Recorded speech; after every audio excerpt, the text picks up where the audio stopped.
You are about to opt in to Monerotopia, a show for the Monero community where all are welcome to join. From noob to maxi, no matter what bags you hold. Just sit back and relax to the sweet sounds of Monero's latest progress. Or if you're feeling inspired, join us on stage. Remember, the only thing that can stop Monero is a false belief that it can be stopped. And if you want to win the revolution faster, we recommend you remove your XMR from all custodial exchanges immediately. Warning, voting accidents are common around here. Don't forget to properly secure your private keys. Monerotopia starts now. All right, what's going on, guys? All right. Good morning. Good morning. Are you all fully entertained by what's happening in the Matrix today? Doug's got some nice shades. I do. They're prescription too, so I could see the screen better. And I had a really bad allergy the other day. My eye fucking like blew up out of nowhere. Well, not really out of nowhere. I've been having like itchy eyes recently, and I guess I just really aggravated it. Like You getting hit by that fog, man? That's what I was thinking. I started like doing research. I was going on Twitter, like searching itchy eyes to see if there's a lot of incidents of itchy eyes happening right now.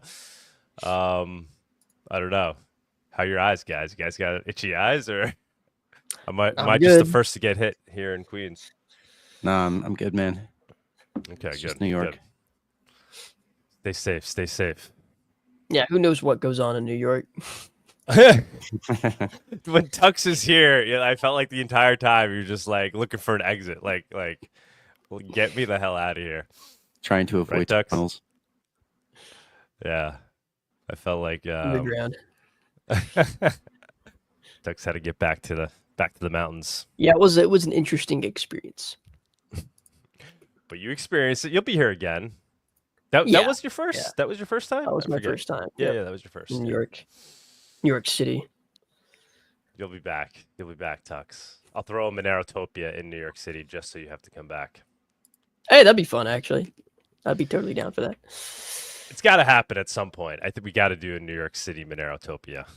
Because that is the goal. That is I'm not leaving. I'm not going anywhere. Like, maybe we do a second residency at some point. You know, we do this Argentina thing, but I'm not leaving because my family's all here. So I am doubling down on making New York the Monero capital of the world. Call me crazy. That's ultimately what I'm working on. That is my goal. That is a very hard but noble goal, and I stand with you on it. Yeah, we could do it. We could totally fucking do it.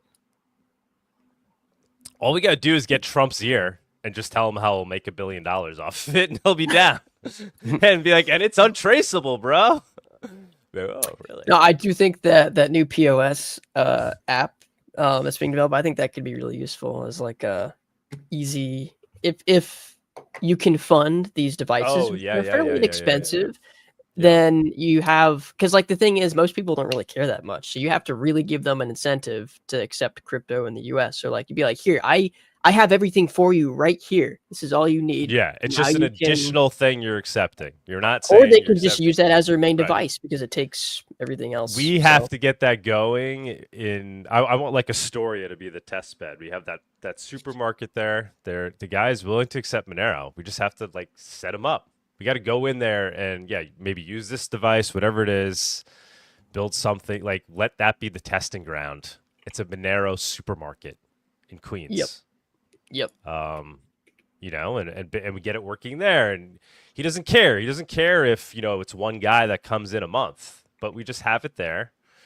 And kind of proof concept and get it to the point, where we could basically get any store, like all the marijuana businesses in New York, they should all be accepting Monero in addition to dollars. They're not allowed to accept credit cards because of, they can't use the essentially the federal money system, right? Because it's not legal on a federal level yet. So you can only pay with cash or debit card. It makes all the sense in the world for them to additionally be accepting Monero, right? Like, it's like a no-brainer. Perfect use case. What about Lightning, bro? What's that? What about Lightning? Yeah. I don't know. I think the real I've been saying it, the holy grail is integrating with current POS systems. That's what we need to do. So this could, the things we're working on are there, but then we need that final bridge that connects the Monero interface into the existing POS systems. Well, I mean, this is the first start, because I mean, if you look at the POS device it's designed for, it's also designed to take everything else, right? So it's designed to scan items, print receipts, take card with tap to pay. It might even have a physical card reader. I don't remember specifically, but it's already the app is already being designed for an all-in-one POS system. So this is like the first step. Now, obviously, a lot of people use their iPad, right? This is going to be something that's going to be a lot harder to do on an iPad, potentially. But this is the first start, and it is like the first start. And instead of having to get people to come to Monero, Monero is going to them right where they are already. So like it's going to what they use, right? It's an Android app, right? So if they use an Android POS system, then they will be able to run this app regardless. Exciting. How many comps on the POS before the merchant accepts? I mean, you could basically accept zero comp. You could do zero right? comp. I mean, that's the default. I mean, listen, if a guy's buying a Ferrari from you, you might want to wait 5 minutes, 6 minutes, right? Yeah, but for before you let him walk out the door. Like Bawdy, what would you say? Like probably under like several $1,000s. It's like the cost for them to do a double spend attack is like not worth it. Yeah, seriously. I mean, if I'm a merchant, I'm easily taking a few $100s with zero comp. Probably if it's above 1,000, okay, maybe we'll wait for at least one comp. And sure, if I'm selling my Ferrari, I'll be buying it, but whatever. Well, I'll be selling the old one to get a new one. Maybe a helicopter this time. Nice. Heck Bawdy, can you fly a helicopter? No, absolutely not. And I refuse. Helicopters inherently have a rotary wing, which makes them inherently unsafe. Yeah. Less controllable they're not meant to be up in the air.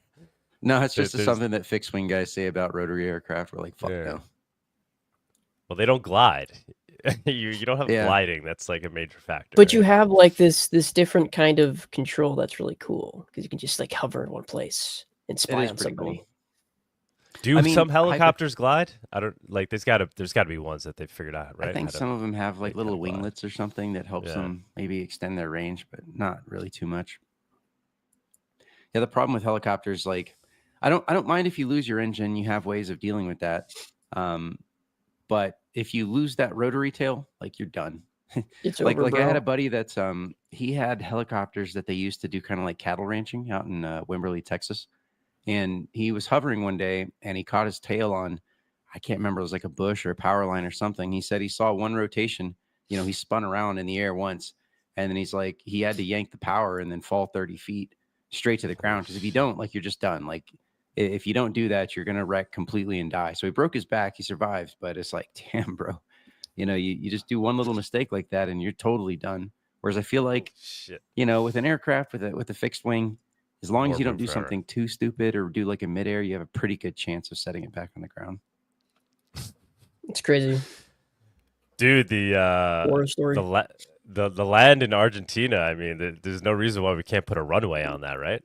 Oh hell yeah! Like, you don't even really, like, you could basically just land on it. You just find a good hard strip, and that would be your runway. Like, okay, maybe we'd improve it a little bit, but. You get a plane, right? You run a little business from Formosa Airport to the land. You could be flying people in for Monero. Hey, maybe we can hire that guy ANCAP Air on Twitter, right? He could start his airliner business there. Oh my god, thinking big. We're not thinking as big as Trump, though. Oh my god! So we got to get into this at some point. Trump on the coin. Show. we got to get into this. I have it pulled up if you want. Oh my god, yeah, sure. Pull it up. It's like the fastest growing coin in history, right? This is it's insane. I mean, at some point, fastest growing asset in history. This is it, guys. This is how we transition from whatever we are to. This is how we get off of TradFi. Trump's fully on the crypto trade now. It's on Solana though, not Bitcoin. Sorry, Bitcoiners. You don't get your 250K Bitcoin. Instead, you get Trump coin on Solana. What's crazy is how this went down too, because there was some big crypto event that was happening in DC, it was the crypto right? ball, right? With like, it was like sponsored by like Kraken. I mean, like all the insiders. And then supposedly like a lot of them didn't know this was even happening. And then they launched it live during the event as like kind of like an FU. Like Trump's like, you know, he pumped his own coin without any of the insiders even involved. I'm sure they all got their free airdrops before it even launched. I'm sure of it.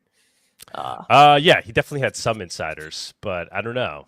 This might have been kind of like a play to them because supposedly a lot of people in the room didn't know it was happening.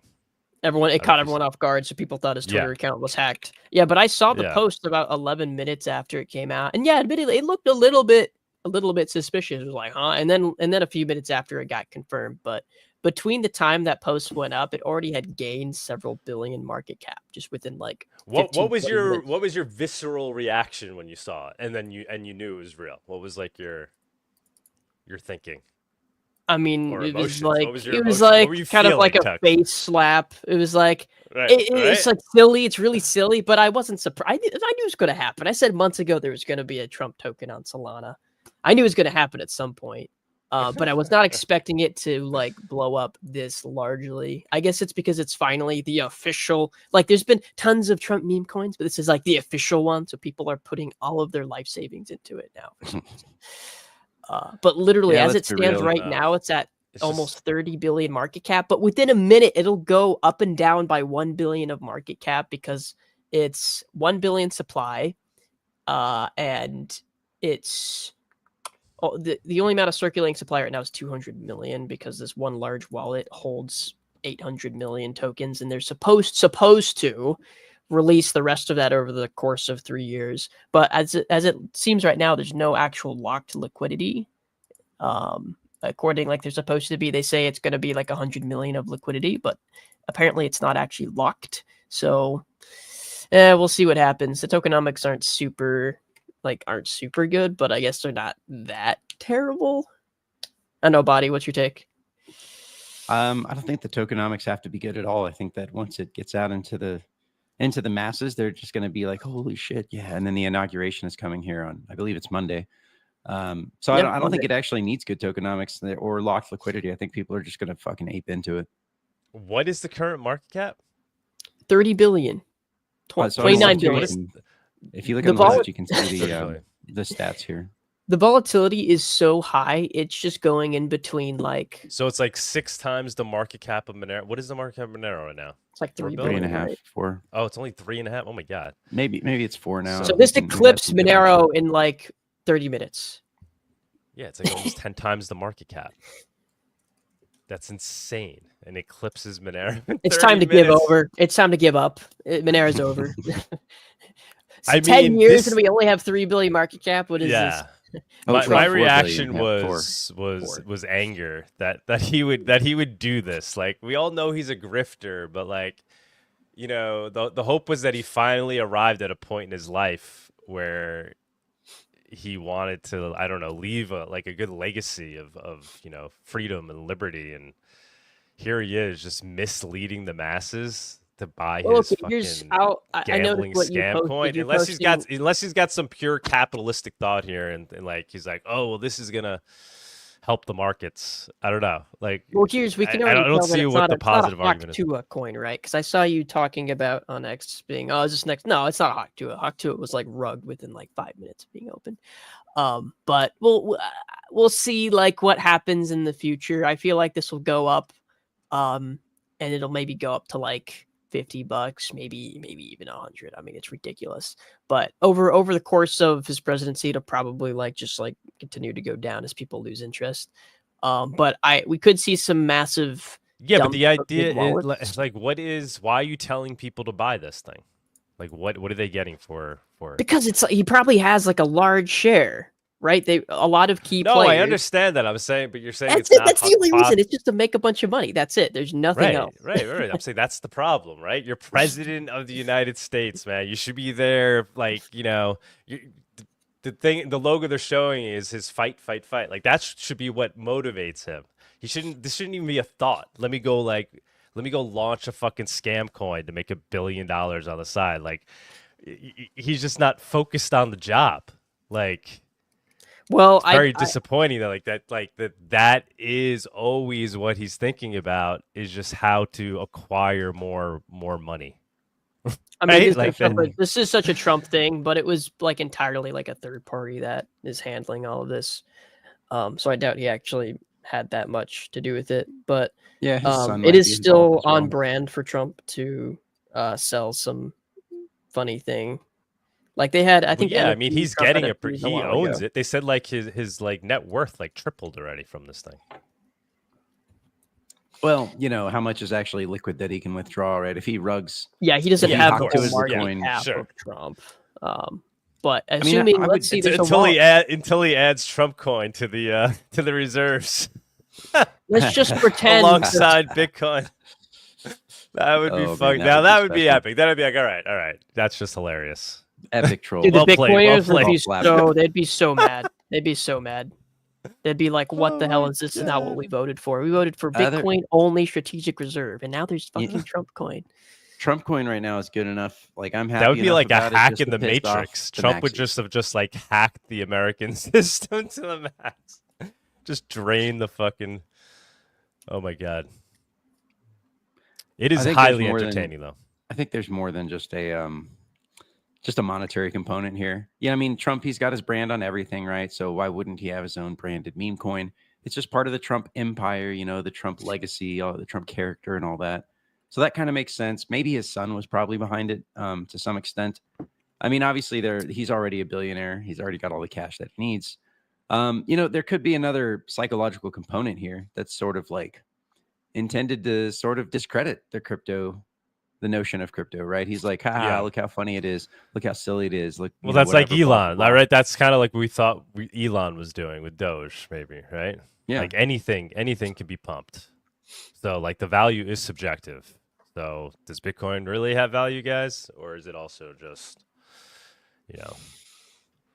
people speculating? I mean, we got to wait and see how much they follow up on their whole, Bitcoin strategic reserve and integrating crypto and all that. I think, the markets have kind of been holding their breath for the month of January, waiting. I think there's a bit of speculation here happening that things are about to hit the upside. Right now, the charts are starting to turn pretty bullish. So at least Bitcoin. Well, a lot of stuff is Trump coin is stealing. A lot of stuff is like priced in, right? A lot of stuff is priced in already. This idea, right? The idea that they'll add them to the reserves, and I mean, to a degree, I would say right? yes and no. I would say yes and no. Yeah, to some degree, but I think there's a lot more to go. Like once it's confirmed, Bitcoin will pump way higher. Yeah. But is there a point? I don't know. Yeah. Trumping, like getting in office, that's already priced in at this point. Only 2 days away. Neil is tipped. I got a bit of cringe for you guys for the news section if you want. TDLR, Michael Saylor is trying to discredit Monero again with his usual propaganda. Pretty funny. Oh, shit. Oh, man. Tux, if you could bring up that link, that'd be great. Yeah, we're going to have to be all over this like fucking hornets, cyber hornets on shit. Obviously, Saylor being the shit. Not the shit, but being shit. Oh, yeah. I would love to hear what he has to say right now about Monero, though. That's great that he's talking about it. You want me to open that right now? Let's see. Actually, Sure. Sure. Saylor being a quote unquote scumbag and talking against Monero at this moment can only be good for Monero, and I think he knows that. Oh, it's exposure. So the only thing Monero needs is exposure, right? There's no once people discover it becomes a utility in their mind. Like Monero is the one that's used for this purpose. Maybe we need just Monero need more people to learn about it. We need an official Monero meme coin on Sol. No one's done it yet. See, we got Monerotopia on ETH. Yeah, I thought somebody. Which is actually fairly. I think it's fairly stable, but yeah, not on Solana yet. Ethereum is no. They are going to add a atomic swap between Monerotopia and Monero because it's on Ethereum. They can do that. If it's on Solana, they can't. But Solana's cheap and promotes people being able to buy and sell small amounts, whereas Ethereum's just really expensive. All right, let me pull up that tab here. Get the timestamp. Okay, let's see. Oh yeah, it's this guy. We all love this guy, Mr. Bitcoin University. He's our favorite, right? Oh yeah, that guy. Oh my God, we got to get this guy on the show, man. I got to do a Monero talk with this guy. He's so annoying. He's really. He just talks out his ass. He just makes shit up if he doesn't know it. Yeah, he talks like he's a professor. Like, okay. All right, let's see Professor. what he has to say here. Next response here, Stanley Brunswick. You have to be really careful, use the right wallet, double check you aren't leaking anything, or you could have just done a quick swap and used Monero. And this is, I point out the flaws in this. We talked about this before in the channel. Not true. Monero anonymity set is very small compared to Bitcoin. What this means, there's a lot fewer people using Monero. So it's much easier to hide in the crowd if you're using Bitcoin. And people really should not underestimate the importance of this. If you have 10 people in a town using an extremely private cryptographic protocol to send their money, there's still just 10 people, and you could probably know who those are. Those are the weirdo libertarian anarcho-capitalist privacy types. Monero anonymity is very small compared to Bitcoin, and people who swap between the two is an even smaller anonymity set. Monero is not a solution for this, and it's a disaster as a store of value. I'll put a chart here. This is the chart of Bitcoin versus Monero. As the chart moves down, that's Bitcoin strengthening against Monero. So this is something I've called Monero hot potato money. It's something you definitely don't want to hold. But if you're going to trade in and out of it for privacy purposes, you're also probably going to end up doxing yourself, because there are not a lot of people using these atomic swaps between Bitcoin and Monero. And you definitely don't want to store your life savings in Monero. You'll constantly and consistently get poorer relative to Bitcoiners. It looks like he deleted one of his responses here, but my other response, there are always engineering trade-offs when it comes to transparency at the base layer, at the blockchain level. There are always engineering trade-offs. Monero's blockchain is already extremely large in terms of storage, given its relatively small global adoption. If Monero ever took off, no one could run a node thanks to the blockchain bloat caused by privacy cryptography like ring signatures. Money converges to one, and Monero has already lost, as we see here. If you want to bet that this chart is going to reverse and go hit new highs, I have a bridge to sell you. That's right, guys. Monero has lost. It's over. Pack up your bags and go home. He's so threatened by Monero. The fact that he just gives it this much, this much focus all the time. Yeah, he's really talking about it quite a lot. The maxis love the like I said, that's all you need. We just need people to hear about it. It doesn't matter if people are talking about, it's not really untraceable, or it's just used for criminals. Just the fact that more people hear about it is always a win. That is Monero's only problem right now. Hey Tux, can you put up my screen really quick? Oh yep. Let's see. Okay, everybody, this is Doge, and I just wanted to show you that Bitcoin has been losing value relative to Doge for a long time, and all money converges to Doge.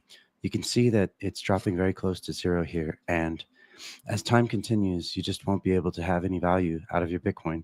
This chart is definitely going lower, probably even below zero. All pathways lead to Doge. Obviously, Musk is now in charge of the Doge. Now do Trump coin versus Bitcoin. It's not even on TradingView yet, so I can't even do the Bawdy thingy here. And Derek Bros interviewed Ron Paul this week, but I didn't get to listen to the interview. But supposedly he was going to bring up Monero and Bitcoin. Did anybody hear it? I did not listen to that. Yeah, anyone in the comments did for like a minute, and then I would got love distracted, to hear that clip. Yeah, if anybody has that clip from YouTube or wherever, send us the clip. Yeah, you guys, the listeners out there, in addition to smashing the like right now, please gently press that like button. If you happen to know where that clip is and you can find it, that would be a good addition to the show today. Got a super chat from Ron Smith. Greetings to all at Monero Talk. My New Year's resolution is to live as close to 100% off Monero as I can. I applaud you to that, sir. This is a noble goal. By the way, so Derek's conference is coming up. Buddy, are you going to... There's a possibility I might go. It is pretty close by. So we're going to have a Monero table there. As long as he has room for one, we're going to have a Monero table there. Oh, nice. Which should be cool. Yeah. And trying to get, I think Cake might get involved. I'm going to be talking to them. We'll see. Oh, cool. But he's doing amazing work, man. he's like pumping out. He's like talking around. Like I'm just seeing like, you know, investigation after like interview after interview, and he like lands like, you know, big interviews. It's great. It's good stuff. Yeah, he's been out there in the zeitgeist Yeah. for quite a while, putting out good information, doing good research, and like sort of rallying the troops. You know, he brought a lot of people to Mexico during the COVID thing, sort of got them out of the United States for that period of time, and they're getting pretty close to starting to plan their build on some property. So, you know, the whole exit and build thing. Yeah, I'd love to go to his conference. I'd love to check it out. And then we're thinking maybe even with the next Monerotopia we do in Mexico, we do it around when his conference is, like right after or something. Oh, that's cool. Yeah. Good. So yeah, people can go to both. I would probably try and schedule it just before his, so that because, you know, it's in Morelia, so you kind of got to go a little bit out of your way. Right. So basically people would land in Mexico City, which is easy. First. And then, you know, after a little bit of a rest, after Monerotopia, you know, it's easy to sort of meander on down to Morelia. All right. That's a good idea. Shit, guys. Should we let Bawdy take it away with price? That was the price report, the Trump price report. And now we're taking away to the real price report, which will not be as exciting. Looking for... No, it won't be. I actually don't have much great for you guys today, other than probably shit's about to go up. Yeah, guys, just put the word out. If you are a Trumper, if you're a Trump person, please do consider jumping on stage. I want to hear a Trumper's take. Somebody who, you know, is into crypto as well. A Trumper Bitcoiner. Like, what are the Trumper Bitcoiners? How are they feeling about this?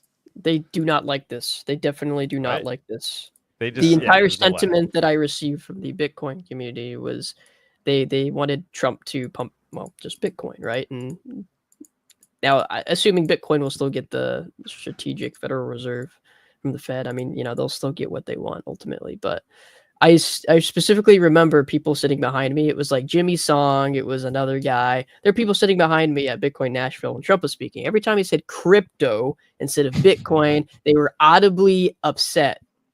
They're like, no, it's Bitcoin. So that just tells you it is hilarious. It is worth it just for that, to watch Trump just troll the Bitcoiners. It was funny because it wasn't even trying to. He was just saying cryptocurrency because it's crypto, and people were like, no, it's you know, it's like they wanted to only be Bitcoin.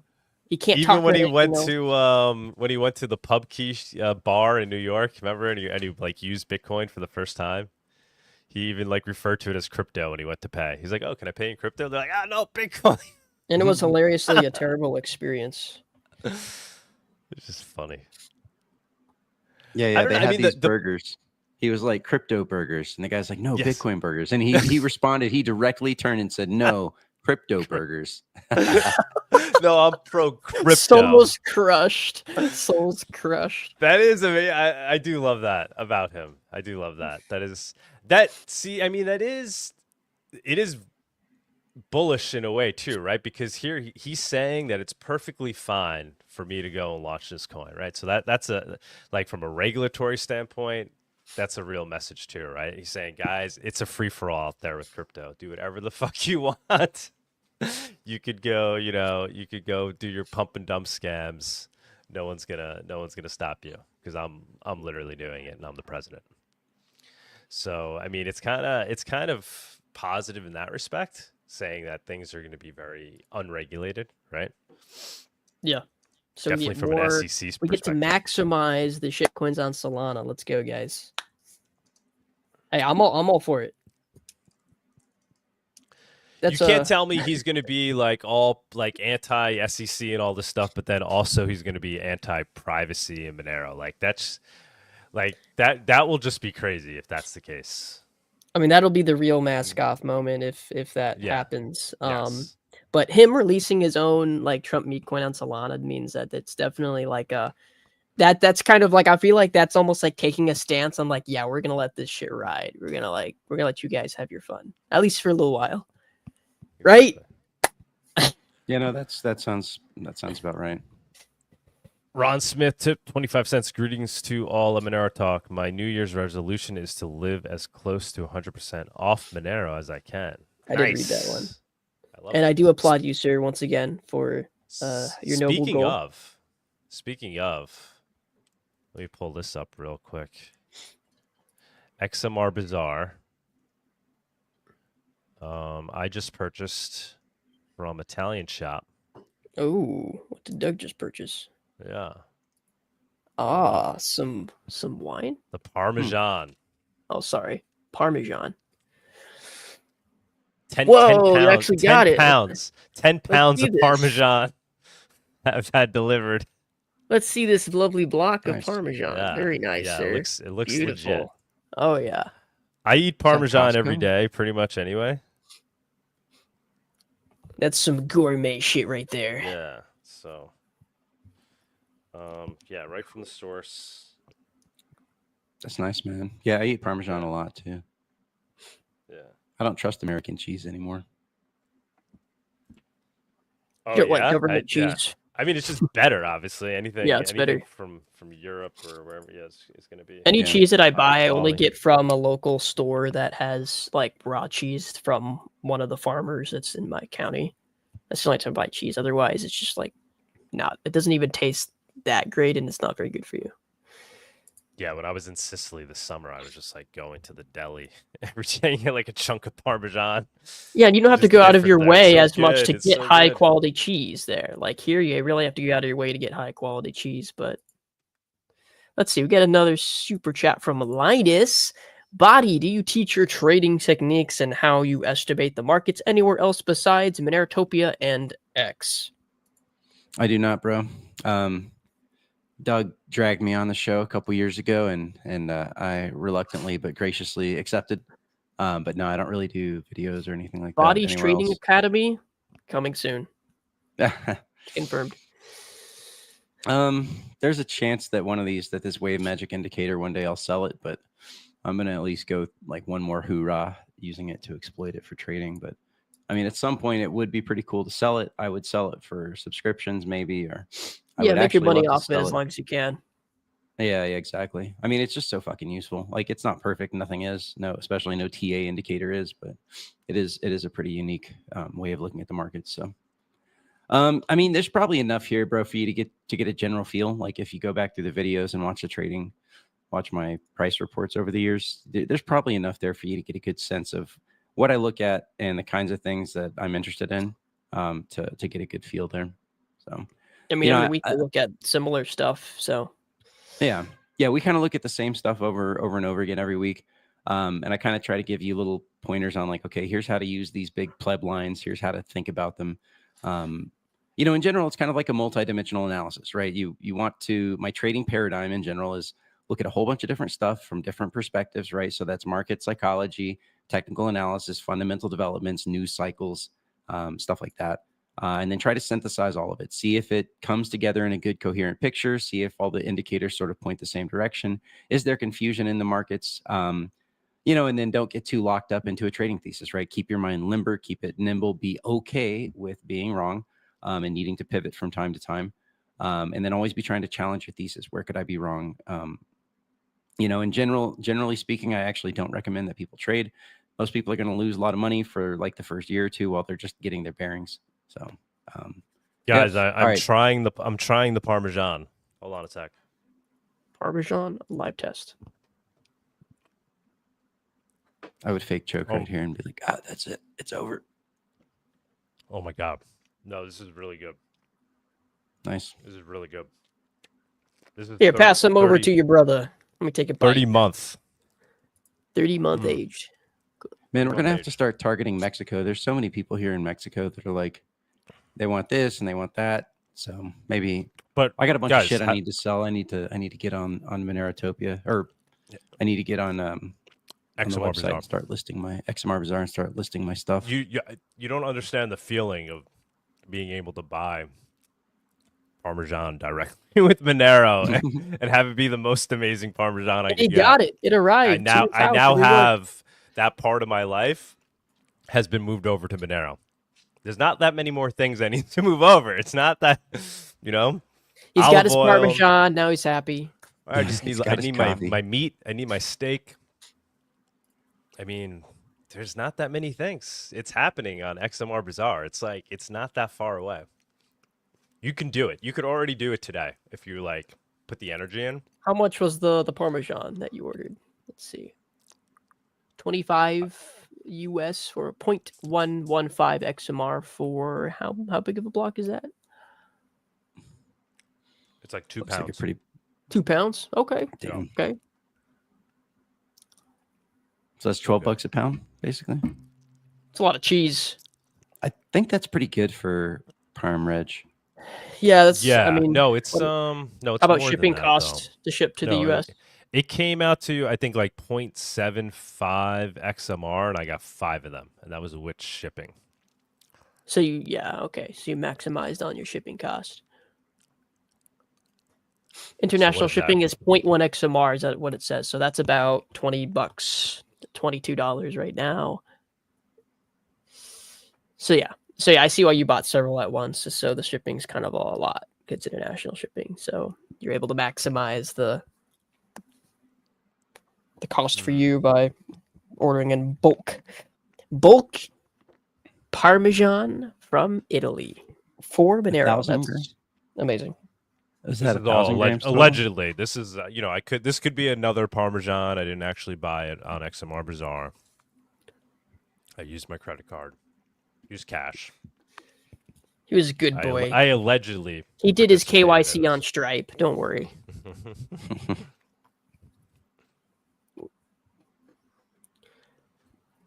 And it would be a great feeling to do so.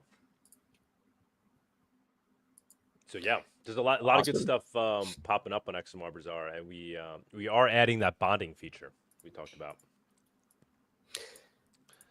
So that should be. Yeah, I should think be a lot pretty of more cool. people will probably use that over the multi. Yeah, a lot of people were there were a lot of scams. I mean, people were like just kind of sending money. Even when I bought when I allegedly made this purchase from the cheese guy, I was a little, is this guy gonna send the cheese? I mean, it's when you do the direct pay, it's definitely it's definitely a risk. There's got to be some like reason why you're trusting the account at this point, because you're taking a risk. You're just sending somebody Monero. Right. But Doug did it, Yeah. took the risk, and now we can give him a I've done it. I've review. done it multiple times on XMR Bazaar, but I talk to them. I kind of like get a feeling like, is this person a scammer? Or they're, are they here? Are they here for the Yeah. right reasons? Show me your cheese factory right now. Maybe it's the New Yorker in me, knock on wood, but I haven't. There's been a lot of scams going on, guys. By the way, people are getting scammed out there, so be careful in general. Yeah, maybe it's worth stating that Doug, nor I, nor Tux, none of us here on this show are ever going to contact you and be like, hey, I need some money because I'm investing in miners and I'm not at my wallet right now. Like none of us is ever going to hit you up in a personal message on any platform anywhere asking for money. So just expect that could happen, but it's not us. Yeah, we're never going to contact you guys because we don't care about you. No, not even that. That's a little joke. It's like when you take your dog to the wood, your wolf dog to the woods after he grows up, and you're like, "Get out of here, go away!" Throw stuff at him. Yeah, buddy, I'm never gonna hit you up and be like, "Yo, I need $100,000 in Monero now. Please send right now." Oh, this actually happened to me a couple months ago. I got this thing that's happening, and I need it now. I mean, Jesus. This literally happened to me. Like I think a month ago, there was an air quote Doug that hit me and another guy up on Signal. This is what And he was like, Tux, man, I need some XMR for blah, blah, blah. Can you float me? And so we were just basically trolling with the guy. But he was trying to be you. Yes. This is what we're saying. Watch out. But yeah, we just had some fun trolling him. There's a lot of that going around. So. But yeah, on XMR Bazaar, hopefully this bonding thing, I think will make a huge impact. So now imagine any vendor you open, whether you're selling cheese or his old bicycle, if you see that he's bonded for 1 Monero, you know that if you send him the payment for the item, if he then doesn't send the item, you're going to get paid back what that amount was, right? So I mean, that's gonna really, I think, change the trust issue a lot. It's not gonna be a perfect system, but I think it's gonna get rid of like 90% of scams. Yeah, I mean that's a really hard thing to do without having it be like. I mean, realistically, it's really hard to do like reliably without it being partially centralized, right? There's going to be some person at XMR Bazaar that's going to release those funds, but no, I'm not. Yeah, it's not. Yeah, I know. Yeah, I know you're not saying that. I'm funds. Just. Yeah. Although what we are doing is we're building a bonding market. So just like we have a escrow market where anybody can be a mediator, we're doing the same thing with the bonding. I see.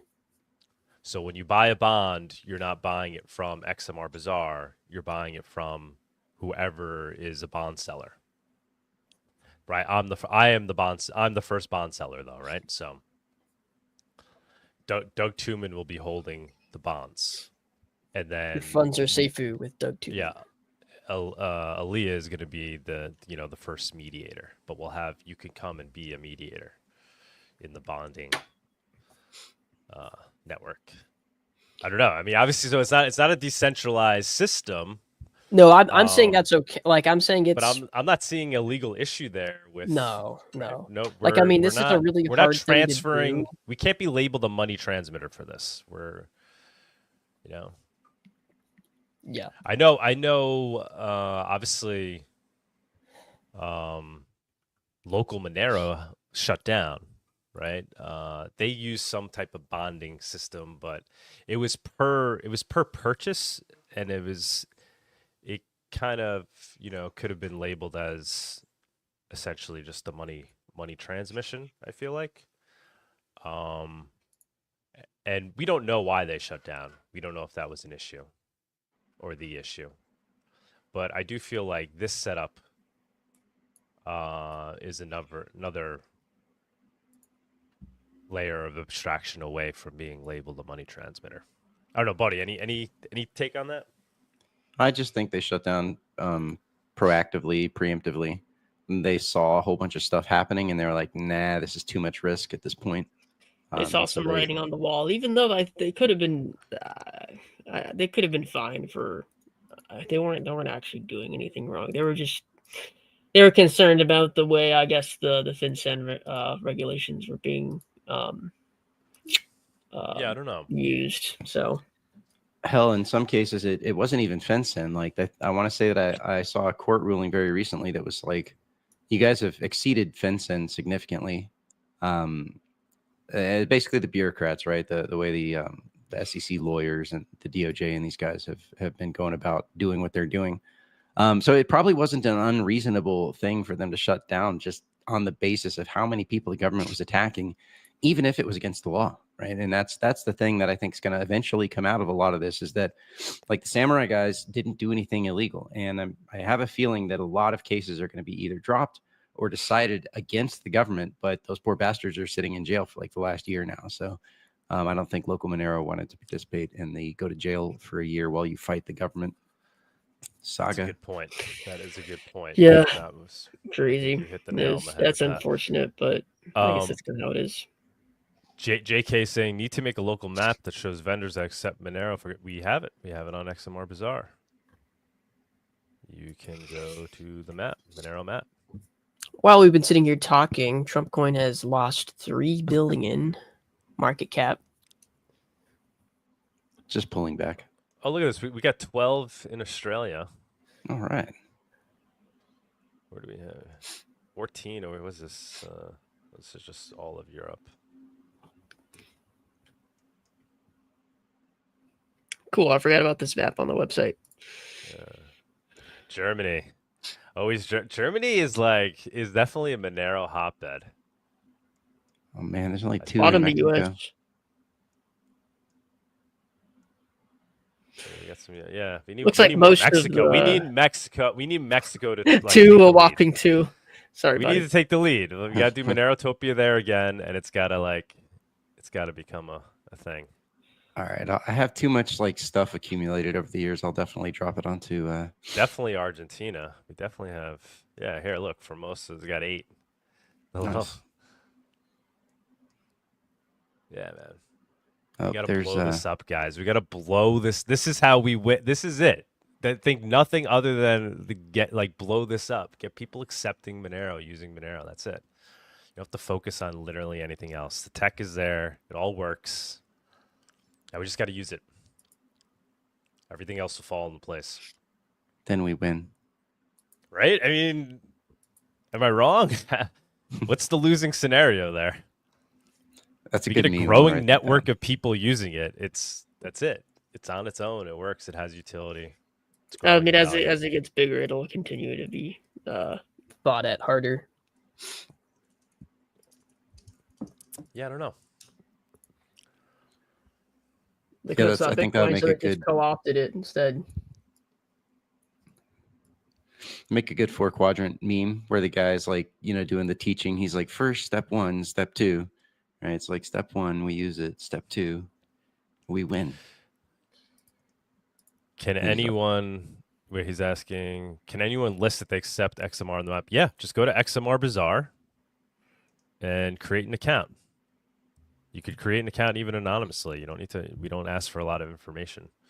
Just basically create a username, password, create a profile, and then you could do a business listing. If you have a business that accepts Monero, you don't have to do a listing to buy or to sell a particular item. You can just do a business listing and list your business, list a location, and it'll pop up on the map. Anybody can do it. All right. All right, man. With that being said, let's move into the real price report. Let's do it. With Bawdy.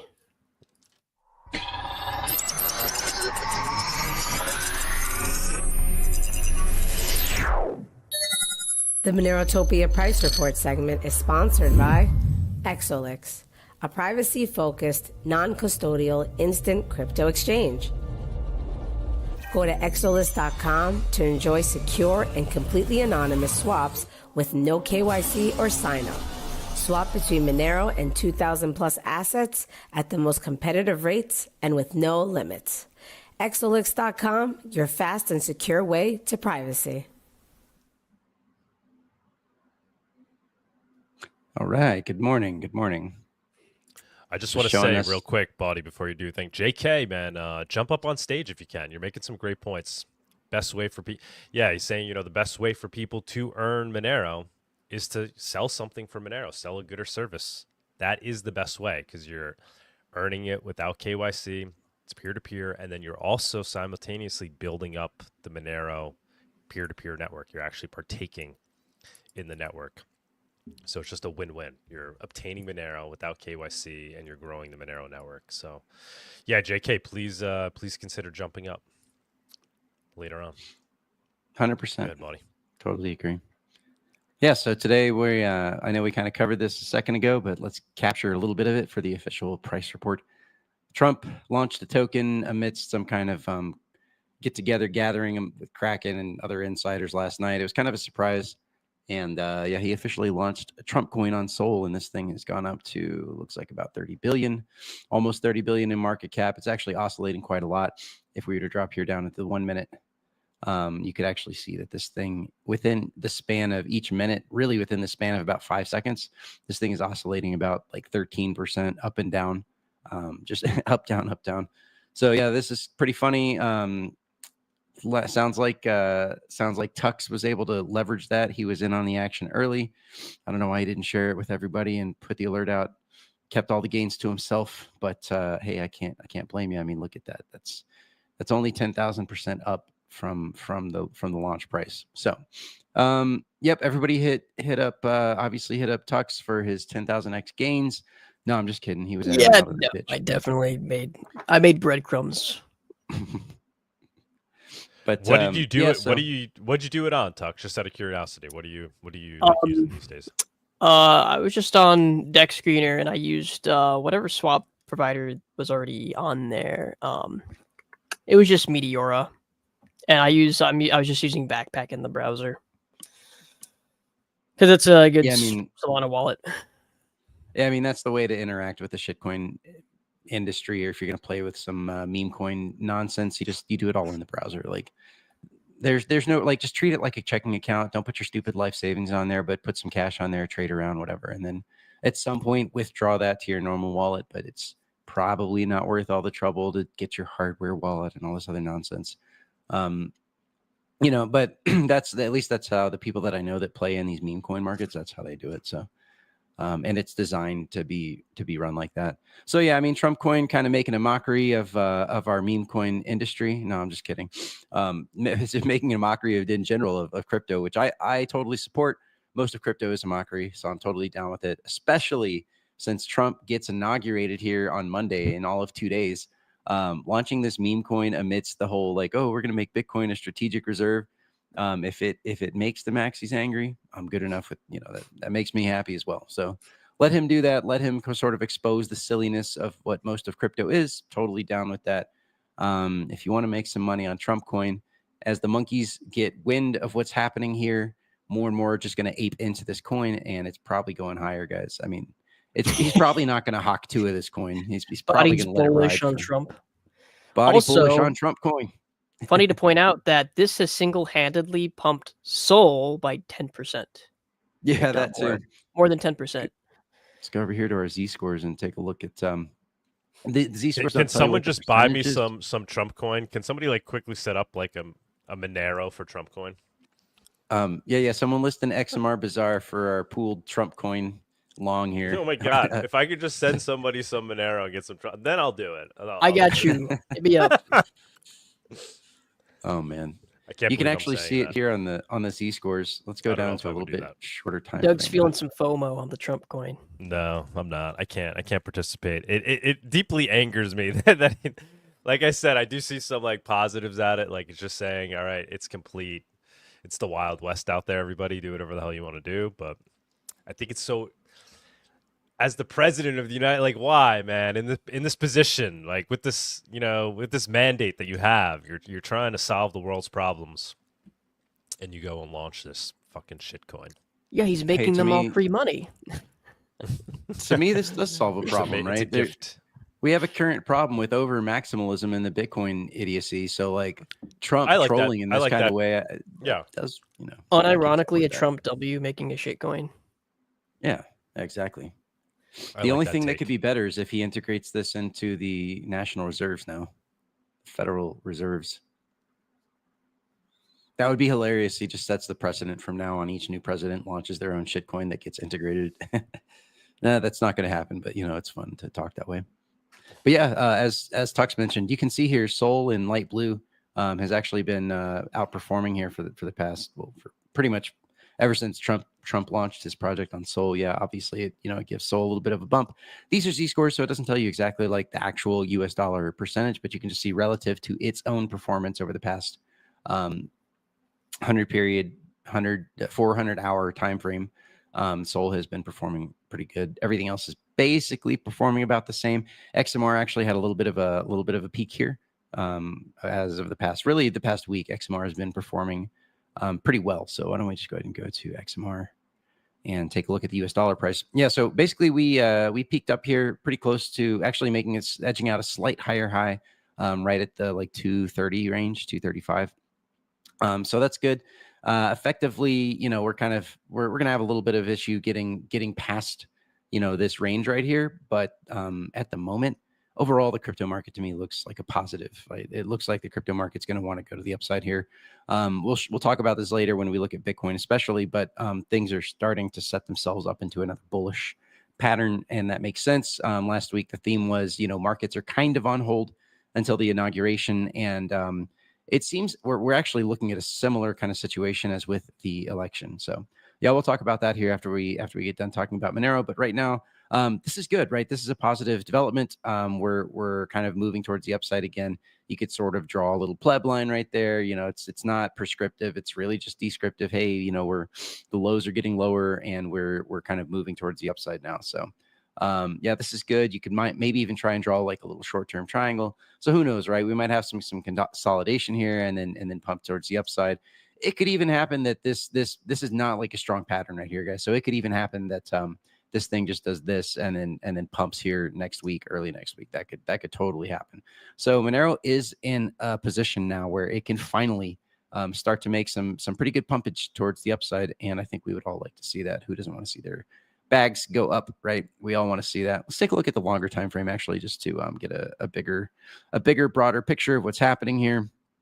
Yeah, I mean, obviously we came up and we sort of had this double top from the last bull market, and we've had to do a lot of legwork to get Monero and get it just noticed out in the world. Hopefully people are now noticing things better with Monero and saying, hey, oh, we have this whole Sailor thing. Oh, we covered that. We already covered that. Yeah. Was it the university thing that we covered? I thought there was like a separate thing where you guys said that Sailor made some sort of mention of Monero, or was that just the Traded University guy?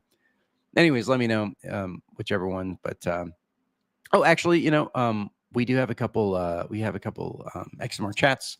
I don't know, Tux, if you want to show the XMR chats here on screen real quick, we can cover those.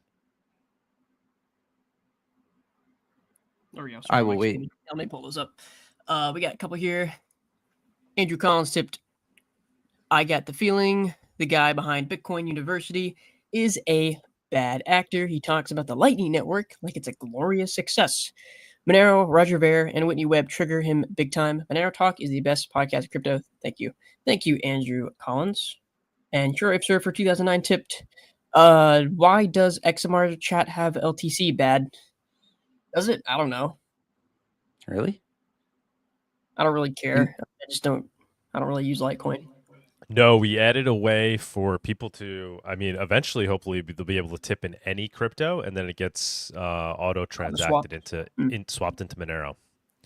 So obviously, ideal situation is people are tipping in Monero, but if somebody wants to go tip in Dogecoin, they can pay a fee and auto-swap, and it gets sent to the receiver, always in Monero.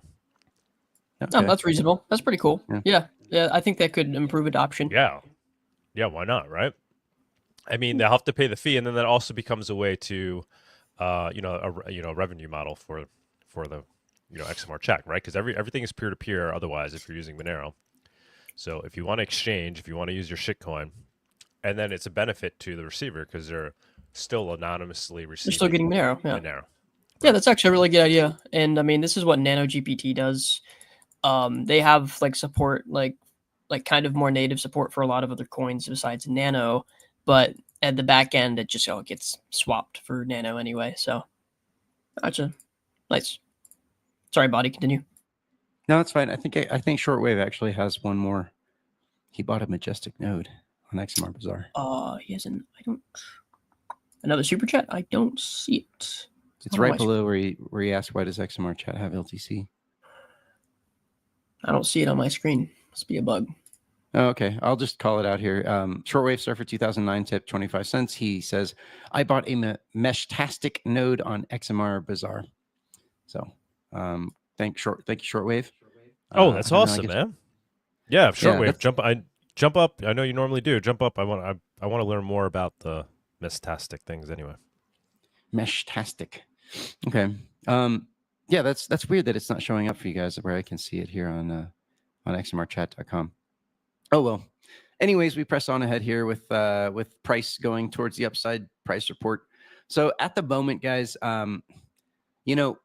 it's possible that this big blow off top right here wasn't entirely real, right? It's possible that was partially that price was partially managed to move up during the last bull market. And it is possible that we could get a little bit of a blow off, a little bit of extra exuberance for Monero, right? We could have another thing where eventually price kind of makes a triple top here and then sort of does this thing, right? Like just looking long term, that's a way that it could play out. If we get a lot of attention and people moving into Monero, maybe we finally get the release of the full chain membership proofs, right? And charts like this, technical analysis, tea leaves, pleb lines, patterns can't tell you when something like that is just going to break towards the upside because there's so much fundamental pressure. So at the moment, I wouldn't say that we're seeing that kind of massive fundamental pressure that's going to break that 500 area and then skyrocket us to the 1,000, 2,000 area, on a longer term basis. But anything can happen, right? Anything can happen here with price and with attention. and the masses can catch up sometimes just really, really quick. And we are seeing a little bit of that. Like so we go here to the Monero transactions, the daily transactions. We shot up here to the 45,000 range, and then we're kind of seeming to be centering around that 30,000 range again, which is really good, because if we go back here, you know, we could do something like go to the down here. You can look at the simple moving average, and I like to look at the 30-day moving average here on the transactions. But you can see here, over a long period of time, our transactions have been going up and up and up. Lately, for the last bull market or so, right, we finally broached that 20,000 moving average, sort of oscillated around that, and we're now trying to push our way again here back above 30,000 average transactions. So we're still in the 25,000 range. We really to show like growth, you know, kind of year on year, bull market on bull market growth. We really need to bust above this range right here and consistently perform at above 30, getting to 40,000 transactions. That would make me a lot more comfortable in terms that, hey, we are showing growth. We are showing that more people are using Monero. And that's kind of like a general reflection of, okay, if there's more people using it, if there's more transactions, that means there's more people buying it, and there should be more market cap pressure towards the upside. So that's one way that you could look at this chart. Overall, though, you can see that, yeah, I mean, we basically have for quite a long period of time since, really, we could probably say since the middle of summer or the beginning of summer in 2023, we've been steady between 20 and 30,000 transactions or more, right? With the big spike here, that was kind of that was a little bit of the black ball attack, or we're not quite sure exactly what that was, but you know, we kind of have to pull this out of here a little bit because that wasn't entirely organic transactions, most likely. But everything else here looks really good, right? So that's just to say that, hey, long-term, the transactions are growing. We still need a lot more people in Monero. We still need a lot more people using Monero. And it's unfortunate, you know, that we still have to fight so hard to get that attention when, like, most people that have been in crypto for more than a few years, they know that Monero is the real deal. And only like salty assholes like Trader University, who's probably who is probably some kind of nefarious entity or some kind of like maxi bags entity trying to lead people astray effectively. Oh yeah, and of course, obviously, getting rid of the simple moving average, going back to the raw values. Yeah, obviously, there's only about 10 people every day using Monero, as he talked about. So unfortunately, your anonymity set is really, really low. It's only like 30,000 people per day. Oh my God, that's so low. What a fucking scumbag. The guy won't even look at the daily transaction counts. Then he's like, oh, well, if only 10 people are using it. Like, he knows what he's doing. He knows he's being a dishonest piece of shit. And he will, you know, he's got to deal with that. That's on his own karma, right? He's going to have to deal with that at some point in his life, or some other time later. So anyways, yeah. Okay. So here's like, things are looking positive. You know, it doesn't mean we're going up tomorrow, but it does look like this is generally turning out to be a positive kind of looking formation. You know, we could need some chop here and then move towards the upside, or hypothetically, we could just start going towards the upside if Monero follows along with the rest of the crypto market. We are looking at XMRBTC also having some kind of consistent performance here as well. You could take a look at this line right there, and that's, you know, basically kind of the support line that we've had for since November of last year. And XMRBTC has sort of been using that as a support line on the way up. So yeah, this thing at this moment, this thing looks like it could be shooting to get to this area. So right, that would be the 0.0002 level. I multiply by 1,000 just so that we're not dealing with too many stupid decimal points here on the right. So just know that these are in thousandths of XMRBTC units. So yeah, I mean, it's good. We're finally like stabilizing here. I would say, you know, as more time goes on here, this looks more and more like stabilization.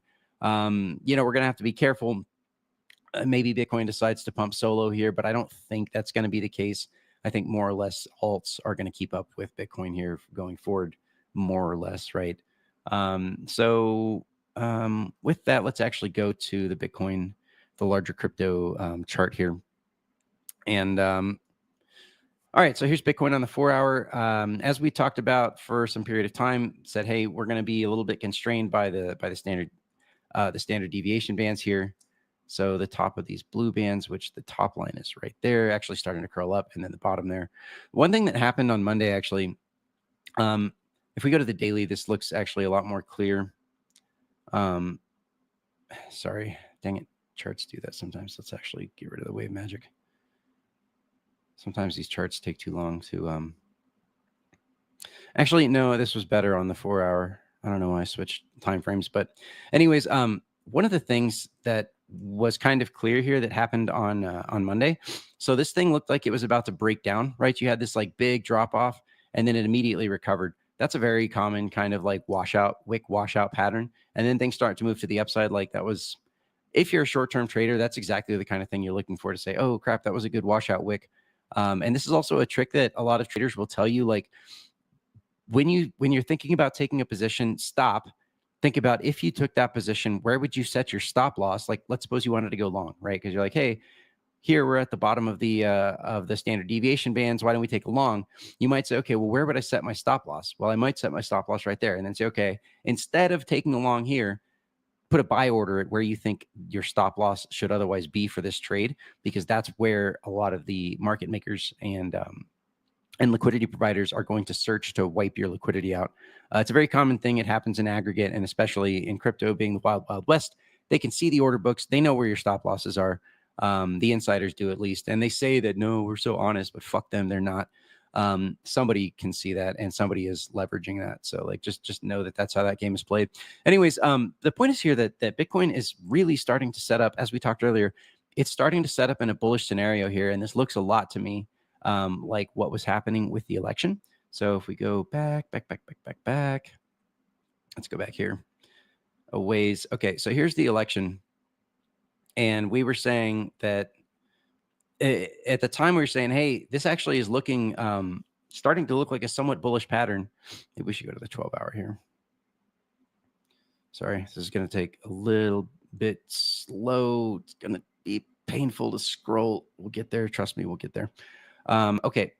So yeah, one thing that we were saying here is that going into the election, Bitcoin was starting to set up fairly bullish.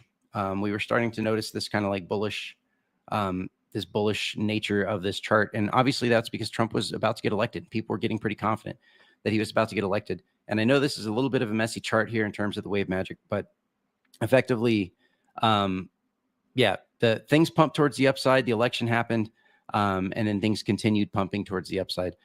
And I think that's what we're looking at here for the inauguration on a little bit of a smaller kind of time scale, right? So that was the daily. We're dropping into the 4 hour. I know that's a little bit slightly confusing. I didn't have time to make that chart look pretty for you, but yeah, effectively, we are now seeing these upper standard deviation bands are starting to curl up again.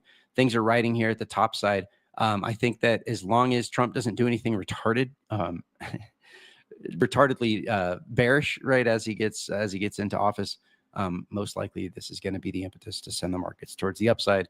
I think that things have been waiting for him to get towards the upside. I think people have been holding their breath about as whether or not the DOJ was going to sell off that 6 billion Bitcoin. I didn't see any news headlines that that they did sell off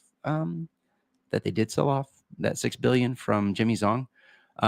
So maybe they're still holding it, right? And certainly this doesn't look like $6 billion of Bitcoin was sold onto the market, but maybe they did sell it in an OTC deal, but I don't think that has been reported. But anybody feel free to get on in here, just correct me if there is actual official news in that regard. So yeah, I mean, again, bullish. This thing looks bullish to me. It's been hard for me to believe that this was the top of the market at this moment here. So going down to the Bitcoin dominance here at this moment, Bitcoin dominance, the volatility has been dropping off, right? So volatility dropping here, the peaks are getting lower, the dips are getting higher, right? So at some point, I believe that this thing is probably going to break towards the downside.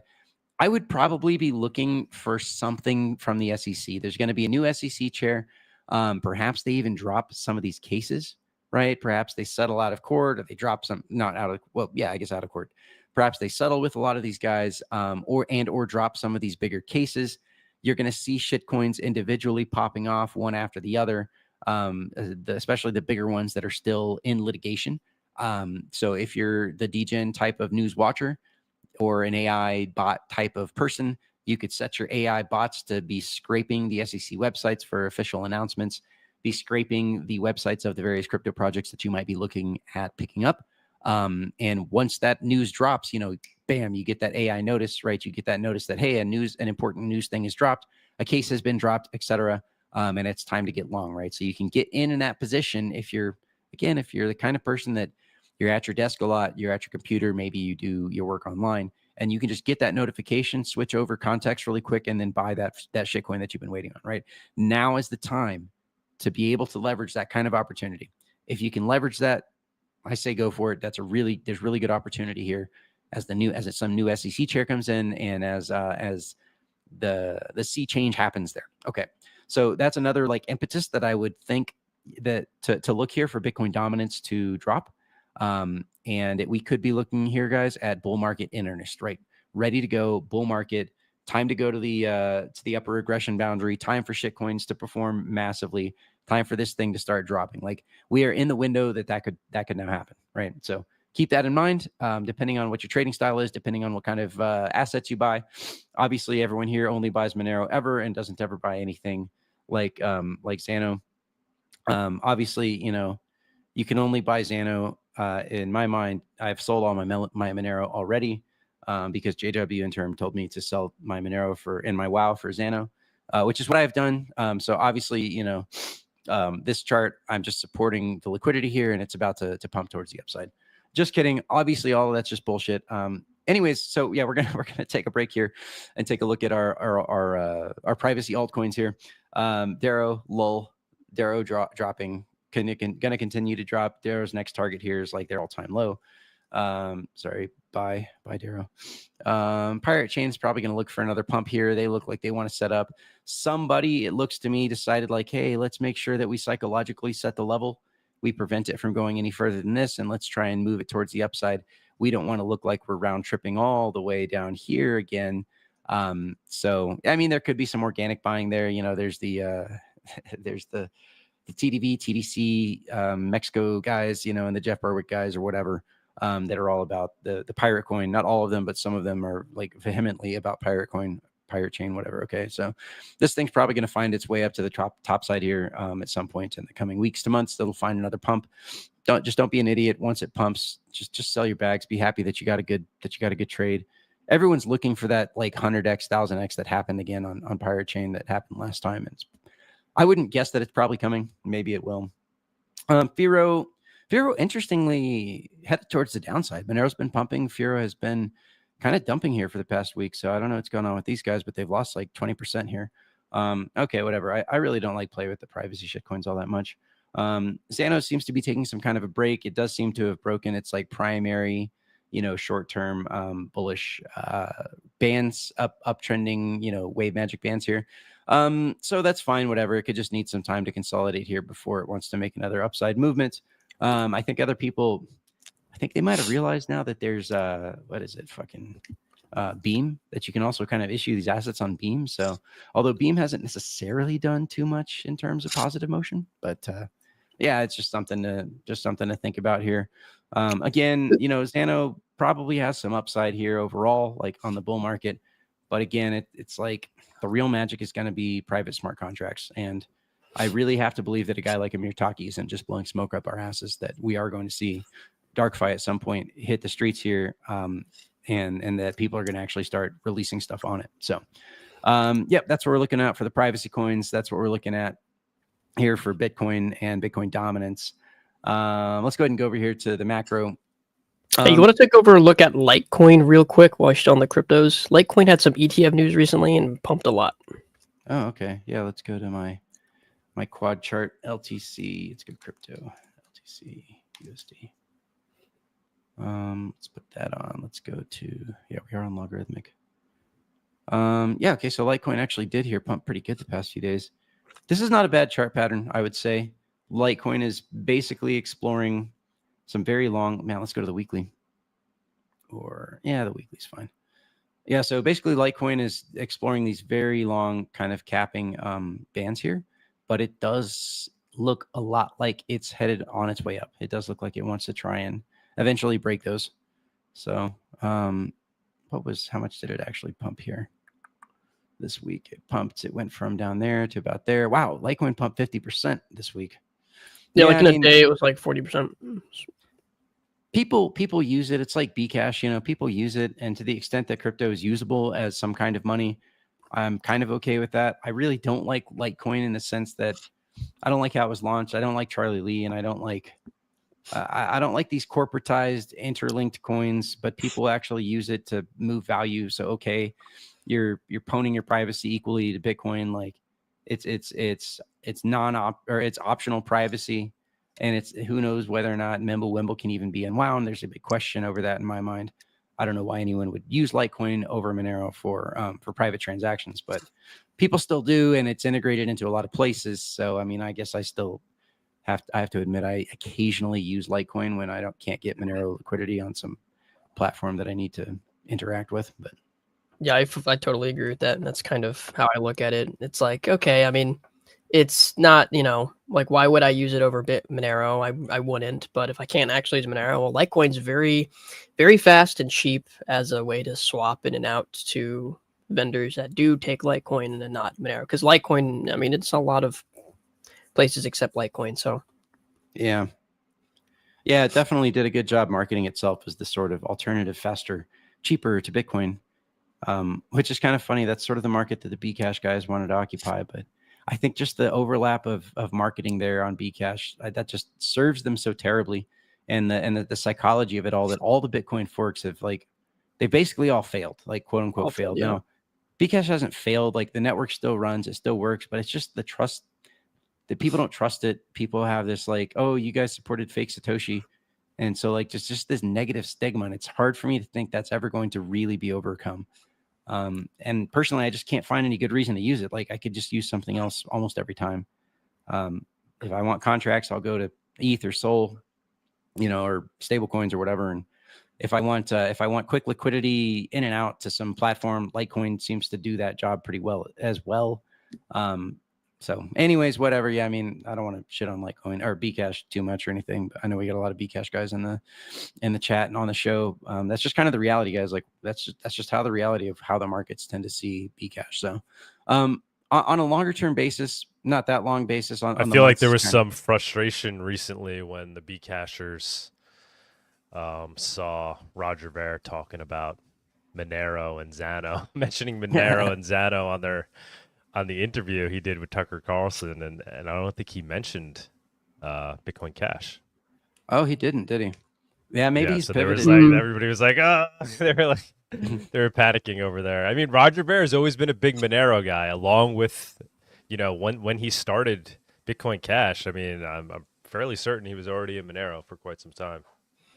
Yeah, I mean, he was one of the guys that he buys any new coins that come out that have any kind of any wings at all. He just buys them all. I get the impression that he basically buys everything. And so then whenever he's been on interviews, I always see him be like, well, I bought some and I like the project. And and I think it should just be a free market of all the coins trying to compete. Okay, sure. Exactly.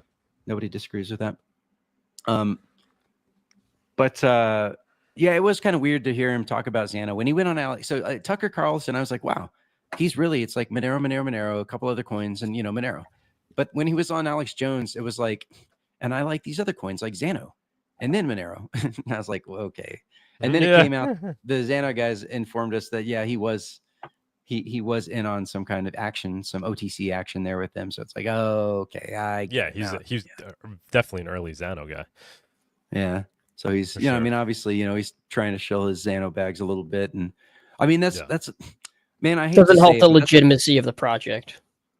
Say again? Well, I mean, the thing about Xano is the play with Xano is if you think the reason why Xano could go up, not so much that it's like we talk about it from a tech perspective, is it doing something interesting, but the fact that Roger Ver is involved in it, right? So he'll get it on exchanges, he'll get it listed on larger exchanges, things like that. He's gonna, that's why Xano might continue to go up. Yeah, I mean that's a good point. You've got Roger behind the project now, trying to do some promotion. Honestly, it's weird to me that he should have just fucking billions and billions and billions. So like, why wouldn't you take a more neutral stance towards the coins, bro? Like, because these people don't do that. There's very few people, man. Yeah, there's very few people we've seen that are aren't just putting like money first. At the end of the day. It is so weird to me. Like, after you've got enough billions, can't you just be like, Can't you just try and like promote things from the technological basis as strongly as you can, and not like go buy a bag of some privacy coin because you think privacy coins are the next big thing, the next big hit this bull market? Like, could you please just? I would give Roger Ver some in his thinking, right? Like maybe you would think of it different, but I see where he's like, his argument is, right? Because he's like pure capitalist. Let the best tech win, and I think he's not claiming to know who the winner is, right? So it's like, why not? Why aren't I allowed to, also invest in, Bitcoin Cash and in addition to Monero or you're Xano, allowed, right? of like, course. No, You're but I'm allowed saying to do like that. his thinking is like he doesn't see it as taking away from. He's just not a maximalist, right? He's just a crypto maximalist, like not knowing which is going to win and what good aspects may come from which crypto, right? Well, that's why I've pivoted to being a Trump coin maxi. What's that? You've done a good job of describing why I pivot now to being a Trump coin maxi. I just don't know which one's going to win, bro. It's capitalism. I mean, what was Roger Ver too, man? He was, one thing nobody could ever take away from the guy is the amount of like investment he made into the crypto sphere, right? Yeah. Including like Monero itself, right? I'm sure, by being an early Monero guy, he probably pumped that project up in the beginning, right? And then, he was associated with I think even Coinbase. He was one of the early Coinbase investors. For better or worse, he's a mixed right? bag to me. Like, I got to tip my hat and give some respect to what he did early on in the ecosystem and promoting the ecosystem and helping to fund the projects and build out a lot of the stuff that was needed. There have been mistakes along the way, right? So he's a mixed bag. But all right, onward. Oh, you know what? We have a couple. I think we have one XMRchat. So let's go ahead and get let's get Orange Man on the screen. Let's do it here. Here you go. Oh. Orange Man tip 25 cents. Can local physical crypto buy, sell, trade services be listed on XMR Bazaar, or is that against the terms of service? If it's legal in your jurisdiction, you can do it. It's peer-to-peer. There you go. If it's legal for you to, sell Monero peer-to-peer for cash where you live, you could put up an ad for that. Nice. If it's legal for you to, exchange Monero for some other crypto in your jurisdiction, peer-to-peer, you could do it. Where you might get in trouble is if you start to appear as though you're doing it for a business. So that is not legal in many jurisdictions. It's not legal here in the U.S. But even here in the U.S., it's perfectly legal peer-to-peer to say, I got some Monero, but I need some Dogecoin right now. If you're in the business of exchanging cryptos for each other, or especially if you're in the business of exchanging cash for crypto or crypto for cash, and you're doing it as a business, in the U.S., you're going to get in trouble. Maybe in some other part of the world, you may not. But yeah, if you're just doing it peer-to-peer, out of a need, even here in the U.S., you can get away with that, as far as I understand, right? I mean, this is not legal advice. Once again, you have to do what's legal in your jurisdiction. But my understanding is that is legal in most jurisdictions here in the U.S. That is also my understanding. So, yes. Yep, buy and sell away or whatever. But you do have that word services in there. So, yeah, just be careful. If you're going one way, So, yeah, just be really careful with that, because that's how a lot of it's insane over the past 15 years. That is how a lot of bros have gotten just totally boned. They're doing it as a service. They get hit up by the government. Hey, by the way, you're doing this as a service. You're going to jail now, and we're going to take your money. So that's what they've done. Just be aware of the risks that you're facing there if you determine to do that as a service. Probably, if you're going to do it as a service, just don't do it on XMR Bazaar. There's no reason to bring that kind of heat on the exchange anyways. I would not recommend that. If you're there to just sell some Monero for some cash, but you're not in the business of doing it. Here's a good way. Are you selling it for spot? Are you marking it up, right? Are you taking a 5% profit margin on that? Well, now you might be a service, right? That's probably a good litmus test. If you're just doing it for spot and you're making no profit, it's hard to say that you're a business at that point. So anyways, exactly. Onward. Let's go with let's finish up here with Litecoin. Yeah, Litecoin on a technical analysis sense, this thing looks like it could easily do one of these things.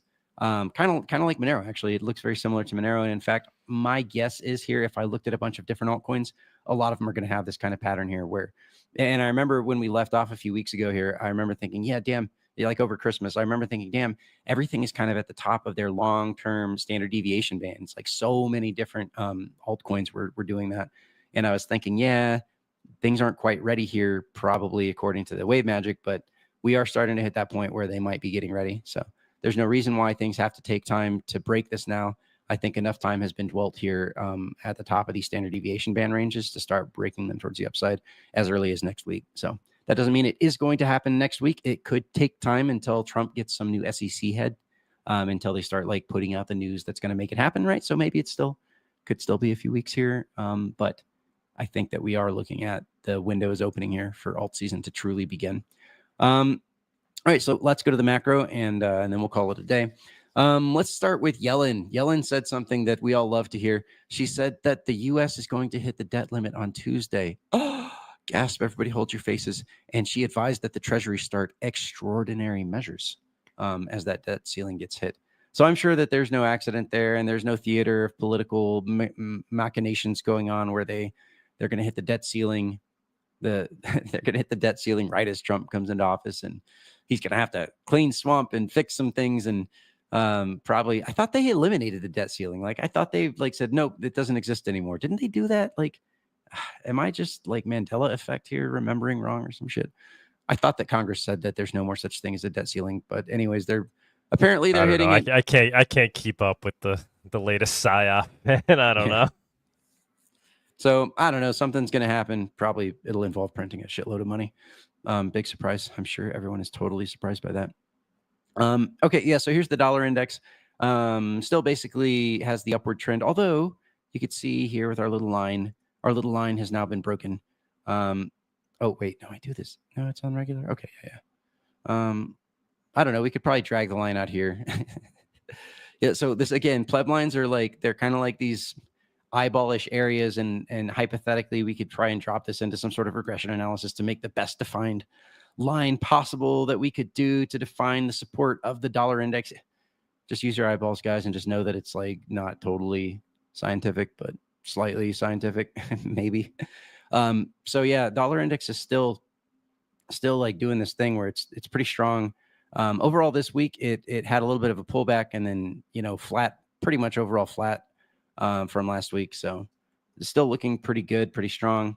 Reverse repos are now basically back on their downtrend after we saw the whole spiky thing over the New Year's. So again, I mean, just keep in mind, guys, that's still $118 billion of money parked with the Fed that could still do this number here and go into stocks and go into risk to pump risk assets, right? $118 billion of liquidity is no small amount. Although I think the LA fires now are up to about 250 billion. I want to say the damage, or sorry, yeah, 250 billion. So $250 billion of damage in LA. I think the fires are finally starting to get under control. There's still work to be done there. A lot of shit's still burning, but I think they're past like the most difficult point. So, yeah, that's going to play a lot. Something's going to happen there. Some kind of bill, some kind of decision, some kind of money printing decision is going to be made with regards to LA. That'll also help stock markets pump right as that money begins to be put to use.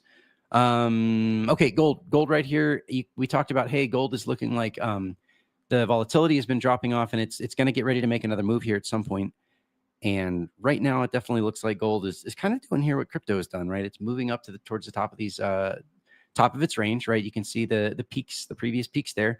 We are making higher lows. Almost kind of looks like Monero, a similar chart as Monero has been doing as well, making higher lows. And probably, if the markets are going to pounce, they're going to go to the upside, then probably gold is setting up here for another move towards the upside as well, right? It's going to make another move towards that 2,800 level, which was its previous all-time high.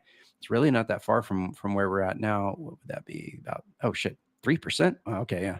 So gold could resume its bull market in earnest here at some point as well. Starting to look like that time could be coming soon. So all right, good for gold holders. At some point, that's going to have to peak out. I don't think we're quite at that point just yet.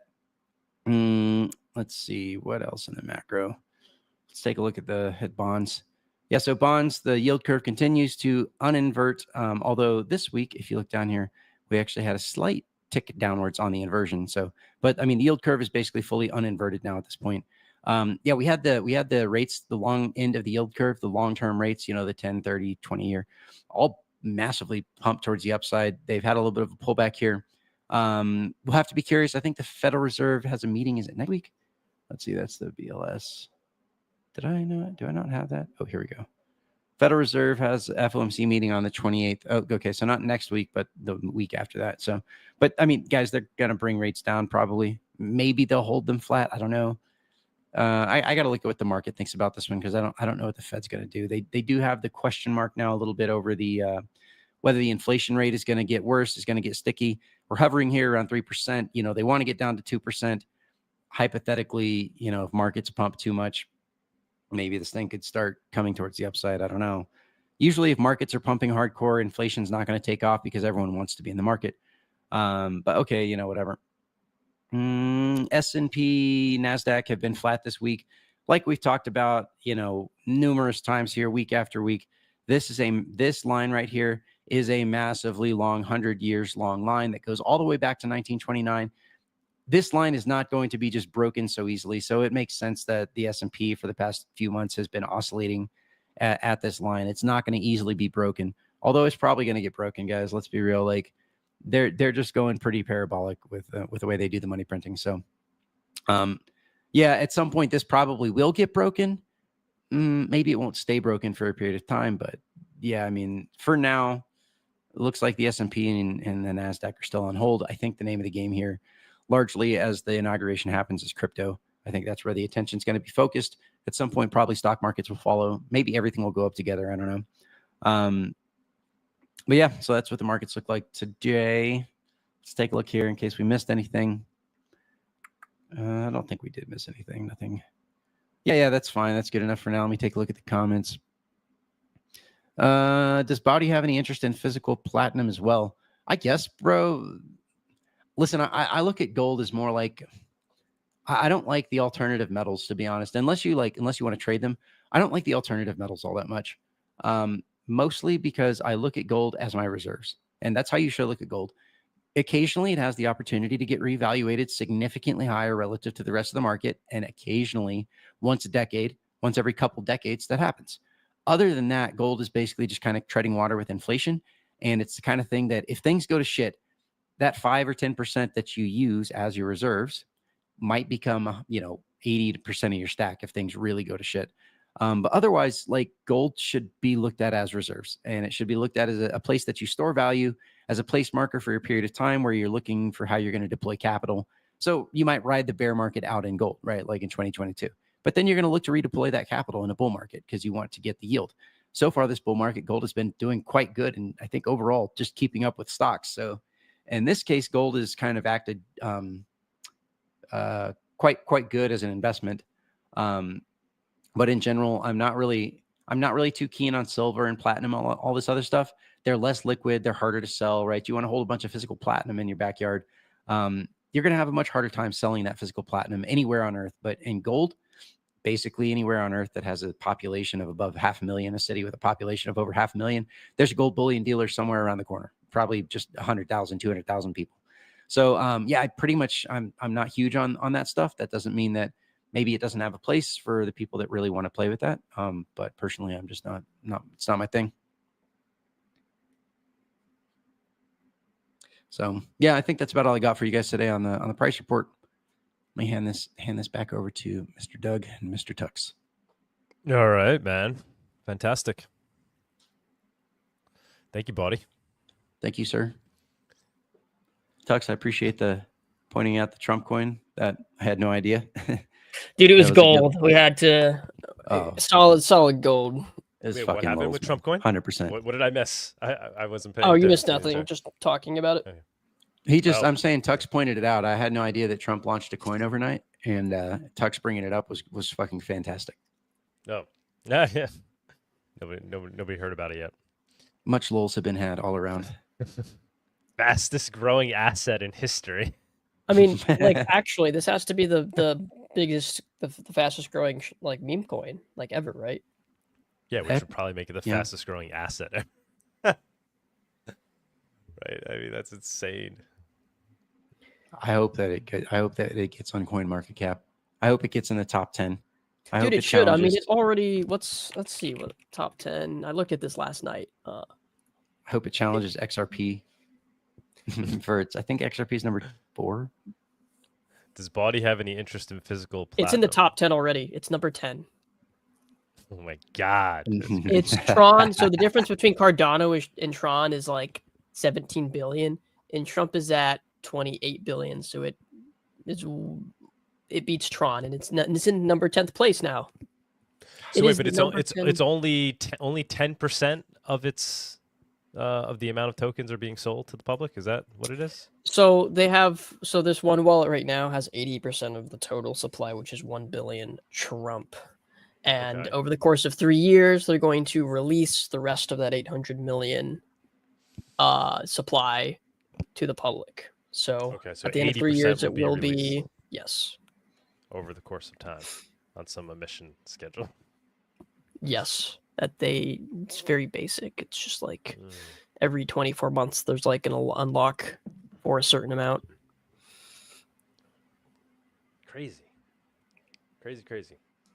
I feel like this is going to turn into a Supreme Court case at some point. Well, if it dumps really hard, but I mean, president. I think what we might have happened, like let's be realistic about this. Like, so Bawdy, I think at some point it'll start to actually stabilize, and it'll find more of like an actual place where it's going to kind of stay, right? It's going to trade. Like over time, it's going to probably stabilize, assuming there's no rug. Because here's the thing, right? If we actually look at the holders, so obviously some people are pointing out, oh, one wallet owns 80%. Well, that's the supply wallet. The next wallet owns 2.55%, and that's as high as it gets for an individual account. Or wallet, and then the next is 1.4%. So realistically, it couldn't rug like that much unless they lied about the supply and decide to just dump all of it at once for some weird reason, which would not happen. So, yeah, one thing people don't understand, they'll be like, "Oh my God, the supply is so centralized, it's gonna crash," and it's like, okay, yeah, but look at XRP and look at Cardano. And look at these heavily centralized coins. The market has like that. It proves you wrong. It can crash if they want to dump. They can certainly rug. They have so much supply, but centralized held coins don't necessarily have to pump and dump like crazy. In a lot of cases, they can just pump and keep a very high market cap as long as the guys don't sell, right? As long as that whale or whales, as long as they don't sell, Trump coin could end up with a very large market cap, and then they could slowly feed that supply out into the market over time. There is a Trump coin on the stock market too. A buddy of mine, it goes up and down like it's a fucking meme coin on the stock market, basically. Yeah, so yeah, it's effectively the same thing. This one will just be more liquid, right, and easier to trade, and yeah, exactly. A 5-year-old could go obtain Trump coin somehow. Doesn't do anything useful. It's just silly, but if you want to play in the Trump casino, well, there you go. It's people stock, right? You're investing in Trump, the brand, his ability to pump things. Yeah, it's a pure sentiment coin. So if Trump has good sentiment and people are like, oh my God, he's making America great again, then it's going to pump, right? But if he's like, takes us to war with Iran, people might sell or something like that, right? Like, or if his popularity goes down, or if he fills the swamp and everyone's like, oh my God, he's still a swamp creature, then maybe it'll dump, right? It's a pure sentiment coin is what it is. This is Trump's accountability. Now he works for Trump coin, and he has to please the people, or else Trump coin goes down. We're just gonna be watching Trump coin for the next 4 years. It's gonna be like talked about on Bloomberg. This is crazy. Dude, watching the transactions happen live. They'll be mentioning Bitcoin and Trump coin. And Trump coin. Incredible. His I'm looking at the coin. It's fight, fight, fight. Yeah. That's the meme picture or whatever. No. Yep. That's what they're capitalizing. He's fighting for our liberty by greedily pumping up his fucking net worth by asking all his fans to. Dude, watching the money. volume though is just crazy. I mean, I see there's a $1 million buy right there. There's a $500,000 sell. It's just like insane amounts of money in just a short period of time. It's crazy. Well, I guess we've probably talked about Trump coin well enough, and we've enjoyed the memes greatly. So I guess we can go ahead and move on to the news segment. Yeah, let me put the word out. If anybody wants to be our special guest this week, jump on up. We'll put the link out there right now. Only if you're cool and you have something cool to show. Yeah. Don't. Yeah, last thing I'll say here about Trump coin, this probably does signal alt season, guys. Like this is the kickoff of alt season, most likely. Thank you, Trump, for alt season. It's gonna be a fun 4 years. Here is the StreamYard link if you want to come up. Yeah, don't if you're gonna be an asshole and just troll or something, yeah, obviously you're not welcome. But if you have something interesting to contribute, digital cash related, please join us. All right, guys, I'm going to kick back here and listen to the news. Thanks, Bawdy. Thanks, Bawdy. Appreciate it as always. Yep. All right. Yeah, I guess we'll go and switch into the news right now.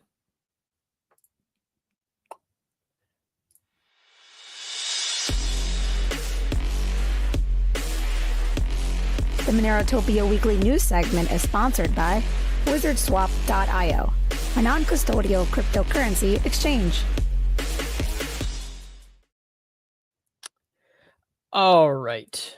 I got a couple more bookmarks I got to pull up here, so give me 1 second. All right.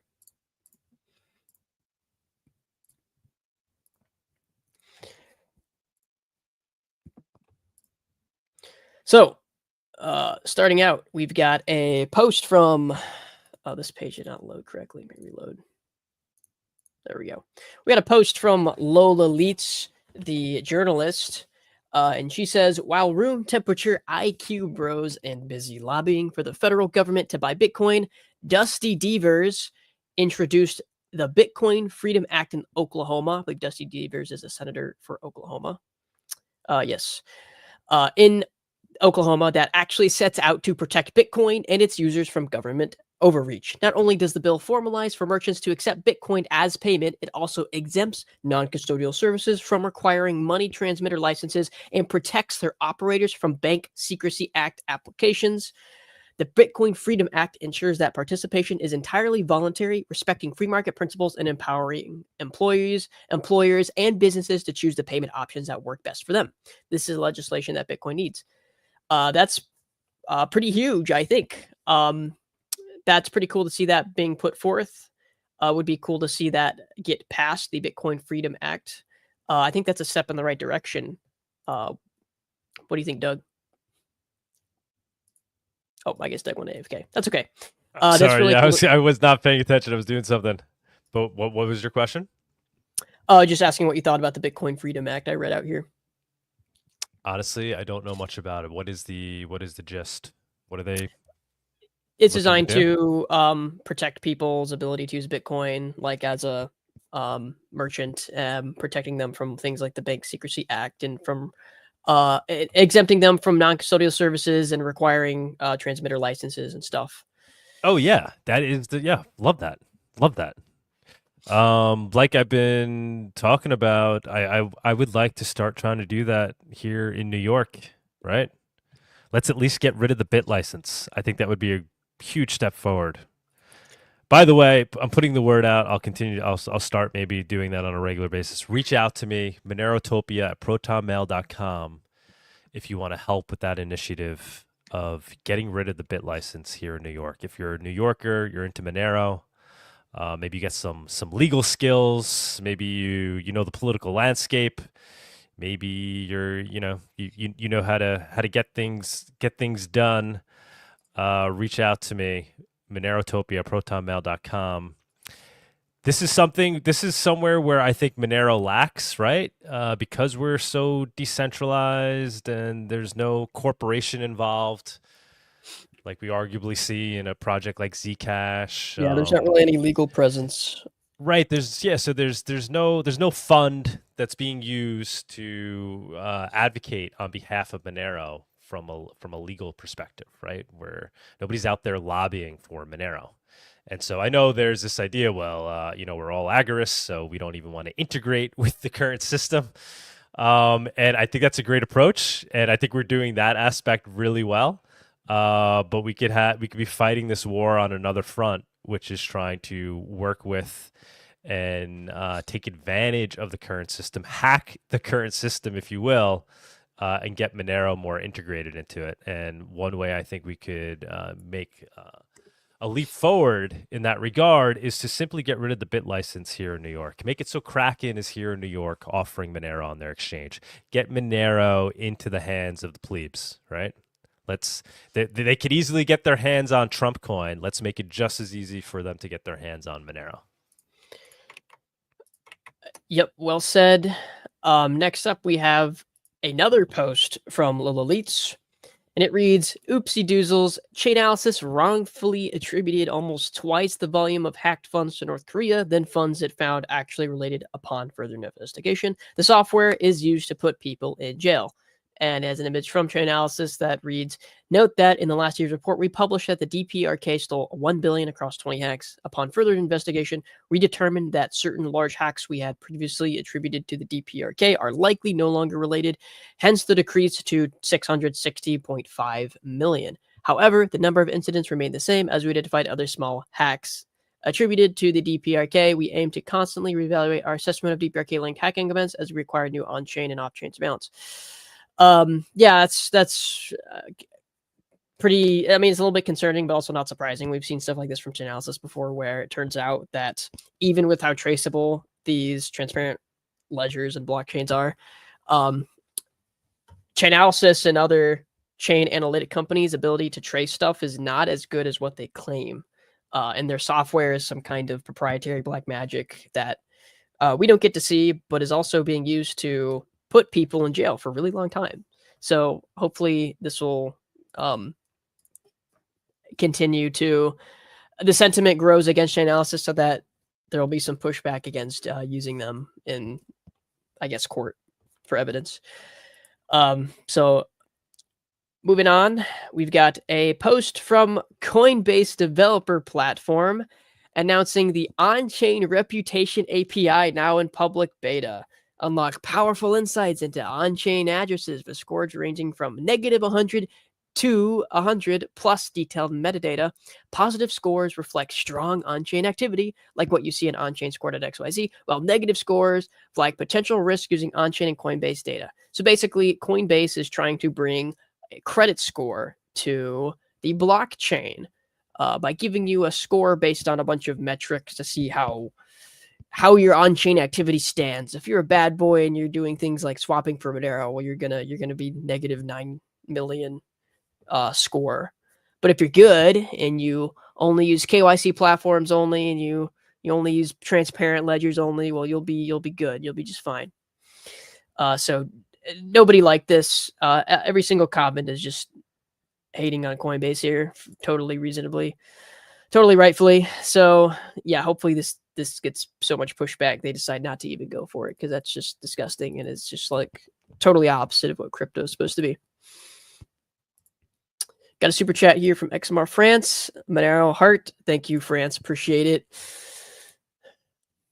All right, next up, we've got a post from Senator Cynthia Loomis. The U.S. government cannot continue denying the value of Bitcoin and digital assets. It's costing taxpayers billions. I sent a letter to U.S. Marshal Service asking why they plan to sell nearly 70,000 Bitcoin. So this is in regards to the planned sale of the 69,000 Bitcoin seized from the Silk Road case, and possibly another case as well.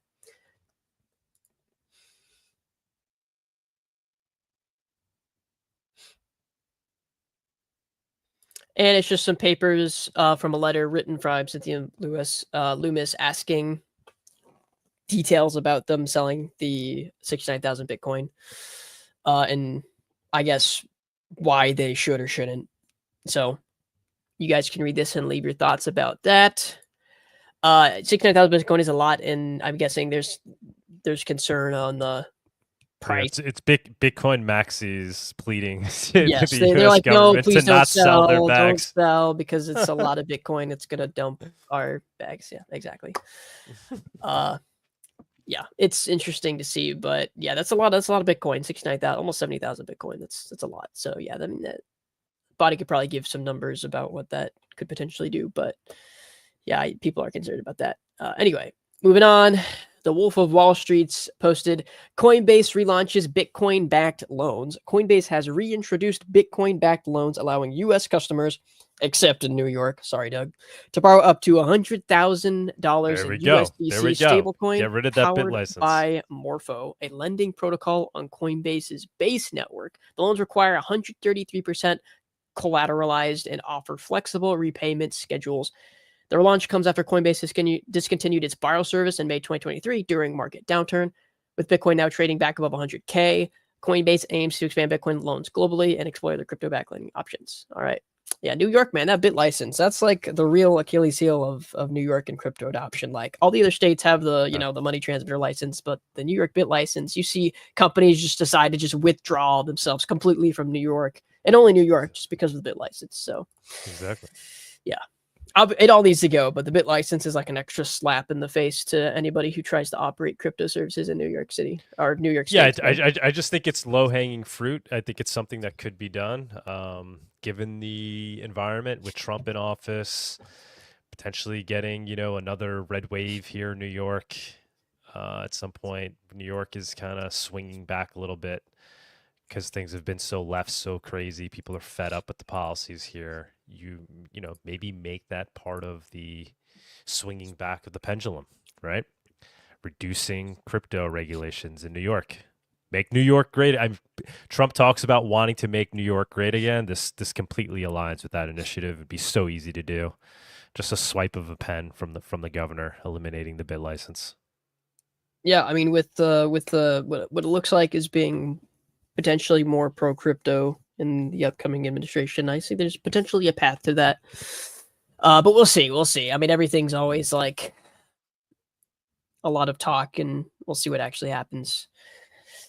Next up, we've got a post from Vlad Costea, a conference about privacy where everyone from VPN services to privacy coins gets invited to speak and hold workshops. No tribalism, no price talk, no shilling, pure tech talk, debates in good faith only, organized in Romania around Halloween. Anyone interested? I mean, it's kind of what Monerotopia is, I feel like, already, for the most part.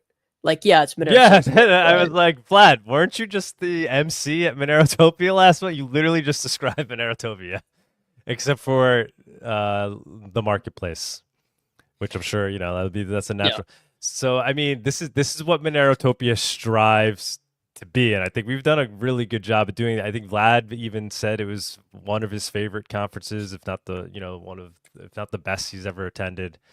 And he was a big part of that, by the way. He was an amazing contributor to the conference. I knew he would be a great host. And he very much aligns with these ideas of let the best tech win, and he's interested in things for the right reasons. And I understand wanting to create this, but yeah, please give at least give us a nod, right? Dude, this is asking too much, to be fair. No tribals and no price talk, no shilling. Yeah. I mean, like, in theory, naturally gather around their own project, right? So even if it's, I think Monerotopia, I think, has done a great job with that, right? We had Nero guy on stage. His entire presentation was criticizing these other projects, that's part of being open, right? So like. That's what you need, right? You need a venue that isn't going to just give projects a platform without them being properly then vetted, right? Is basically what it comes down to. Are people going to naturally have tribalism? Yeah, obviously that's you're not going to be able to avoid that. But yeah, all the power to him. Romania would be a pretty cool place for. I wouldn't want to see him doing it. Because I think he says in October, in Halloween. I mean, that's like a week away from Monerotopia. I don't think that would be a good good idea. I mean, we haven't really decided when we were going to do it yet, but that's when we did it last year. We did it in, we just did it this past November. So I wouldn't want to see it be so close to it. Just like we tried moving away from Monero Con, I think there should be some distance. Well, when is the next Monerotopia? I thought I was in the impression it would be in spring of 2026. We're thinking maybe, like I was saying to Bawdy, maybe trying to do it essentially a year from now. Okay. So we could, or maybe February. So I mean, it still would be. I would like to delay it as much as I can, just because we're enjoying. Yeah, you had a lot on your plate. We're enjoying Penelope right now, and I don't want to miss out on those things. But that being said, I don't want to lose momentum, and I don't want to do it at a time that's near MoneroCon. So I don't know. Maybe we team up with Vlad. Obviously, this can turn into Vlad. By no means am I trying to throw shade to Vlad. Monerotopia 2025 Romania. Yeah. But we actually talked about doing it in Romania, right? Because we had, what's his name? Was gonna, right? We were considering doing it there. Tony was. Oh yeah. Yeah. We were talking about potentially. This was like 2 years ago when Tony came to Miami, or he was in Florida, and he came to the first Monerotopia, and actually Romania became a potential Monerotopia spot. So I would love to actually go visit Romania, check that out. So definitely, I would love to see more conferences, especially. I will say, I think there should be one in the U.S. again, because I mean, there has been historically, but the two ones that were Monerotopia Americon, they moved to primarily outside the U.S. And I know the U.S. is not the most accessible place, but I still think there should be one here. I think the U.S. is an important place to have a conference for something like Monero. So yeah, I would really like to see either one return to the U.S. or like a new one, perhaps. Yeah, I always think obviously I would like to try to do Mexico again, just to keep the momentum going there. It's the easiest way to do it. We could go off of the success we've already had with onboarding all the vendors. But then I think Argentina would be great. I think New York would be cool eventually. So yeah, and if we're being honest, I think most of the people who went to Monerotopia probably from the US, if I were to guess. Yeah. Yeah, most people that attend that flew in, yeah. But we did have people from all over, people from Russia. People from Europe, and there's some people who were actually in Mexico, like Bawdy. So, yeah. All right. If you want to start a Monero conference in the US, hit me up. And let's see. What's his name going to do his conference again? What was he calling it? It was originally the guns and Bitcoin, and then it became Finiforum? How Finiforum. What's going on with that? Is he I have no idea. Finiforum? So that was kind of taking on that role. All right, man.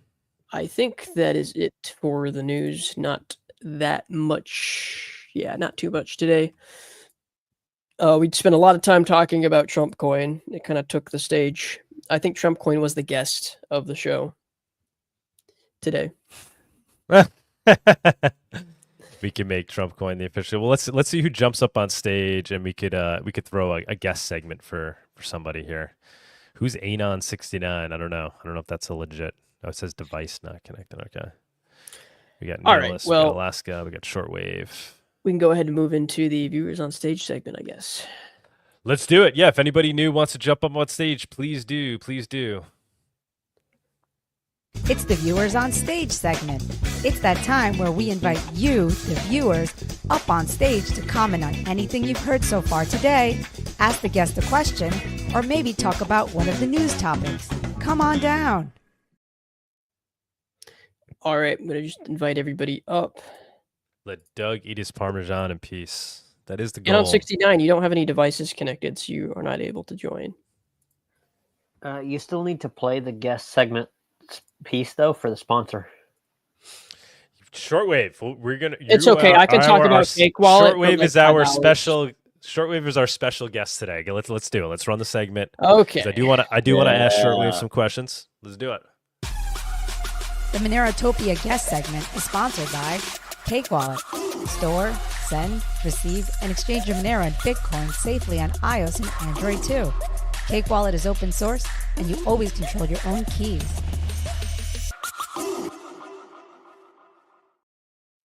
All right, it's official. Shortwave. I think you were a special guest like way back in the day, right? I don't think so. I don't think I've ever been special guest. I've been viewers on stage a ton of times, but I don't think I've ever been the special guest. He's been the co-host. Yeah, I've been co-host. Yeah, well, we've definitely been taking advantage of you then, because you're very special around here for sure. So today you are our special guest. Actually, I did want to ask you about your recent purchase on XMR Bazaar. Yeah, the Meshtastic node. Yes, I will say right offhand that I don't know much about Meshtastic yet because I haven't actually received it. I ordered it from Monero Mago, M-A-G-O. He's a very prolific seller on there, and so I trust him with the direct payment, and so it wasn't a problem. I've ordered soap from him before, so I didn't have any kind of concern about direct payment with him. See, that's good. You start small. You start with soap. You work your way up.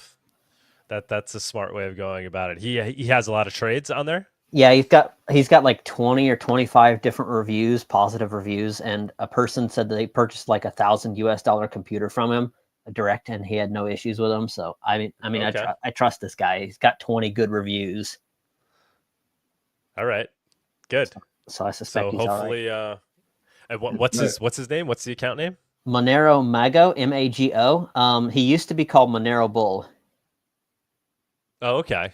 Yes, So I know that account. We got to ask him the tough questions if he's going to be the special guest. Shortwave, how much Monero did you swap for Trump coin? Let's hear it. Absolutely fucking zero. In fact, I heard about what I heard about Trump coin being launched. I'm like, you've got to be fucking kidding me. Or you could have made a 30x overnight. Nah, fuck that shit.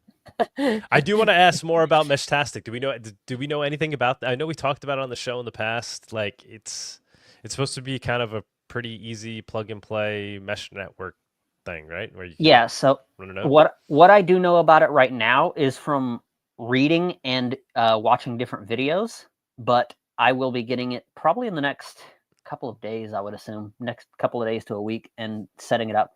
I don't know if I'll have anybody here to talk to. There's a site called meshmap.net that shows you different people who have live nodes. And there's at least one other person in my area that has one, but I'm not certain if I will be able to get. Do you have any idea what the hardware is like? Like what are these things functioning off of? It's all kinds of hardware, down from like $5 or $6 boards all the way up to like $150 devices, depending on what you want. They're little tiny radio chips. It's really DIY hardware, but some companies are making like bigger devices with solar panels and integrated batteries and well put together cases and stuff like that. How do we integrate this with the Nodo?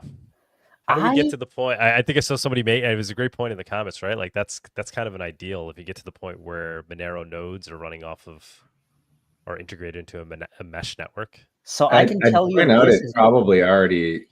You really wouldn't have to do anything to the Nodo to start integrating it with Meshtastic because it's I could be wrong, but I'm pretty sure it's already good to go. This is not that. The maximum possible data link speed on this is 10.6 kbps. It's really, really slow, and it's mainly just for text and location sharing. So like you can back and forth text over these mesh networks without any kind of cell signal or things like that, or you can share your device's location. Somebody made a BBS that you could access over the mesh, things like that.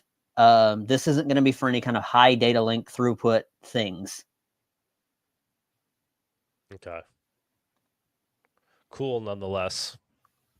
What's been your take on XMR Bazaar recently? I mean, you've been a part of it from day one, watching the growth. Give us your take on that. I'm really enjoying it. As I said, this is my second order through it, and both of them I've done direct. Actually, I've done 3 orders. I ordered soap from this one person who decided to take my 58 Monero and run away and never say anything to me again. So that happened. Yeah. So I got hit for that, but whatever, it Oh, happens. If I had, Thank you for your sacrifice, sir. yeah, the person, I should have known better. I should have known better. The person had 0 reviews and 0 trades, so I should have known better, but I didn't. So it's my own fault. I should have, For those scamming out there, hopefully your scamming days are numbered. Once we add the bonding system, it will be, more difficult for you to do so. Probably not worth it. I should have used the escrow with that person since they had 0 reviews and 0 trades. Yeah. But I'm like, you know what? I understand some people wanting to get into Monero, and maybe this person is that kind of person. So I trusted them, and I should not have. But oh well, it happens. Right. And we need that avenue. We need people to be able to get into Monero that don't yet have it, that can build up a trust and build up their trust and reputation on their profile from starting from 0, right? And that will always be a part of XMR Bazaar. Well, and I think that's where the multi-sig escrow comes in handy. Like if the person has 0 reputation and 0 trades, you have to do multi-sig escrow with them, no matter, even though it's complicated. Yes, it is complicated, but that's the only way you're going to be able to secure for certain that you're going to get your product, because otherwise you can end up like me. What do you think of the bonding idea? Did you hear what we were talking about with that? Yeah. Yes, I love it. I think it's a fantastic idea, because I can put up like a 1 XMR bond, and then if anybody buys something from me that's less than a Monero, they know that if I scam them, which I'm obviously not going to do, that they can take it to the mediator, and the mediator can decide whether to give them my bond or not. I like it. I think it's a perfect idea. Yeah. So hopefully, I think it's going to solve a lot of the problems. And then the escrow, where once we get the bonding thing up, we'll turn back and look at the escrow grind and see. There's definitely a lot of room for improvement there, just through basically the UI, the UX, like the process of going through it. But it's also the nature of the way Monero multisig works. How you've used Havino as well? How does it compare there? Because they're basically doing a similar thing with third-party mediators, multi-sig escrow. The software literally handles it all. So with Havino, you don't have to do anything except click the buttons. So you click, like you start trade, you click the send button, it sends it to the escrow. You don't have to do anything. It's all managed for you. There's absolutely nothing that you as the end user have to do. Yeah, but that's because you're running software, right? You're running a client, so that's, I guess, the advantage they have there. Yeah. With XMR Bazaar, it's all done in the browser. That would be my guess. I'm wondering if there's things we can learn from their implementation that could be used to improve XMR Bazaar's escrow. I don't know. What do you think? Any thoughts on that? I know that's like a technical question. Yeah, I wouldn't be the person to ask about that. You might want to talk to Woodser. Yes, that would be a good idea. I see somebody's selling a Monero Nodo on XMR Bazaar, Founders Edition. Okay. By the way, there is a bug. There is a bug with the UI on mobile, where only 5 listings show up per category, and then the 6th one shows up. That's since been fixed. That has been fixed. It's working on my phone now. Let me check it, because I thought this morning I just saw it. But let me take a look. Where's my phone at? Yeah, I think that's since been fixed. But good point. That was an issue. I do not find my phone. I don't know, Alaska. I don't know if you were listening in on that. Any insight into how Havino functions versus XMR Bazaar with regards to its escrow, and if there's perhaps ways we can improve XMR Bazaars? So I personally think that the differences between the two, they both found their niche just fine. And And I would point out that the escrow system, the way it's designed in the XMR Bazaar, kind of meets the need for XMR Bazaar. And my problem is I know very little about how the escrow system on Havino actually works. But I would just point out that the way it is now on XMR Bazaar, it seems to me like the way that you would want to do such a thing. Now, I've always done peer-to-peer. I've still never used the escrow system in XMR Bazaar. That is until I lost all my Monero in a boating accident. But like personally, I think that it's fine the way it is. Like you just keep meeting the Craigslist of Monero need the way that you are. And I think that the way that the escrow system is designed in XMR Bazaar lends itself to possibly having like premium escrow arbitrators. And I think that's probably one of the best business models that you have going for you, along with, the bond idea could work. But I think that premium memberships at some point for XMR Bazaar for people who are like doing a lot of vending on it probably would easily cover the cost by itself. But that's just my 2 cents. And there's a lot of room for talking to Woodser about how he did it versus how you're doing it, and maybe coming up with systems for integration or whatever. But I don't really see a need for that. Okay, the UI bug on XMR Bazaar on mobile is partially fixed. So it works if you click into the category itself, but if you're just on like the main homepage, it still has the bug. I'm sorry, Shortwave said it works, and then what happens? Yeah, so it works if you click into the category. Like, for example, if I go to XMR Bazaar... but it doesn't work on the homepage? Yeah, if I go to XMR Bazaar on the homepage itself, it's got the 5 with the blank 6th where it should be, and you can click the 6th if you want. And then if I click, say, like the browse 1,821 listings, that thing works now. It did not before. So that it's partially fixed. Well, no, that's it. That's it. You're saying because on the homepage it should... No, because the homepage, we want it to be limited. On the homepage, each category should show 6. They currently show 5 with a blank space where the 6 should be, and you can click that blank space to open the 6th. Got it. So it's showing as blank on the 6th. Hey, Shortwave, are you a mediator on XMR Bazaar? No, I'm not. I've actually never bought anything with escrow. I'm looking. I see there's a bunch of people. That's pretty cool. It looks like it shows their stars and then how many successful trades they've had. Yeah, we have like, so you could, I don't know if you want to bring it up. Cool. I could show you. Yeah, so we have like the little badges, right? So Aaliyah is the top, she was the first mediator, so it shows up first, but obviously eventually they'll be in order of trust, essentially.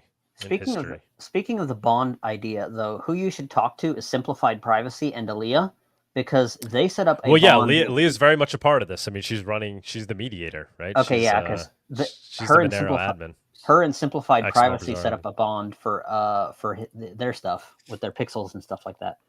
Okay. Yes, and she had brought up some concerns when we were originally talking about it, but now I think with the implementation that we've spoken about, she thinks it could work. She originally had some concerns as to how things can be gamed, but I think she thinks it's pretty solid at this point.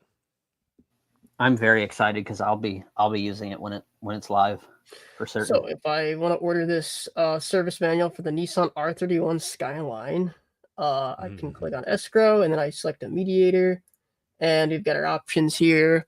I've got a decent amount of people, and it looks like most of them are 5-star, and they have at least one trade. Yeah, go to view mediators, or it's not showing view all. Right. Cool. Okay. Yeah. There's Leah. Oh, yep. Check mark. Yep. Verified. Just Aaliyah. Okay. Yeah, just Aaliyah. Yeah. So the blue check mark is like, the X blue check mark, and that's gonna be the next feature we add after bonds. There'll be a way to basically verify yourself through your X account but without what if using we don't have the X an API. X account? Well, it's just an option that you can do, right? Oh, so you don't okay. have to, right? So for those that do have one, right, like Vic might want to use this untraceable, for example. I see he has an account here. He should just, verify his X account, and then boom, right there. I mean, that creates a lot of trust, right? You know that it's untraceable from X. Chances are he's not going to destroy his reputation scamming you on XMR Bazaar. So when he's selling you his used Nodo, he's probably not going to, you can trust in the fact that he's going to ship it.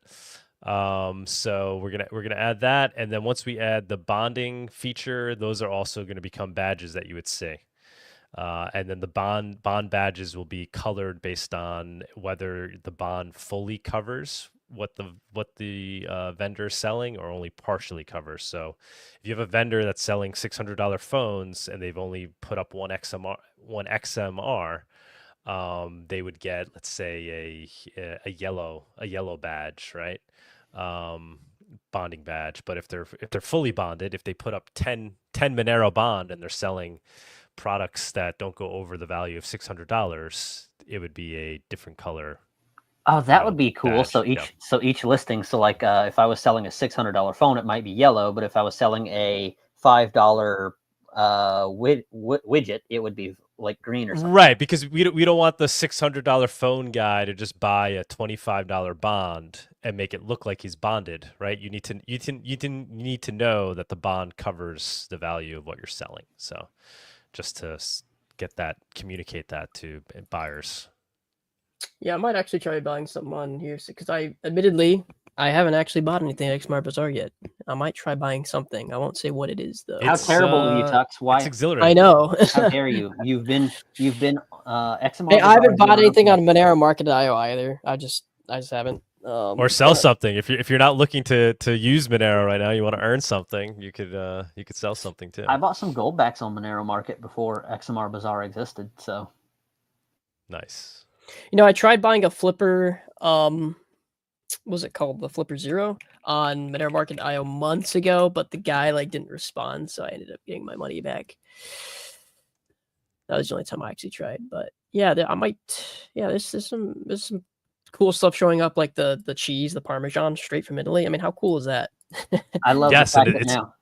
It's very good. It's not like you're not picking this up at your local. And now XMR Bazaar is larger than Monero Market.io for the first time. It's like 5% larger now. In terms of listings? Yep. In terms of listings, it's I think like 4.6 or 5 or something like that % larger now. Fastest growing Monero market in history. We're like the Trump coin of Monero markets. That's basically. cool. I mean, it's only been out for 7-8 months, something like that. May of last year. But when is it going to accept Trump coins? That's the question. And when is Cake Wallet going to integrate the future of cryptocurrency? Fucking never.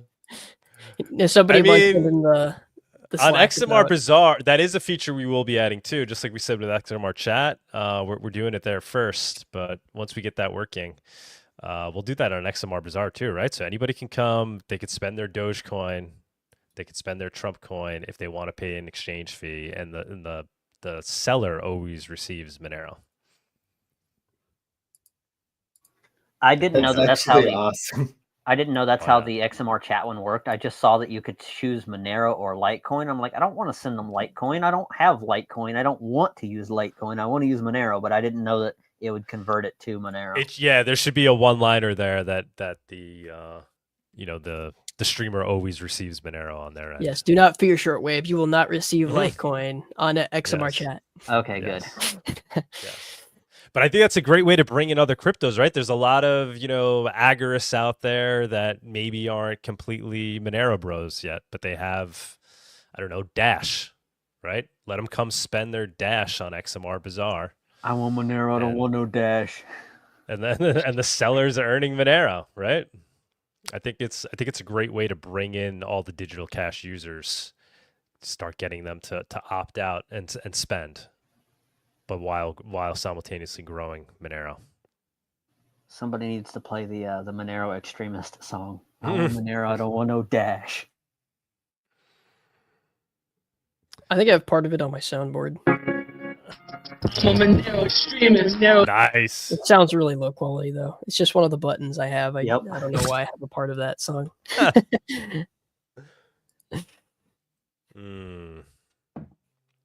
That might be Drunk one of Dial. my favorite songs ever. How about the performance in Miami? When that was like, that will never happen again. Like if you were there for that moment, that was amazing. Crypto Bear, like he did it was like an hour long live performance. Drunk Dial tip 50 cents. You should have the chair of the New York Libertarian Party on about the bit license. Yes, I should. There we go. Drunk Dial's already helped. Drunk Dial, man. Let me know if you want to help out with this. I know you're, not New York based, so maybe it doesn't make sense in that regard, but need somebody to kind of be the organizer behind the scenes, help push the initiative. But I think it's a good one to work on. Doug, you should go on podcasts like Joe Rogan or similar. You should. I'm share going. Monero. Yeah, I'll announce that now. I'm supposed to go on Luke's show. Luke Rudowski. Nice. Oh, you actually have that working out? Yeah, it's supposed to happen because I'm going down to the conference, the counterparty. Awesome. I'll be in Miami next. I guess it's a week from today. Wow. Anybody in the Miami area, come out to the counterparty. I'll be there at the conference. I don't know if I'll be on a panel or I have a What talk. is that exactly? Just next week? That is, I guess it starts on. No, yeah, it starts on Saturday. So it's Is that Saturday, Sunday. Tatiana's? Is that Tatiana's thing? Yes, Tatiana was at Monerotopia. She was,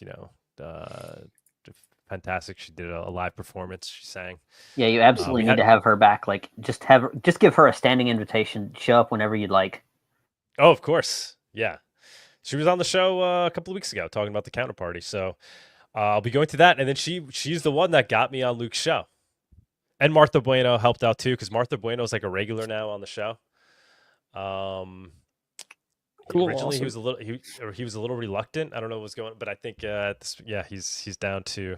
I'm sure he gets about shilled a Monero. lot of stuff all the time, so you gotta like.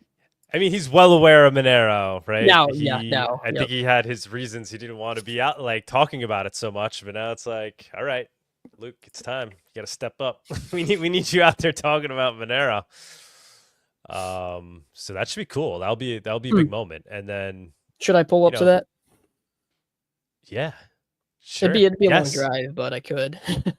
I mean, if Cake wants to get involved, I know the counterparty would be. Yeah, I don't think Cake's because we looked at it, but I don't think they were interested in for the cost. It just didn't seem like it was that great of a, I guess, deal. So yeah.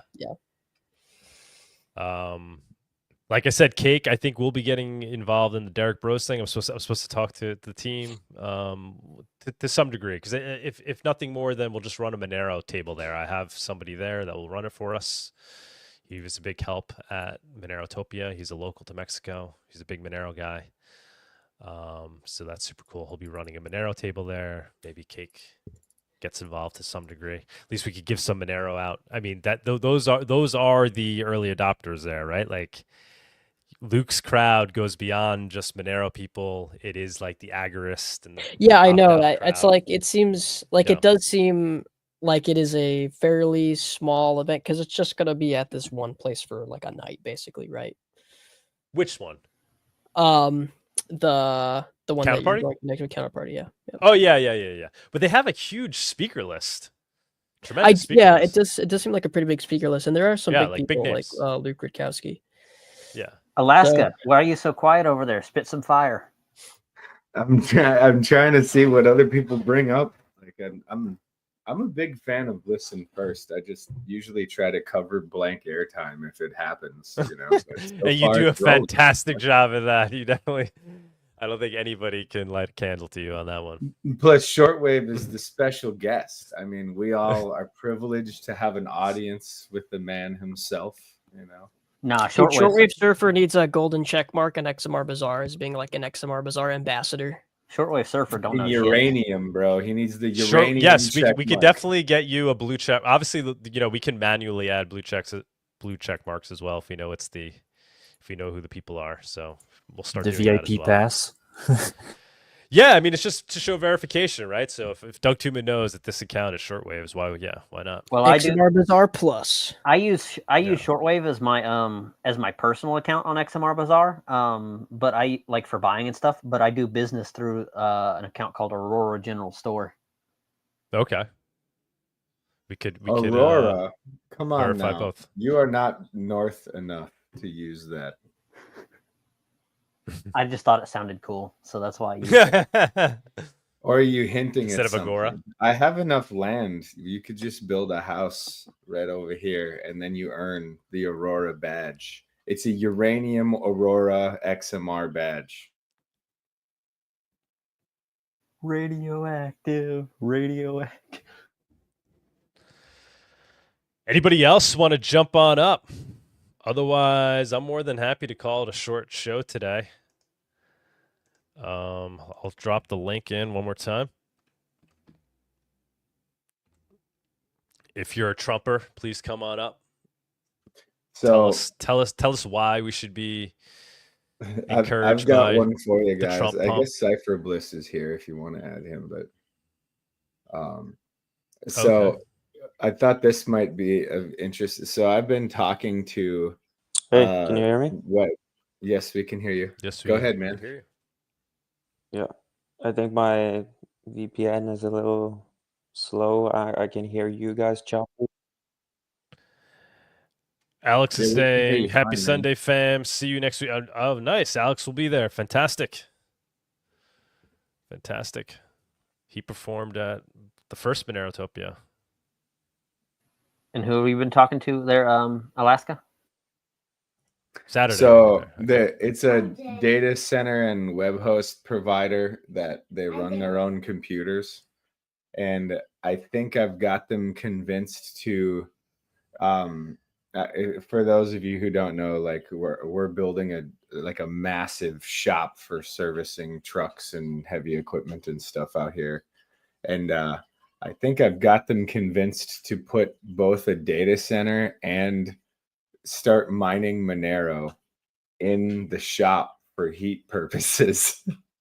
So basically, they'll pay the electricity and run the data center out of our location, and then we'll just use the heat to heat the shop, because you always have shop doors opening and closing to the Arctic air, and so you always have a need for heat even in the summer. So I think I've got some people convinced to heat a big shop in Alaska with Monero mining and data center traffic. Oh, nice. Now all you got to do is get them to accept Monero for like VPSs and stuff like They that. already do, actually. They're just extremely low key, but they already do. Do they accept price Monero do they price in Monero though?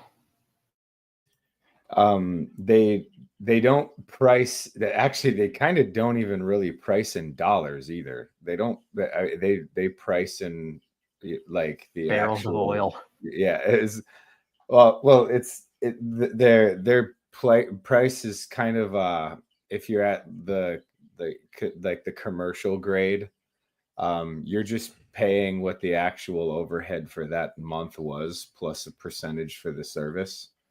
So it's not even like necessarily denominated in dollars. Like you're billed in dollars, but you're billed in whatever you want to pay. And the other thing is they're very low key, but they pretty much take any crypto. But Monero being a favorite, which is why I think that they're so interested. Hi, guys. Hello. Oh, yeah, David, he's right next to me playing game. Yeah, I was wondering ahead. what is happening with the whole Xano thing. Like, I feel like people are a little torn. Is it good? Is it bad? After a couple of weeks, what are your thoughts about Xano after those questions and everything? For me, it's like they're experimenting after all. Like they want to see if proof of stake works for privacy purposes, and they're providing the infrastructure for it. And I think it's like an experiment, really. Like they will see if it works, and because it's a new thing, they're innovating here. Yeah, I've given my take on it a bunch of times. What interests me most is that Andre, essentially the quote unquote Satoshi Nakamoto of Monero, he's involved in the first implementation of Monero as a part of the project.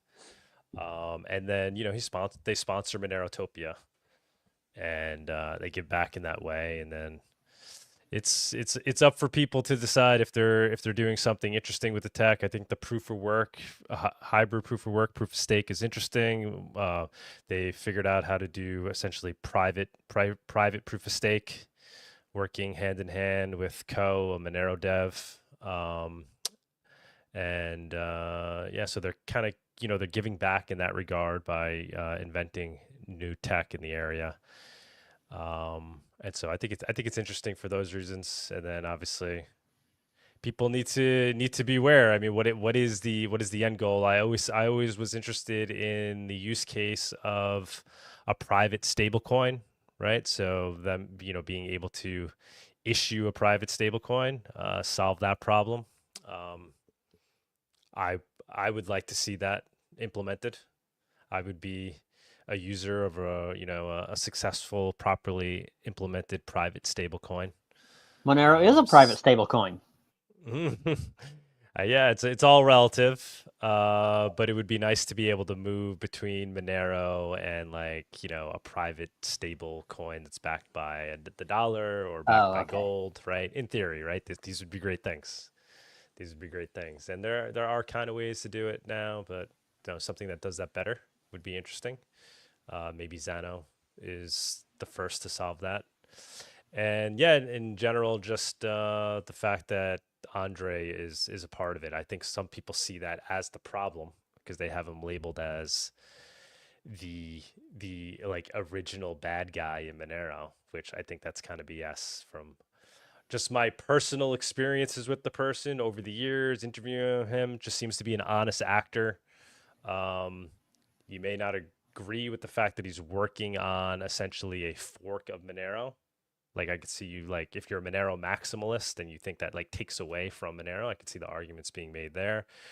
The arguments that I don't think it competes with Monero. I think Monero is by far the kind of the winner in the digital cash space, right? And I don't see any reason why it's going to trip up and lose that advantage that it has. So I see Xano, the way I see Xano is more like the stock market. So Xano is shares in NASDAQ or shares in the NYSE or something like that. So that's in my opinion what Xano is.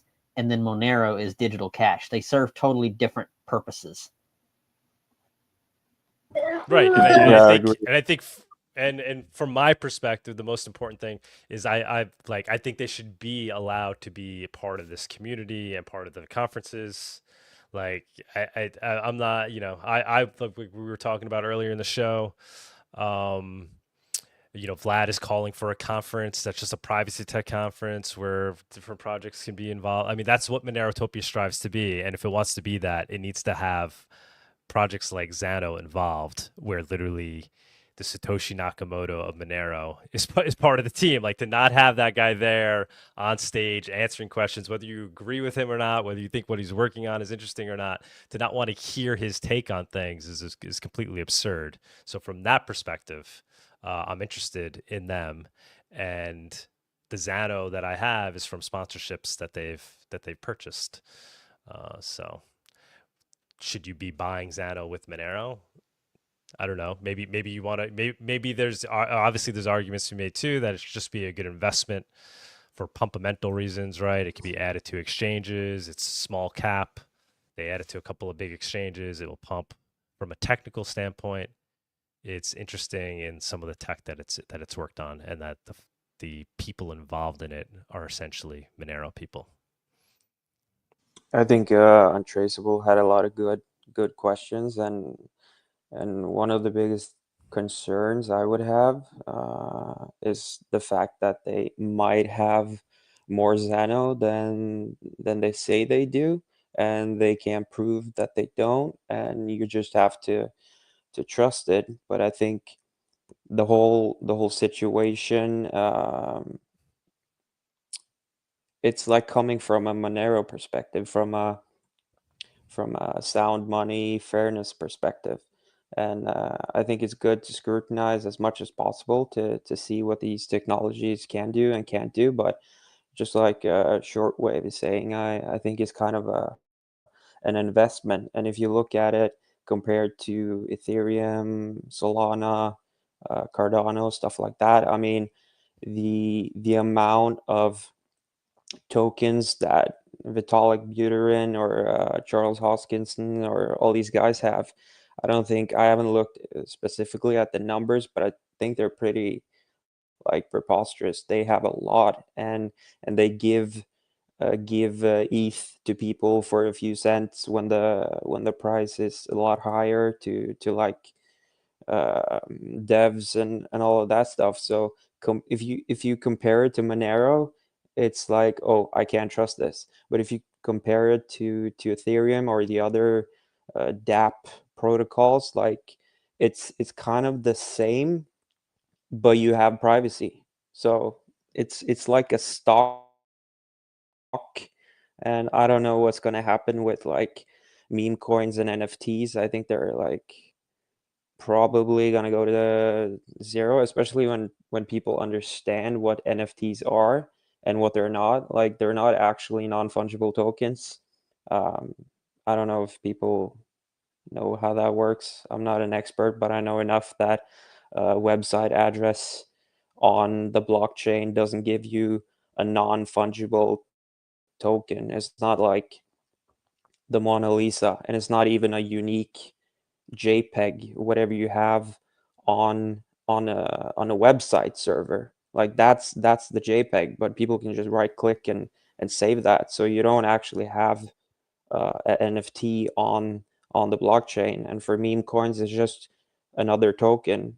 Like, it's the same token, but different supply, whether you have this meme coin or that meme coin. And the logo of the dog or the frog or whatever, that doesn't actually exist on the blockchain. That's on a website. So people are just buying the same tokens, different supply, and they're buying metadata on the blockchain and thinking that they have a unique piece of art or something.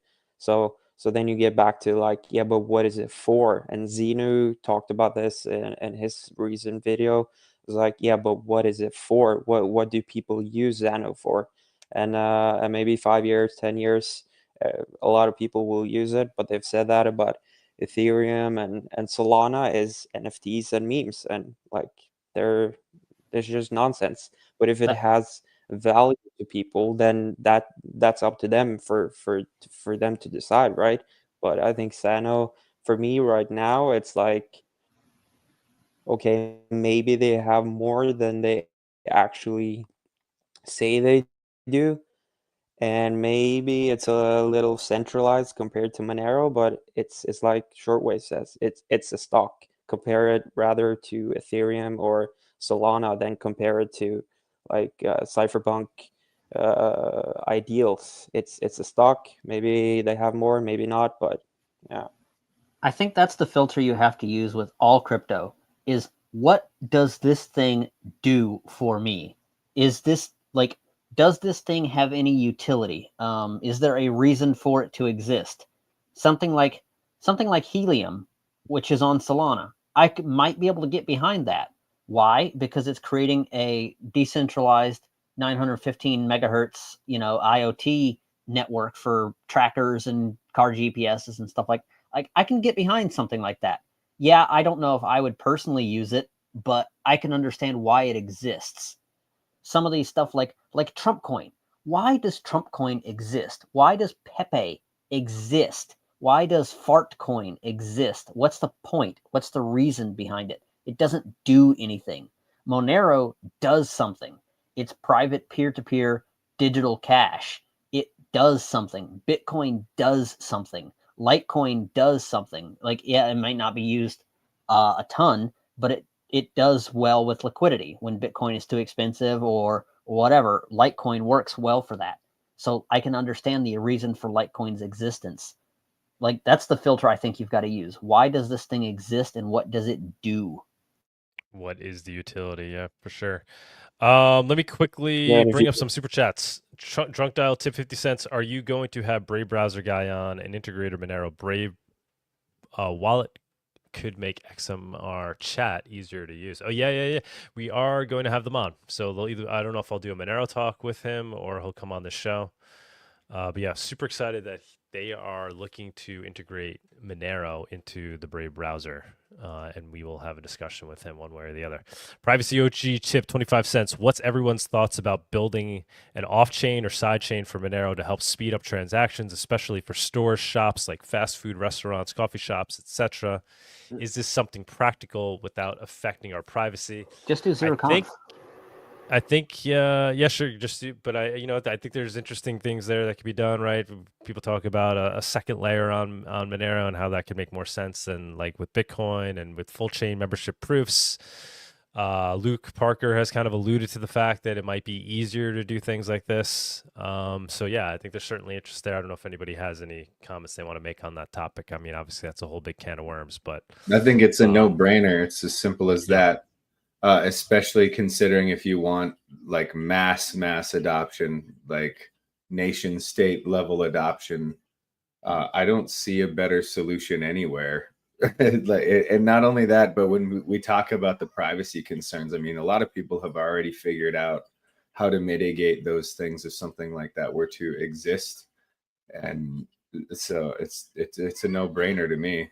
I got into a discussion about this with somebody on the Monero Matrix room. I can't remember. I want to say it was like one of the big people, like oh fuck, you've had him on from he was the big like statistics guy you had from Monerotopia that I can't remember his name right offhand.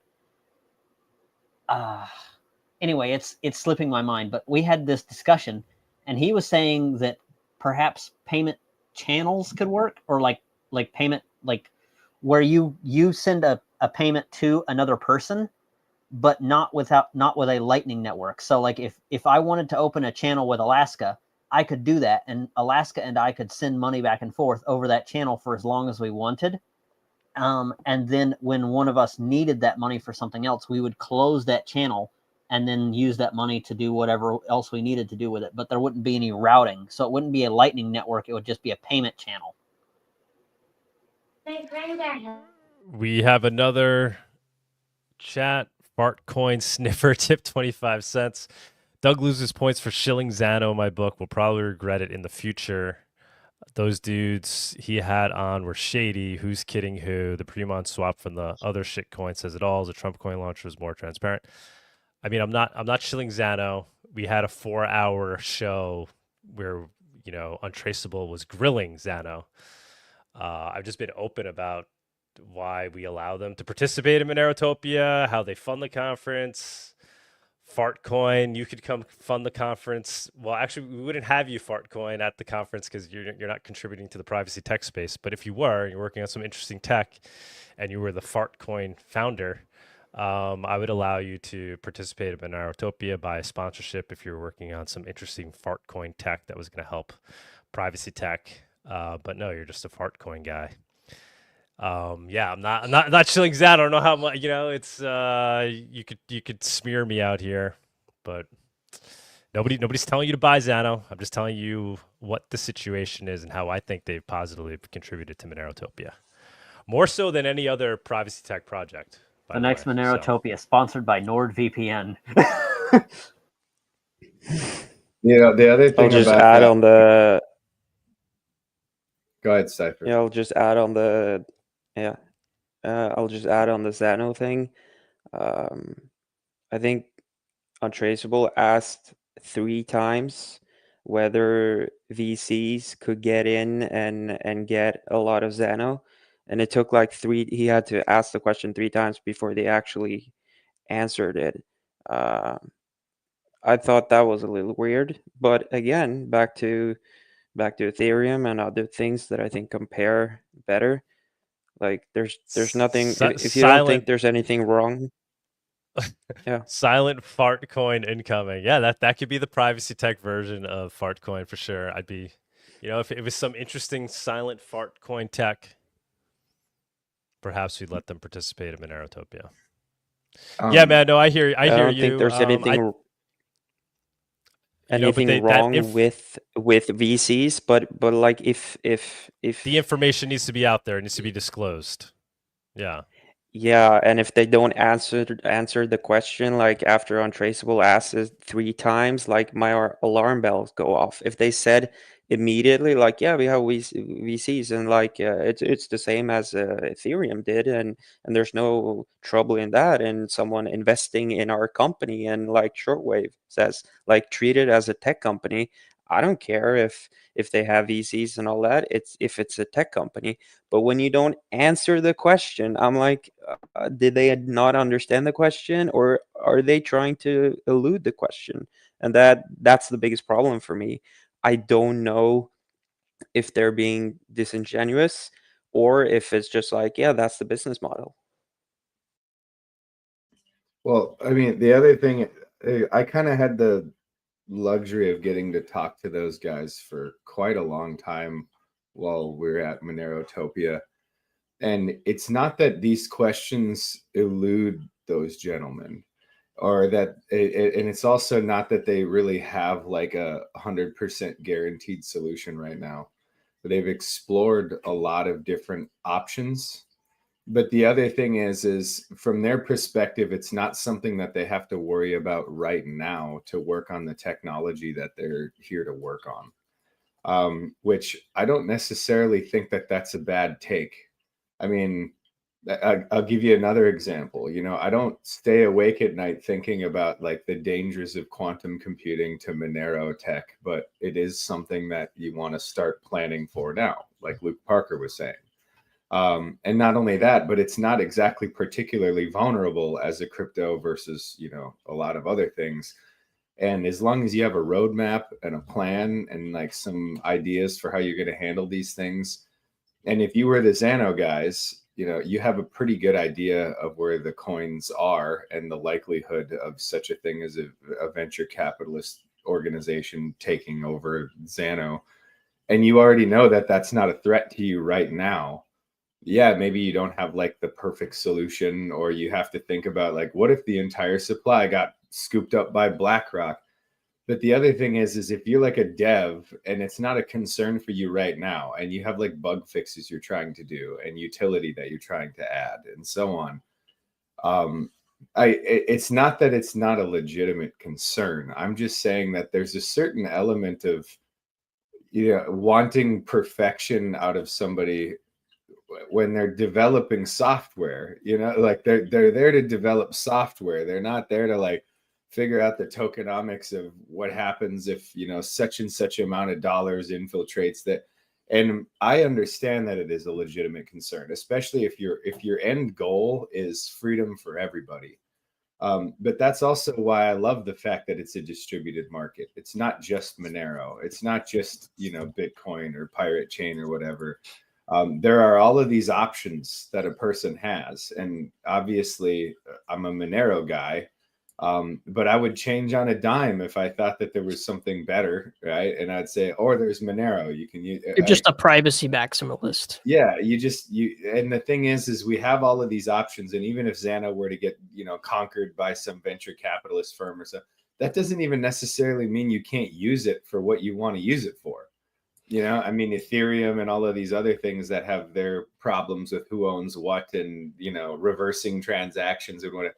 Well, can I use it for the thing that I'm trying to use it for?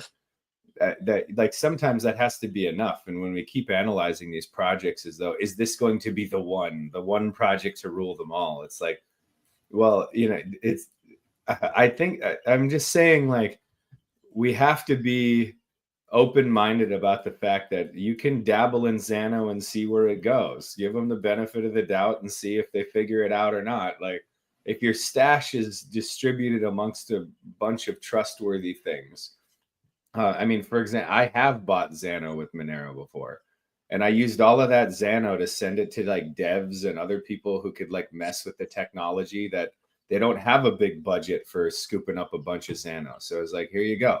Go play Hey with guys, it. we've got Arctic Mine. Oh, hello. Oh, here we go. We Here missed we you. go. Where you been all our lives? We may have to run the special guest segment again. Arctic, what's going on, man? Fire it up. What's going on? A few things. I spoke at Triple C in Hamburg, and I'm planning to speak at an Acapulco in Acapulco. Oh, exciting. February? Yeah, February, yes. I'll be talking about Monero Beyond Privacy. Okay. And what's that, scaling or? Well, why you'd want to use Monero if you don't care at all about privacy. Okay. To put it in a simple way, there's a lot more to Monero than privacy. And if you want, even if you don't care about privacy at all, you still want to use Monero. And what is the? Do you mind telling us the reason, or you want to save it for your thesis? Oh, for your the reason is scaling and security. The reason is that in the simplest element of the word, Monero has solved the Bitcoin block size problem. And also Monero has a proof of work that's truly distributed. Now, these two things have nothing to do with privacy. They enable privacy, but they have nothing to do with privacy. And the tail admission, I would say, ties. The tail admission is absolutely critical to all of this. Yes. And I'm seeing there's more talk about that now. I mean, there's always been little lurkings of talking about it in Bitcoin land, but like the Peter Todd meme of talking about that at some point, Bitcoin is going to have to decide whether or not it needs to add a tail emission or some kind of demurrer to basically finance the continued finance the security of the chain. Peter Todd is 100% correct. But Bitcoiners, and in this respect, in both the small blockers and the large blockers, are really reluctant to admit the fact that the thing is fatally designed flawed. So you can actually add a tail emission, or more correctly, stop the halving. There's a simple way to do it in Bitcoin. And then if you want to add the limit, you could put demurrage as a way of maintaining the 21 million limit. I mean, that's one way you can do it. And then you would have security, and then you would have long-term security for the chain. My work, of course, what I've been saying for a long time, is that I can show that that you can't scale your way out of the security deficit problem in Bitcoin. So, and the way you can show that is that you can show in Monero the fee and reward would stay constant or fall as you increase the block size. And that's you can just derive from the penalty calculations and so on. And then that leads to the conclusion that if you have less of a penalty than in Monero, for example, a good example would be the current adaptive block size in Bitcoin Cash, which I'm in the process of actually studying. It's a bit interesting, although in another way. Then you can show that you're not going to grow your way out of it, and then in fact you will not replace falling block rewards with transaction fees. On the other end of the scale, you can't prove that Bitcoin would fail by having a very small block size and trying to push up transaction fees to insane amounts, which is effectively what the Bitcoin core developers have done. In fact, that is your best chance, but there's no guarantee at all, and in fact, it's more likely to fail, that the transaction fees will replace falling block rewards. So you're sort of in between a rock and a hard place from the point of view of Bitcoin. The trouble with that is now you've destroyed the very reason to have a blockchain in the first place, which is peer-to-peer cash, which is it's actually the unique selling proposition of cryptocurrency, and that is that you want to eliminate the frictions. And you can hear a lot of speakers in the Monero community say why the government is doing this and that, and you want to disintermediate the banks and effectively disintermediate the government by disintermediating the regulators. This is a value proposition of eliminating the friction created by these intermediaries. Well, if you're dependent on the very thing you're trying to replace, which is the banking system, which is Bitcoin core has effectively become dependent on, what's the point? I'm serious. What is the point? So this is kind of the scenario that you're at. Somebody had asked earlier about potentially side chains for Monero, or this idea of a second layer on Monero. It's been talked about. What do you think about these concepts? Obviously, you think Monero can scale kind of in accordance with the actual real world demand for it as digital cash. That as the network effect builds up, the hardware will improve, the internet will improve in tandem. But what do you think of these ideas of second layers or side chains, and whether or not Monero is technically built for that? Well, there are two questions. I mean, most likely technical implementations on it would be done through some kind of zero knowledge proof, which would allow these kind of things to occur. That's what I suspect. From the perspective of its scalability, that doesn't preclude a second layer. There's nothing wrong with these hybrid things. I mean, the most basic second layer in Monero right now, it's actually centralized ledgers. You still have the second layer that you have in Bitcoin, which is actually the dominant second layer in Bitcoin, which is a centralized ledger. I mean, I can go and give you an example of that. I can go and buy a prepaid value card with Monero and then load my Starbucks card. Well, I've now created a second layer on the Monero blockchain, one that actually is also a second layer to Visa, to Cash, and to debit cards, and to all these other wrappers such as Google Pay and Apple Pay and all this other stuff. So you still have a second layer.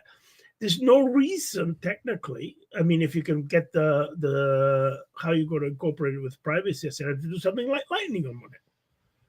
And would it be helpful? Sure, it will.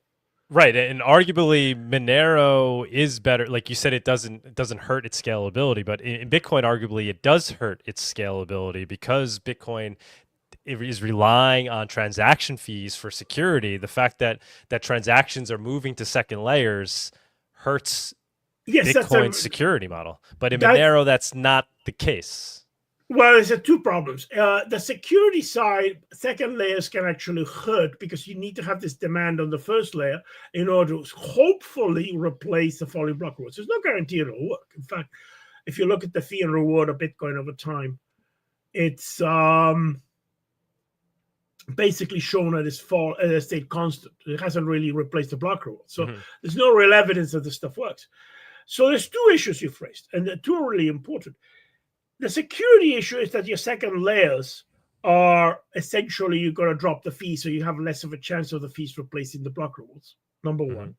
The second problem is the security of the second layer, and this is where the scalability issue comes in, because a Lightning network depends upon the ability to issue what's called a justice transaction, which is in order to prevent an attack. Well, if the price of the justice transaction has to be done on chain, is so high that the cost of justice is more than the justice you're seeking, the whole security model is broken. So Lightning is not a replacement for scaling, it's an enhancement to scaling, yes, but you're not replacing it. You need that low fee on the main chain. The simplest model understanding this is an atomic swap between Monero and Bitcoin.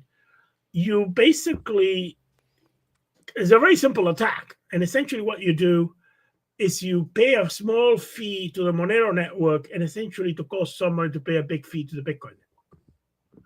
So it's a fee differential attack.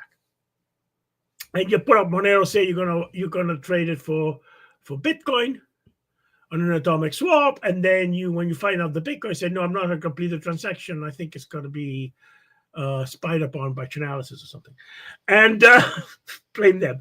And then you simply walk away, and then you force the Bitcoiner to send the Bitcoin back again on the blockchain to their own card, a huge fee, and you pay like a fraction of a cent to set this up because it doesn't cost you the money to put up the Monero. So essentially what you're doing is paying, a couple of cents or something in the Monero network to cost somebody a $50 or $100 cost of the Bitcoin network. That's the fee differential attack. It's the same problem. But it's fair to say Monero is potentially better architected for a second layer, given that it has the tail emission. So there's always that base security. Absolutely. It's better architected in the sense of the tail emission and the scalability and so on.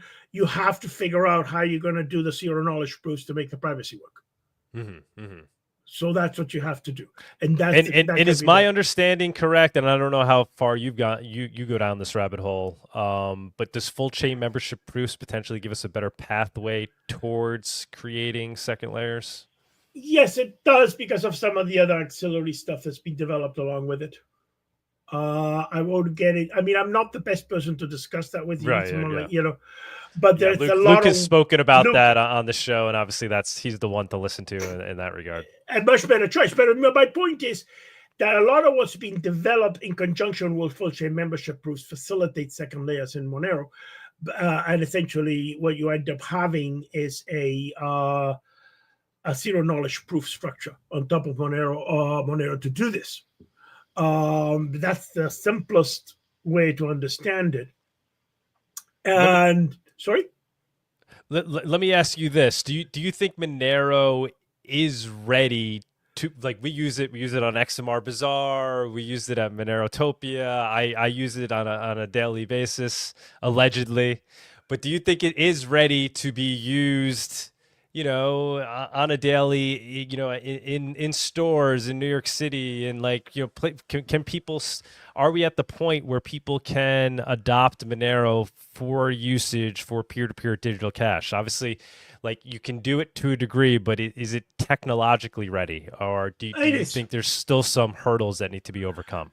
It's, I guess a better way to answer your question, is it good enough as it is right now? The answer, in my opinion, is yes.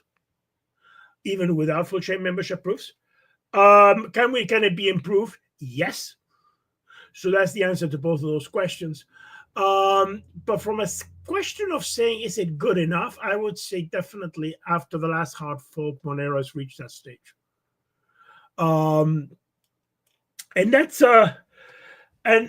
because essentially the barrier to Monero's adoption is essentially just the growth of internet infrastructure. Now, there's a lot of things that if we start to see adoption in Monero that will have to be done, but don't require a hard fork. One of the most obvious is to develop parallel processing of transactions in Monero, which there's a lot of work, definitely a lot of support for that among the developer community right now for that. So there are things that need to happen, but those things don't actually technically need a hard fork. But yes, it's at the point where it can actually evolve into adoption. And it'll take time to get to adoption. But we don't have the limitations that Bitcoin has.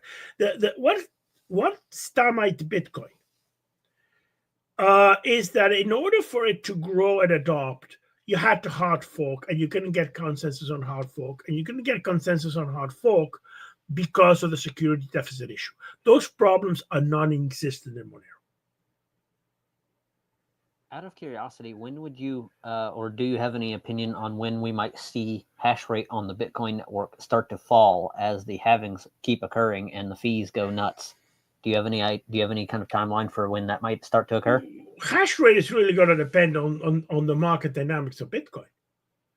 And so what's going to happen there is that there's two things happen. You got the falling block rewards, and then hash rate is essentially determined by its value in USD or euros or some other fiat currency.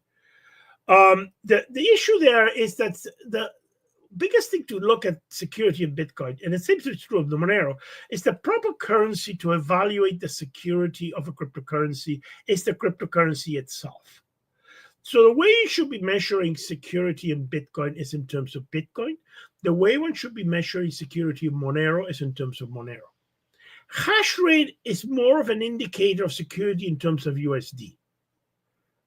And I know we have people in probably listening to this podcast that think the dollar is going to collapse. So obviously, if you believe that, you're not going to measure your security in the currency you believe is going to collapse. So in terms of Bitcoin, the security is going down, and it's very predictable. It's going down every 4 years. You get a halving, which essentially you can model it as a radioactive decay. The security decays every 4 years by just under 4 years by 50%. It's a half-life. So your half-life is 4 years. And then you say, so then every 4 years, you're going to see half the security in terms of Bitcoin. So and that's with taking into account transaction fees as well. Well, I mean, if you look at the historical record, all you have to do is go to the info charts, look at fee and reward. The parameter you look at fee and reward in Bitcoin is basically constant. I mean, you see spikes where we've seen spikes in transaction fees, but when you actually see the overall fee and reward, it's been pretty much constant. So transaction fees are not replacing falling block rewards in Bitcoin. That's the evidence up to now. But I mean, don't take my word for it. Just go to the info charts and choose fee and reward for Bitcoin. You'll get a graph all the way back to the Genesis block of Bitcoin. And what you'll see is it's basically flat in recent time. I would also point out that like the entire community is effectively actively undermining the fee structure as well. I mean, it's centralizing Lightning Network and all of these other things that they're trying to use to push the usability of Bitcoin is actively undermining the fee structure of Bitcoin. So like on top of the fact that it's already has like a hard programmed half-life into it, the trend year after year is moving toward fewer people moving fewer actual tokens on the block and moving toward the custodial solutions. And it's an ever higher percentage that you have to hold. You have to be a whale to move your Bitcoin around at this point if the trend continues. I mean, yeah, you can move Bitcoin around now, but the trend is already moving toward larger and larger amounts having to be moved for it to be economically viable. Well, you're totally correct. I mean, I completely agree with you on your point. I mean, because essentially what we're saying here is that because the fees are so high, the small players have been thrown out. I mean, Michael Saylor pointed this out, that for the small Bitcoiner, self-custody is simply not viable. And it's not viable because of the cost of transacting on chain. He was vilified by people like Vitalik and all over for what he said. But he spoke the truth. He used to do the math. Okay, if you're going to have a whole bunch of small people owning Bitcoin, how many transactions is that going to generate for a certain value? Let's say amounts of $1,000 or something. And then you just calculate the math and it doesn't work. I mean, it's the same criticism that I had back in 2012 when Amir Taki said that Bitcoin could support people who were living in squats or experiencing homelessness, or homeless, whatever you want to call it. The key point, whilst they're experiencing homelessness. And the answer is there's too many homeless people in the world, and if even a very minuscule fraction would use Bitcoin, it'll collapse the network. This is just simple math. And it's just no different. So what you're saying is, yes, small amounts is just not going to be viable. So you're going to have the everybody moving away from it, going to centralized ledgers, because that's basically the only viable second layer on Bitcoin right now. It is a second layer on Bitcoin. Centralized banking is a second layer solution on Bitcoin, just as it's a second layer solution in Monero. But the only viable one right now is centralized banking. And so people are going to move there, and so the fees aren't going to be paid on chain. So you see a drop in fees. And I've already seen a lot of musings in that. When I was at the Proof of Work Summit in Frankfurt, there were a lot of people that had serious concerns about that very point that you're saying. Absolutely. I'd point out that what Arctic Mine is bringing up is something that kind of irks me about the way that people talk about second layer in Monero, is they're looking at it from the perspective of what has been done before. But Bitcoin is a walled garden for technical solutions. They're trying to solve problems that Monero doesn't have, and they're also trying to, and Monero is looking for solutions to problems that Bitcoin will never even make it to. So, like, as a really simple example, like the reason a person might want a payment channel in Monero would be something like a business-to-business customer-vendor relationship where I order a lot of things like products and so forth from a foreign nation, but it's a private customer.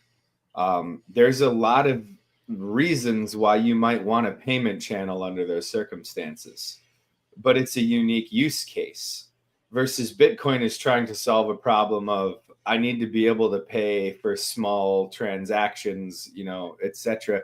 It's not the same problem, so it wouldn't have the same solution. Or another good example is when we were talking about mesh networks. Monero may need some kind of second layer solution for extremely low bandwidth circumstances. And Bitcoin isn't trying to solve those problems because people don't use it as private digital cash now. So they're not looking to fix those solutions there. But like having some kind of payment channel where it's like node to node, but they're sending like very small amounts of information to just indicate that a transaction needs to take place in the future, sort of deal, over a mesh network. That's the kind of situation where, but once again, these are things that no other crypto would really have that problem because they haven't made it there.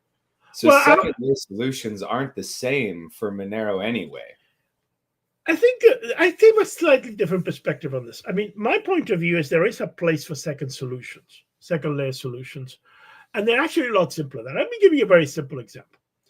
I mean, this morning I went down, walked down to the village. I got my exercise, and I had a wrap in one business, and then I went to Starbucks and bought a coffee and a bag of chips.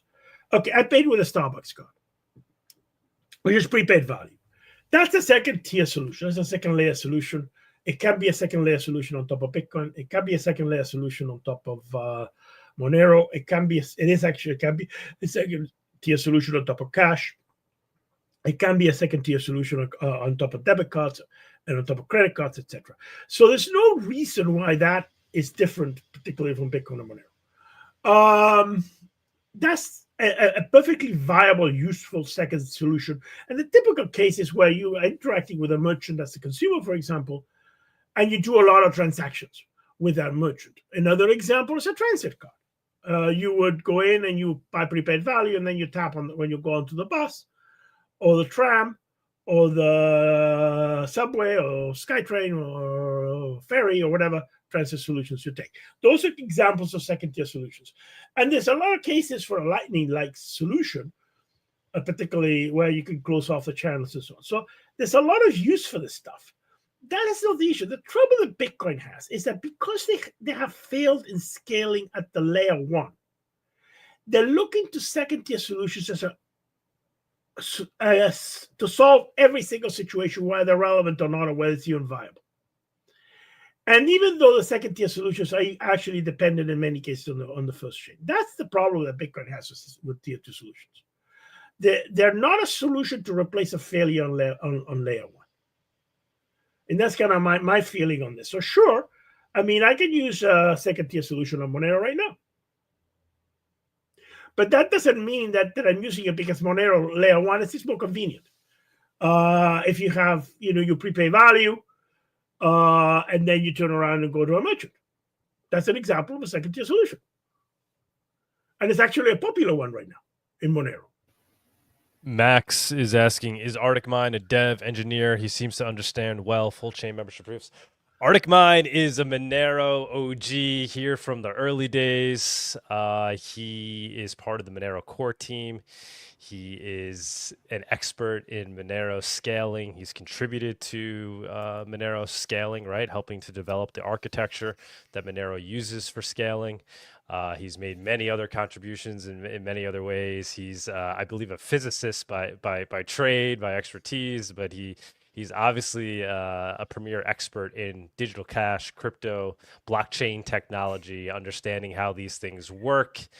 From a perspective, I would say, of a physicist, right, who understands that we cannot have perpetual motion machines, right? There's cost benefits to things, and if you want digital cash to exist, it has to exist in a certain form where it can be scalable and can maintain its security as it scales. And he believes vehemently that Bitcoin is lacking in this area, and Monero is succeeding in this area. Well, I didn't mean to put words in your mouth, but that's how I view you. It's a pretty accurate description. My area of expertise primarily is scaling, and because that's basically what I spent the last decade studying in Monero. So, for example, something like full chain membership proofs, that is not my area per se. my interest, and I've done this. I Luke Parker gives a talk, and he says he's got all these proofs, and I said, well, how big are they? And that's all I'm interested in. Well, the reason I'm interested in how big are they is because I want to know what the transaction size is and what kind of, how you're going to do the scaling part of it at that point in time. But there's 3 S's, and I call them security, scaling, and spam, that Bitcoin has serious problems with and have not been resolved. And the 3 are related to the third one is spam. And the spam, because of Monero's privacy, and I'll tell you one thing about Monero. Monero is one of the toughest chains in which to do the kind of work that I'm doing here of scaling and anti-spam and security, precisely because of its privacy. So you cannot play around in this chain. Because if you get your pricing wrong, you're going to get spammed to oblivion. And the best example is what happened to Zcash. They were spammed for like 6 months, and they couldn't do anything about it.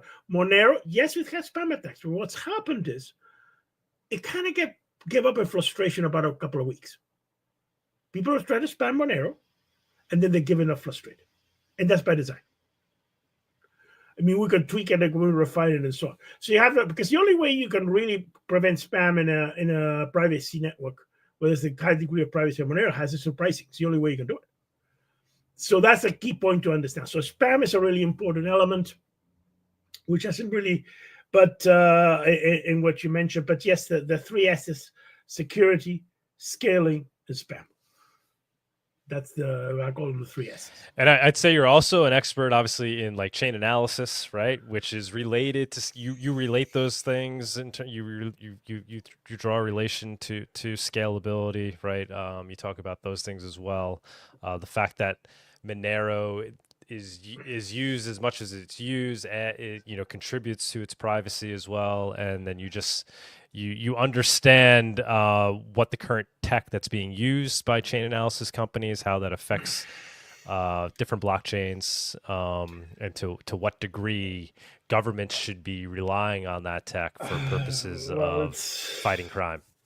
It's useless in about 99% of cases, and there's a very small limited subset where it's actually useful. That's the bottom line. So they have a small subset where they actually does give them valuable information that can be used in anti-money laundering or counter-terrorism financing or stuff like that. But in almost 99% or 98% of cases, you have a situation where it can actually facilitate the very crimes that you're trying to prevent. That's how bad it is. The thing about blockchain surveillance is that, and it's a very simple model, and you're probably thinking about my talk in Monerotopia, because that's one of the things I spoke about. It's this business of that when you increase the block size, blockchain surveillance scales as basically end to the end, where n is the number of outputs in the blockchain. So it's just totally doesn't, you cannot, you basically drown in the amount of outputs. My perfect analogy is they're drowning in ether, and ether is virtually zero privacy. I mean, it's the least privacy coin that exists, even way less than Bitcoin. But yet, it's incredibly difficult for the blockchain surveillance companies because of its sheer size. I mean, you could just drown them in data, and that's why scaling improves privacy. I mean, it's the reason why Monero has better privacy than Zcash, even though technically speaking at this point in time, the privacy technology per se is not as good. But what gives Monero the power is that it's not opt-in, so everybody has to do it, and B, you have a much bigger mix set. So then, of course, that creates the privacy in Monero. Pirate chain, for example, is another example. It's so small that it doesn't have the volume, even though on a individual per transaction, you can argue it's more private. With full chain membership proofs, that's going to change. So that advantage is going to be taken away from coins like Zcash and Pirate Chain and so on. But the volume is very important in privacy. And I do want to get, and I think that's a great point. I do want to get one other big topic question in here that I'd love to hear your response to. And I think this is another area you're an expert in compared to most others is just the regulatory scene and understanding what the regulations are with regards to crypto, and in particular privacy, quote unquote privacy coins like Monero. You have your finger on the pulse of regulations in Europe and in the US.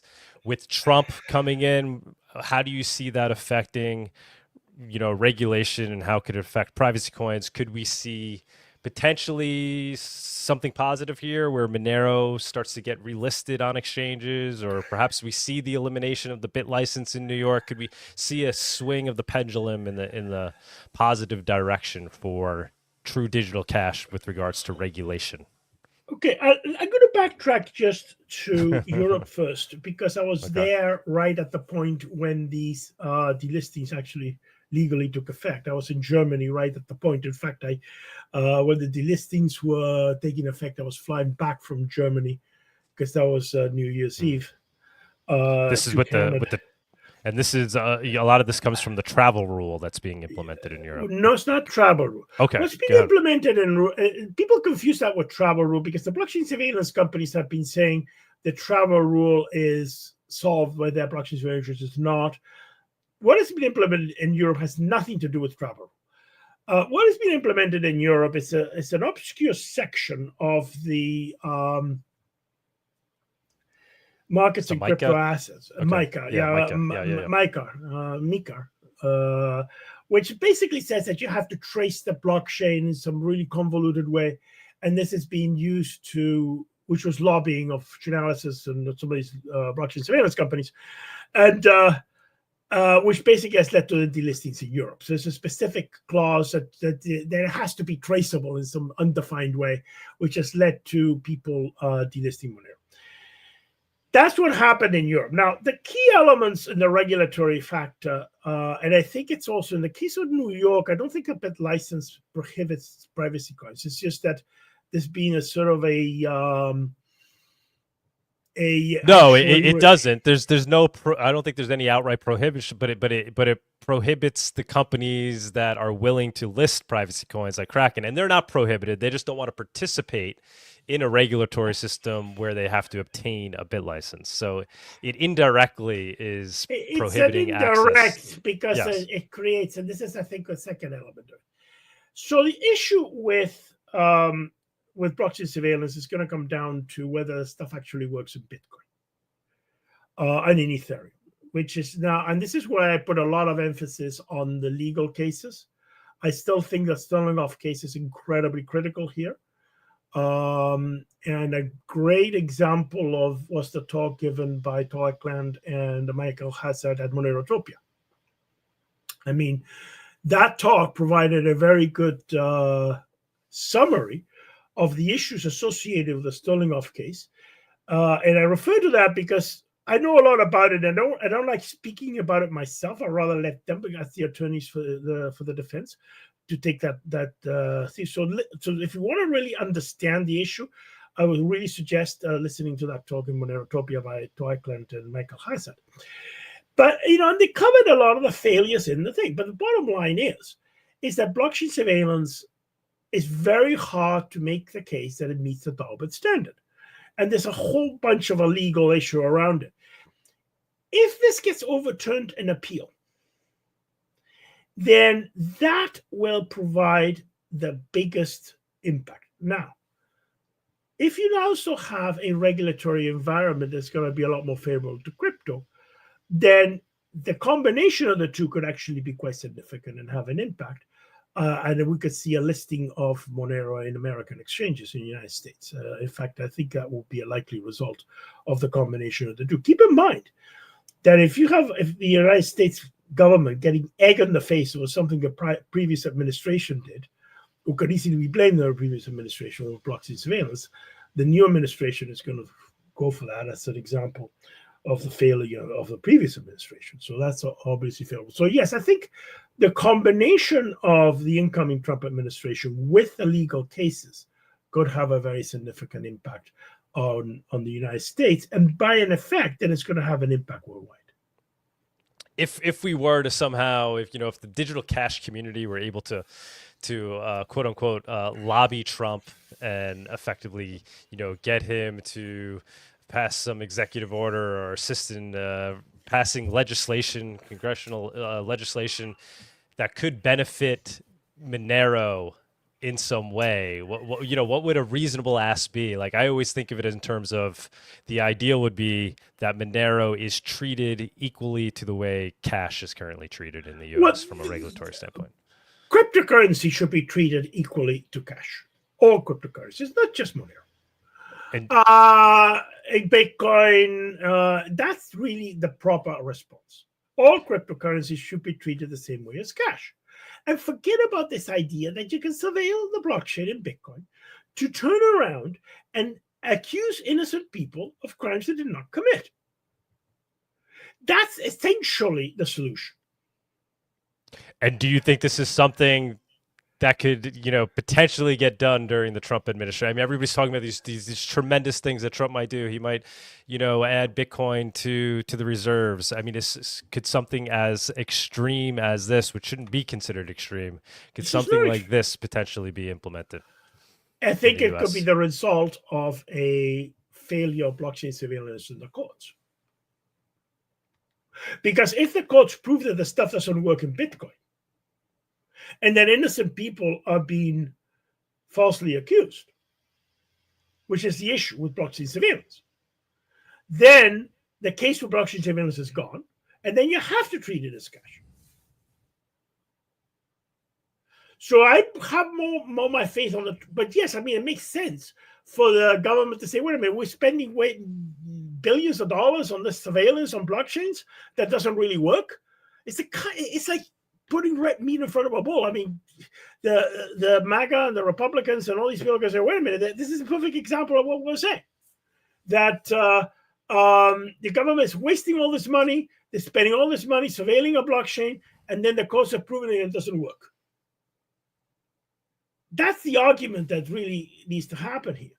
But the fight should be on Bitcoin, is that you cannot surveil reliably Bitcoin in order to do that. And you cannot surveil Ethereum. And as you grow the blockchain, particularly in the case of Ethereum, it becomes untenable anyway.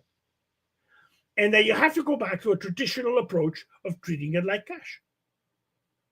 Or any other fungible item, like, for example, precious metals or gold or something like that. Do you think this is something worthy for the Monero community to work on, to organize around? I mean, I know we had the Monero policy work group and there was work done. Absolutely. Absolutely. And we're going to have to stop. But the biggest problem here is the fact that the Bitcoin community has supported, or at least many elements within the Bitcoin community have supported the blockchain surveillance, thinking they're going to get leniency from regulators by surveilling blockchains. And in fact, that didn't happen. But they were looking for leniency and travel rule. They were looking for leniency and KYC and so on by doing this surveillance stuff. So that's kind of the scenario. All right. Yeah, I would love to see more work done in that area. And, I threw my email out there earlier, monerotopia@protonmail.com. If people are interested in trying to organize, work around these things, like I said, trying to eliminate the bit license in New York, but also trying to lobby the federal government in treating cryptocurrency equivalently to cash from a regulatory standpoint. That's exactly what we need to be doing.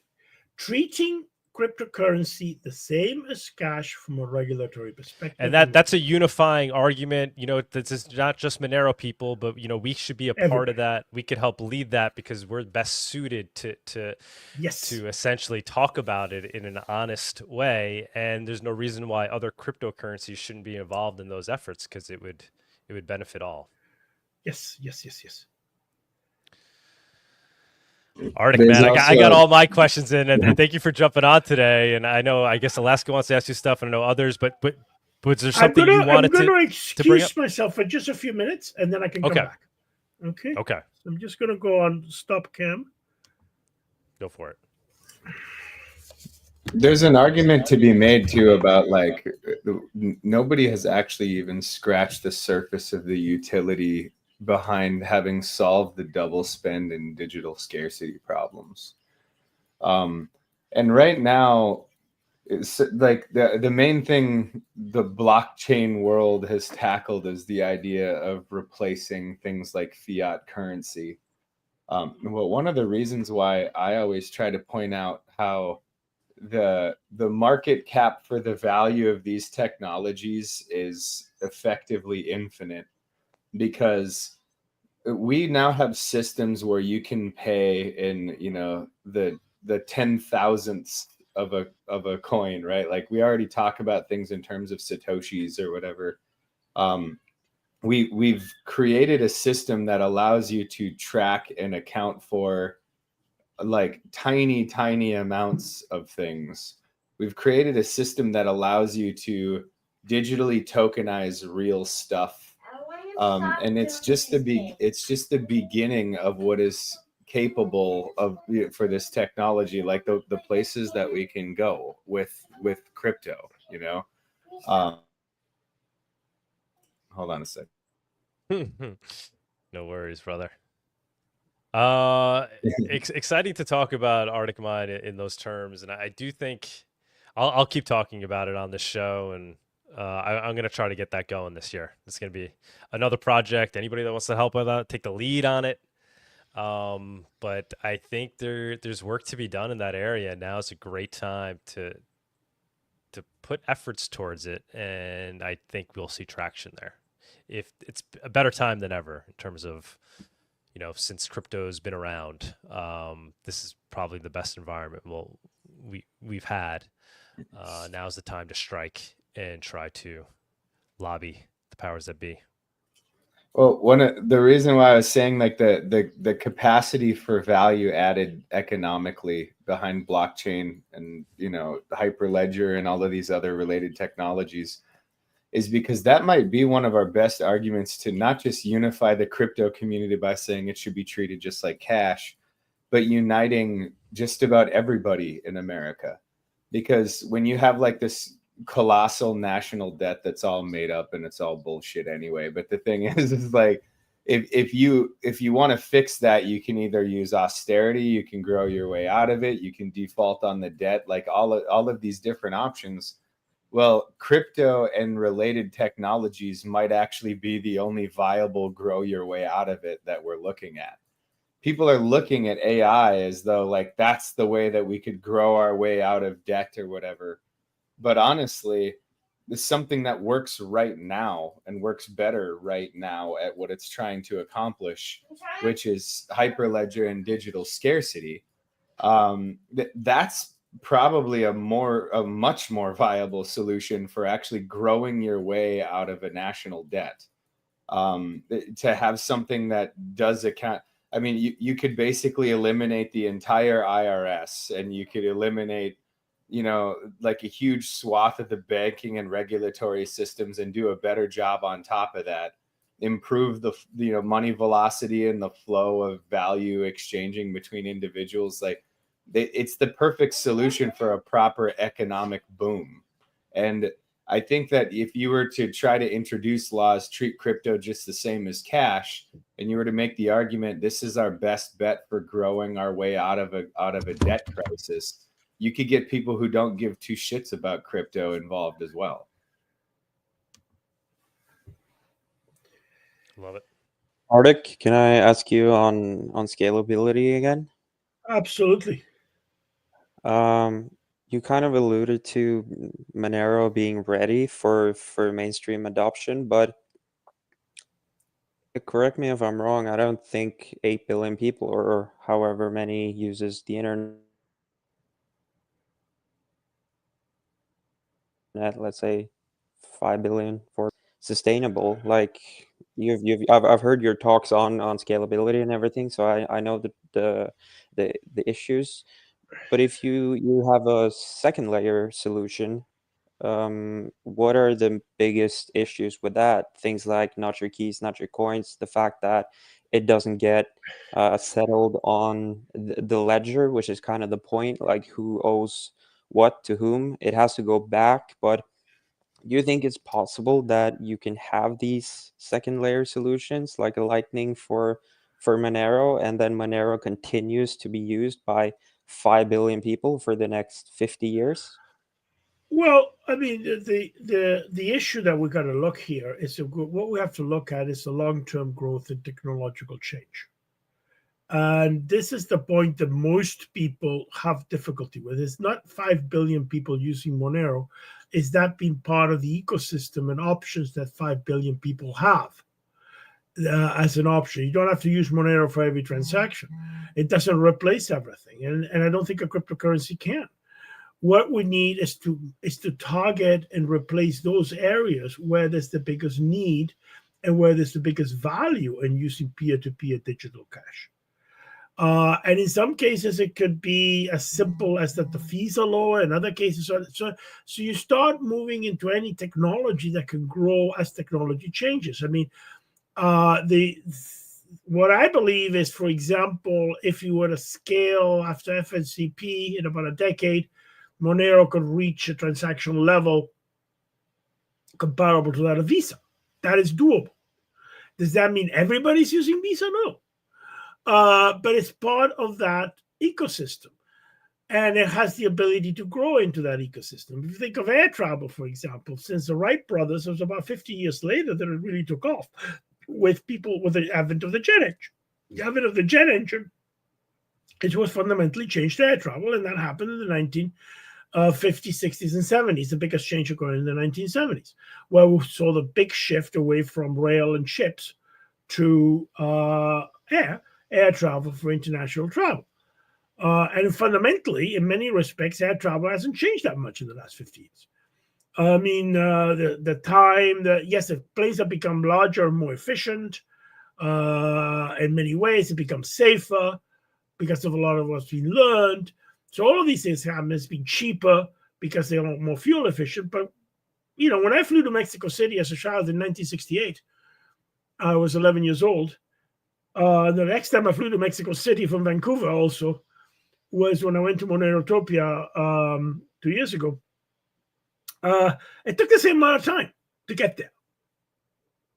One was a DC-8. The other one was a Boeing 737.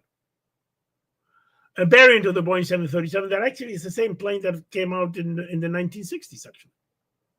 So, I mean, my argument is that in many respects, you hit that point in an adoption of a technology. Monero has the potential to become a mainstream adopted technology. It's not constrained. But what's going to allow it to do that is the change in technology, the change in scaling. And just to give you an idea, since the Bitcoin Genesis blog in 2009, bandwidth has increased by a factor of 700. So a megabyte is like 700 megabytes today. That's reality. How much is in? And again, you can go back. All you do is you say, okay, since Monero came out in 2014, we're looking at 1.5 to the 10, and the increase in bandwidth. And every year you multiply by 50%. This is Nielsen's law. And it has been followed. If anything, it's going to go faster. That's what's driving the technological change. What you have to do in a cryptocurrency, what Monero has to do, is to enable to take advantage from that, and to not have artificial constraints within the technology itself that prevents it from doing that. So can I dive in real quick, Arctic? Yes. Just to ask you a question of elaboration on that. I've heard you talk about like the parallel processing functions of GPUs as integrating it. I've noticed that more CPU cache seems to have an amazing effect on the Monero blockchain as it is right now. But just hardware technology in general, also more efficiently using that hardware technology. It appears to me that there is a massive amount of gains to be had in those areas. You're correct. The key point here is parallel processing. It could be GPUs and it could be also multi-core CPUs. Moore's law, this is one of the things about Moore's law. A lot of people for Moore's law for actually single threads or single is actually not kept up at all. What it has kept up is the number of processors, the number of threads, or the number of cores. So parallel processing on CPUs and GPUs has kept up with Moore's law, which is actually faster than Nielsen's law, so about 1.6 times a year. What hasn't kept up is the actual per thread speeds. That hasn't occurred.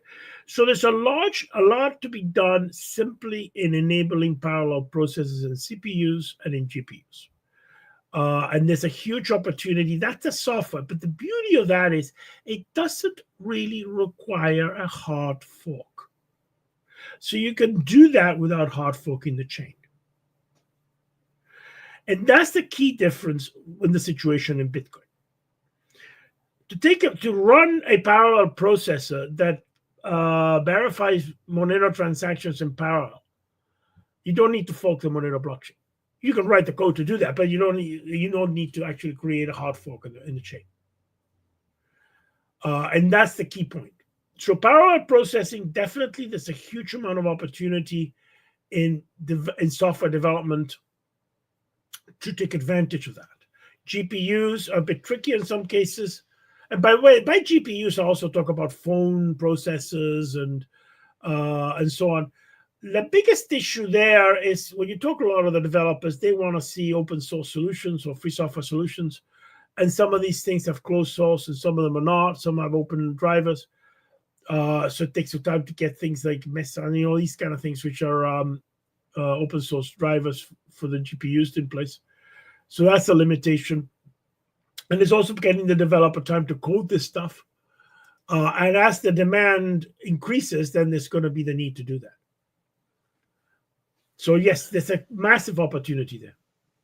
And if storage, in your talks you have said you're not very concerned about storage, or more so about bandwidth. If bandwidth does not develop sufficiently, and Monero needs a layer 2, what are the biggest drawbacks with something like Lightning on Monero? What would happen is that the rate of growth of the Monero network will be faster than the rate of growth of bandwidth. You could develop stuff, and then you get into arguments, and by the time that the bandwidth then catches up and it solves the problem. When it comes to bandwidth is the biggest limitation for a very simple reason. It's what you have least control. If I take say you're running a Monero node, and suddenly the demand in the Monero blockchain goes up by a factor of 100, it's virtually impossible to have that happen and not have the price go at least by a factor of 100. So obviously, if you have exposure to Monero, you're going to go out and buy more powerful GPUs, and you're going to buy more powerful CPUs, and buy more hard drives and SSDs and all this kind of stuff. So you're not really going to be limited in that respect. But bandwidth can be tricky because you're only limited by what you can get from semi-monopolistic suppliers. And so you're stuck with Nielsen's law. My take is that it's possible temporarily there could be sort of a constraint in the Monero network in a scenario like that, and then it's going to get resolved when the bandwidth grows. But we're talking a growth in the Monero network. First of all, to saturate existing bandwidth, we could probably grow by about a factor of 1,000. In fact, that's sort of the calculations that I've done to saturate a high-end 5 gigabit. I mean, I have 5 gigabit per second right now in my internet in Kitsilano. I have actually 3 gigabit here. And I've been told by the phone company that my area, this current area, is provisioned for 5 gigabit. So that's a high-end internet connection. When you do the math, how many transactions in Monero can you put through that? Based on the calculations, it's like a factor of 1,000 in block size, just about from what you have, or even more. So, and you do the calculation, and then you can optimize things like Dandelion ++, so you can make that more efficient, and you can to maximize your transaction rates. And then what happens? Well, next 2 years or 3 years, you're going to see an increase in bandwidth. The biggest, Nielsen's law is a hybrid copper fiber network law. It's not a fiber network law. So what happens is the copper gets shorter and shorter and shorter, and the fiber becomes longer. Now we have fiber to the home, and then you move fiber to the room. Fiber has a lot more capacity than Nielsen's law. So if anything, I would expect bandwidth, once you get fiber optic to people's houses, to actually grow faster than Nielsen's law. I'm very optimistic on bandwidth, actually. So people yes. are... Yes, Sorry? so essentially you're not worried about scalability because probably 5 billion people won't use it anyways, and the bandwidth will be enough for those people who do care about privacy, and further, it might not be necessary to have a layer 2. It may not be, but I mean, I think the more question is that bandwidth is going to become more and more available to the 5 billion people. And in fact, the scenario in the global south is different from you see in the United States, North America, and in Europe, in that they go literally from nothing to fiber. So you see scenarios where you have either you get no internet, or you get fiber optic internet, or you get 5G. So it's kind of like there's no infrastructure of copper, of coaxial copper and twisted, the telephone lines are basically becoming obsolete, but there's no big massive copper, coaxial copper in most of the places in the global south. So that's not, they're going straight to fiber. So the shock there is going to be a lot faster. Do you mind if I throw like a little piece into that as well? It's yes, kind of odd, but because of where I live, it's a first world location that has certain third world experiences. So just to give you an idea, there were long stretches of road that a person wouldn't expect to have any kind of internet or cell phone service. And because of like mountain ranges and stuff, you'd be lucky if there was some kind of satellite phone connection. And those areas in just a few years would go from nothing to 5G. Yeah, that's exactly what you'd get. Yes. Yeah, and one of the things that's really odd about that is the networks around that location would actually have less congestion afterwards. And then another thing that's, and this is the game development world, so I'm like woefully inadequately equipped to even talk about this, other than to just say I would encourage you to look in this direction, Cypher or anybody else who's listening. In the world of gaming, they have a very similar problem in play, especially like MMOs, like let's say World of Warcraft, where you have a lot of activity in one location. So they started exploring all of these different ideas like sharding. And then I think it's the Nano blockchain that has adopted some of these ideas into their own scaling solutions. And they seem to be working. And the idea is you break up the network into like mini networks. And then you have a mechanism for recombining them that has a very low workload overhead. And these ideas are barely touched right now, and mostly because is the need even there? Not really, but there are ideas out there that would lower the overhead threshold for maintaining the network by breaking it apart. Now, I once again, I'm not the guy to talk about this other than to say there are people that are looking at ways to use things that exist in other areas of technology that have worked in that area and how you would then bring them over to something like crypto. I actually listened to a seminar by one of the Shadow developers, of the Nano people, and they were talking about the idea of, and also the other one was, were you using sharding? And the basic issue with sharding that I see, I'll tell you what it is that the market dynamic for Monero is not necessarily the local transaction market. The real market value for Monero, in my view, is the international cross-border transaction as opposed to the local transaction. If I were to transact locally, I can go and pay cash. I don't need a digital cash. I do need, even the debit cards and these kind of things work way better in a local area than they do in a international area. So a very simple example, let's say I go to a hotel in Canada, in Toronto. I live in Vancouver, and I pay with a credit card. That hotel probably will be charged about 1.5% fee by the credit card company. I get 1% back. The cost of that transaction is 0.5%. I pay with the same credit card. I go to Germany and pay in a hotel there, because now it's a foreign credit card. They're going to be charged 2.5%. And then on top of that, they're going to charge me maybe 4 to 5% on the spread between the Canadian dollar and the euro. So now this transaction that was 0.5% within Canada has suddenly got up in value, in cost, to somewhere in the neighborhood of 6.5 or 7%. And then Monero comes into the picture maybe at a 1% cost by the time you do the spreads and so on. So it can easily beat the international transaction, but not the local transaction.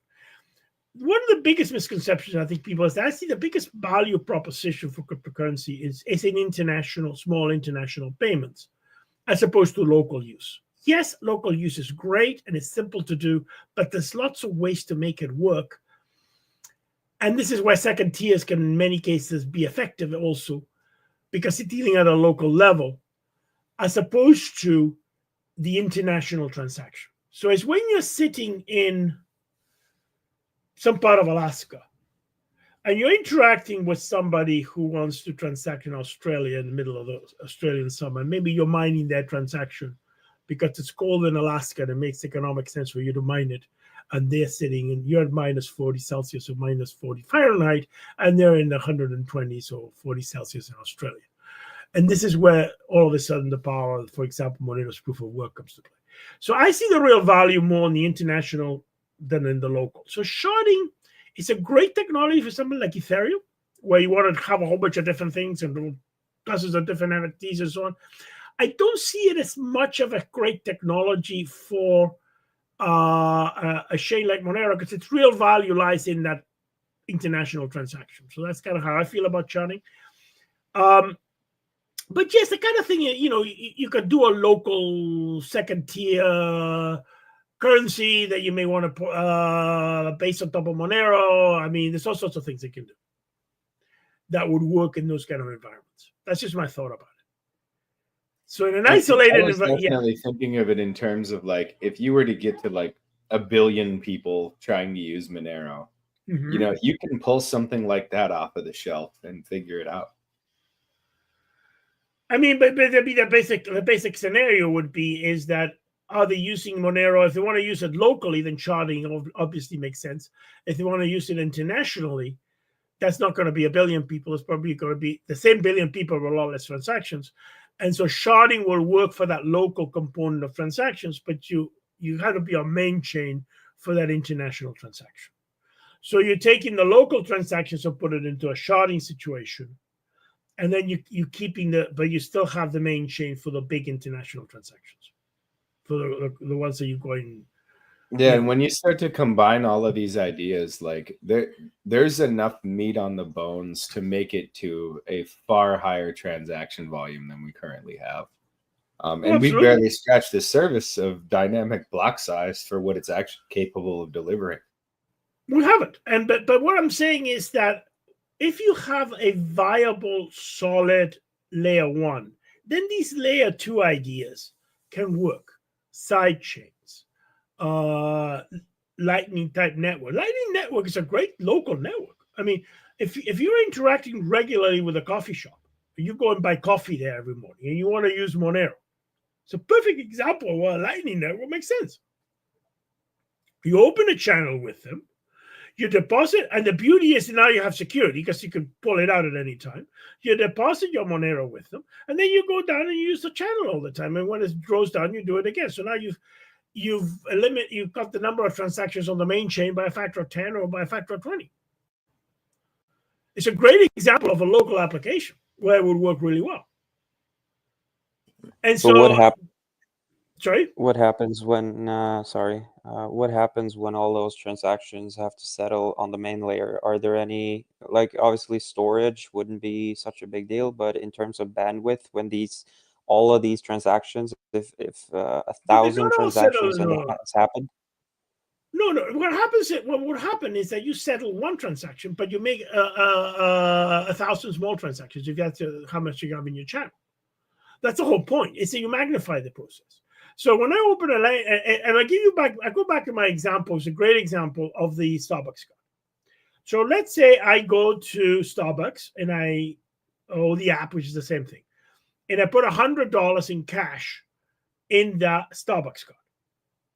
Okay, now I then go to the Starbucks. So there's one transaction on the main chain of $100, and then I go and let's say I go 20 times there and spend $5.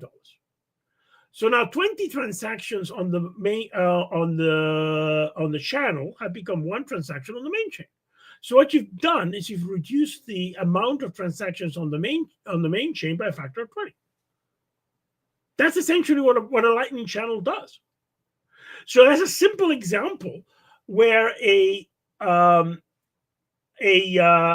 second tier layer transaction can be very effective in a local area, where you can have that kind of a sharding effect. That would work if you have one address that gets, like, if you use it with Starbucks and they have a Monero address, when it gets settled, it's just one in, one out. But if you used your payment channel for 100 different people, would it still work the same?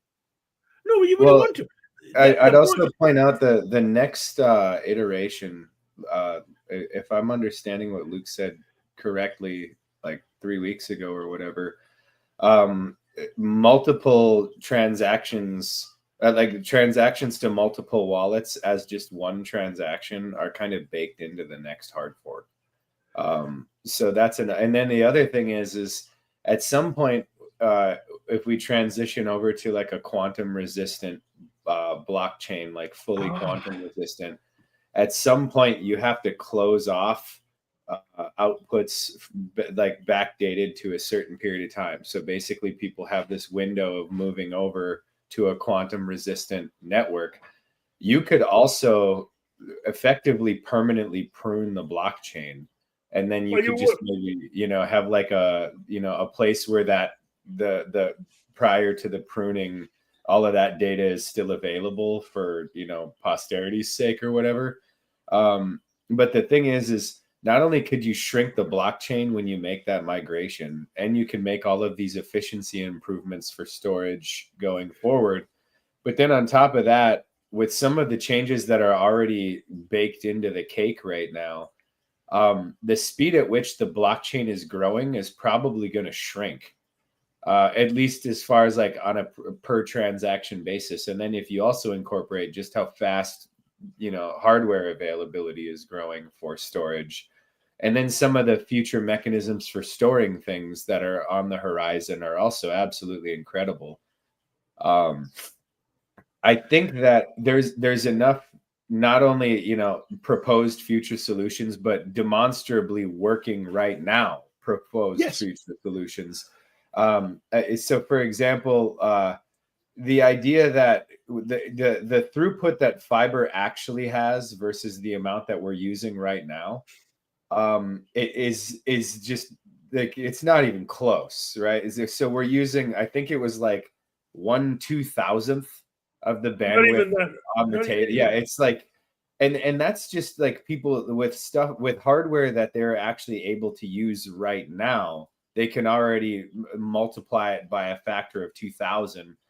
But the thing is the math behind how they figured this out, it would be a lot more than that even. It's like 10,000 or like 15,000 or something like that. It's just how to utilize it with the hardware that we know about is a little bit gray area. But you can already use stuff that exists today to magnify throughput and bandwidth on existing fiber optic infrastructure by like a factor of 2,000. The limitation with fiber, the biggest limitation that you have in most fiber optic installations in your home right now, for example, is actually your connection to the laptop. I'll give you a perfect example. I am connected at 3 gigabits per second over fiber for this connection right now to the internet. But my laptop is only connected at 2.5 gigabits per second. So the bottleneck is actually the connection between my laptop and the 10 gigabit backbone in my home. And then it drops down to 3 gigabits when it goes onto the fiber network. So the shortest connection is actually the connection between my laptop and the wall outlet right now. Same for me, actually. I'm using Wi-Fi, and I have 500 megabit fiber coming into the house, but I use a 20 megahertz Wi-Fi channel simply because I want more range out of it. And in order to do that, I can only get 20 megahertz or about 200 megabits. So my bottleneck is not the fiber itself, it's the wireless connection that I'm connecting to because I want the longer range. And I would also point out that the users aren't the one who actually needs all of that bandwidth. It's actually like upstream where the bandwidth issue is the problem in a majority of cases. Well, if you're running a node, wherever you're running the node, I mean, for example, this is a very valid point. I mean, if I decide to run my node at home and I have the bandwidth at home, and then I go on a mobile phone and want to connect to my node, I really don't need the full bandwidth on that mobile connection. I just need the bandwidth to my node for the transactions, which is a lot less. So I actually, the upstream would then be on my home, but it's still a distributed network. So you can actually connect, for example, the node right next to your demarcation point on fiber, to give you this example. So you get the 500 megabits. And then you would have your Wi-Fi connection for your phone wallet or your mobile wallet that you're talking to your node with, and that's the bottleneck. My point is, though, is that right now the biggest bottleneck happens to be within the premise of the person. So that's very much under your control. So as opposed to on the fiber connection. And that is because, ladies and gentlemen, I would point out that you can get your own Monero Nodo at moneronodo.com. And this shameless plug for the next pre-order of Monero Nodos, which are sleek, attractive pieces of technology. If you want to contribute to solving the future bandwidth problem, you can help by pre-ordering your Monero Nodo at moneronodo.com. The first batch has already been delivered. Every single person who ordered their Monero Nodo last generation, they lost 10 pounds. They became significantly more attractive. And not only that, but it raises your IQ by 15 points just owning one of these right now. And it will make you an e-celebrity. Just to let you know, the Nodo basically, it's got a 2.5 gigabit port on those. Yeah, it's pretty nice. That's what they have on there. They have actually a 5 gigabit USB 3, so you could push it to about 5 gigabits on that port. But it has a 2.5 on there. But the biggest limitation right now for a lot of these is actually what's in the people's homes. Like my laptop has I have a Thunderbolt connection. Those are about 40 gigabit, but they're limited to about a meter, 3 feet, something like that. So that's kind of where your connection, because what's happened is the fiber network is getting to the home, and the bottleneck is actually within the room. And this is why I'm saying that the next stage is going to be fiber to the room and fiber to the device. And we already have fiber to the device with optical sound. We've had it for years. So fiber to the device is coming. It'll have to come, but that's where we're going to be going. And so we're going to be going maybe faster bandwidth on Wi-Fi, but a lot of the wired stuff would be fiber to the device. And again, you don't need to have your node on Wi-Fi. You may have it fiber wired to your in the future to a and then be next to your demarcation point or whatever. So you're getting the bandwidth at that point. But we're not having touched the limits of what fiber can do right now. But this is where I see the why I encourage everybody to push the development of a home-based node system where you get the best of both worlds. You get the security, the privacy, but you also get the speed that comes with running your own node. And you can help your neighbors and friends by onboarding them to Monero, and they can use your Monero nodo. But all jokes aside, this also helps a lot of people push the development on the hardware side of things in Monero. And when we're talking about the scalability of Monero, you know, our personal participation in running our own nodes and strengthening the network has a lot to do with that. So if you want to get Monero to the next million users, a stronger network is an excellent solution right now. One thing I'm looking forward to is I think it was with FCMP or something like that. They were talking about Carrot and different like ways of reducing the amount of data that goes between your RPC, like mobile wallet, and the Monero node. I want to see something like that too, because I want to sync my Monero wallet over Tor, and oh my god, yes, it's very slow. It is. Yes, that's a tough user experience. All right, guys, I'm gonna try and go ahead and close it off here because it's already past 3 o'clock. I'll let you finish what you're saying, Arctic Mine. Oh, okay, sorry. I was going to say that one of the things we have to also be cognizant in the Monero network is to harden, and I totally support the idea of hardening our own networks. What happens if all of a sudden there's a state attack on Visa? And we suddenly have masses of refugees to deal with. I'll leave you with that thought. And it's a real concern. You know, like I'm serious. I'm not kidding. It's not outlandish at all. It's a very realistic thing that could happen any day. You know, It's where happened all before. All of a sudden it's like Monero is the only game in town. You know, Visa be the next Colonial Pipeline. That would be a scary thought. Oh God. This is just a thought, but we have to be ready to deal with the refugees if that happens. So I'll leave you over with that one. And I'll end with the lighter topic. Thank you to Upload Picture, the cheese guy. We're supplying your cheese in exchange for Monero, allegedly. I recommend you guys check out XMR Bazaar. Amazing things up there. Cheese guy, maybe you want to jump on next week. We'd love to have you come up on stage. I think you mentioned, I don't want to say too much, but I think you might know of an Airbnb in Italy, in your area that's accepting Monero as well. We'd love to see that up on XMR Bazaar. I'd love to see, and I'm loving all the great products that you're providing for Monero. Beautiful Italian products. And you can buy Meshtastic nodes on XMR Bazaar too. Yes, we don't mind shilling these things, guys. The more we use Monero, the better. So this is good shilling. Arctic man, this is a very pleasant surprise today. Thank you so much for jumping on. Obviously, you're always a special guest here on Monerotopia. Always welcome anytime.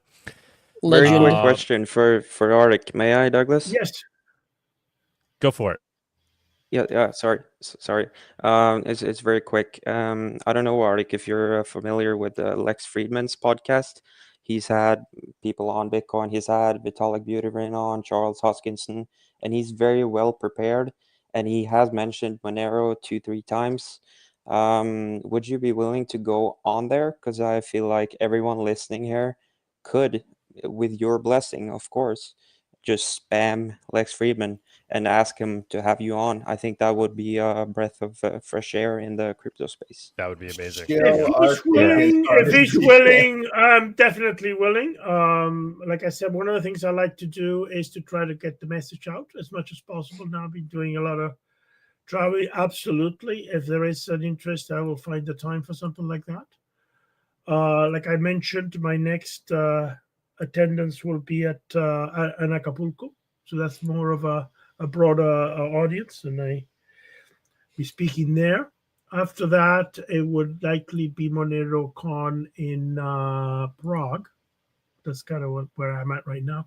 But I'm definitely open to podcasts and to going online for these things. So people want to organize something like that, absolutely. go where there's the biggest audience. Really, it's better for visibility. So that's good. Like I said, I want to go to. I'm kind of branching a bit out. I'm really looking forward to an Acapulco. I missed it last year because of the legal situation that I was involved with the those court cases and blockchain surveillance. But this year, I'm really looking forward to that. So if you guys are going there, great time to interact with a lot of interesting people, and I'll be speaking. So that's the next one that's coming up. That's fantastic. And I will say again, I'll be on Luke's show, the Best Political Show. I think that's a big move. That could help us get into like the libertarian circuit. Then maybe from there we could get Arctic on Luke's podcast, and then often people then go around in the circuit. They end up on Tim Cash's show. They end up on some of these other libertarian shows, and yeah, who knows? Next thing you know, we have Alaska on Rogan, or Luke Parker on Rogan, right? Like yeah, we got to work towards these things. Absolutely. Let the plebes learn about Monero. Now's the time. I love Luke Parker, but I think Alaska would do better on Rogan. Oh yeah, that would be epic. That would be epic as hell. I do appreciate Tux cutting things off. We're gonna try to keep these shows to the 3 p.m. mark, the 4 hours of show. 3 p.m. here in New York. We're already 20 minutes past that, but doing better than usual. Just for purposes of allowing people to go and live their Saturdays outside of the Monero sphere. But we do these shows every Saturday at 11 a.m. Eastern. If you ever want to be a special guest, email us, monerotopia@protonmail.com, or hit me up on X, or hit Tux up, or you just jump up on stage. Arctic, thanks again, man. Thank you for everybody. Bawdy, Neil, Shortwave, Cypher Bliss, Alaska as always. And Tux, man, thank you for doing what you do and helping to run the show around here. Yeah, thanks, guys. Thanks for coming up. Arctic Mind, absolute legend. If we have a good weekend, everybody, and don't get scammed by Trump coin. Thanks, everyone. Peace. Thank you for joining us on this week's Monerotopia episode. We stream live shows every Saturday at 11 a.m. Eastern. You can find and subscribe to our show on YouTube and Odyssey, or listen to the podcast on iTunes, Spotify, or Stitcher. Don't forget to follow us on Twitter or join us in the Monerotopia Telegram group. See you all next week.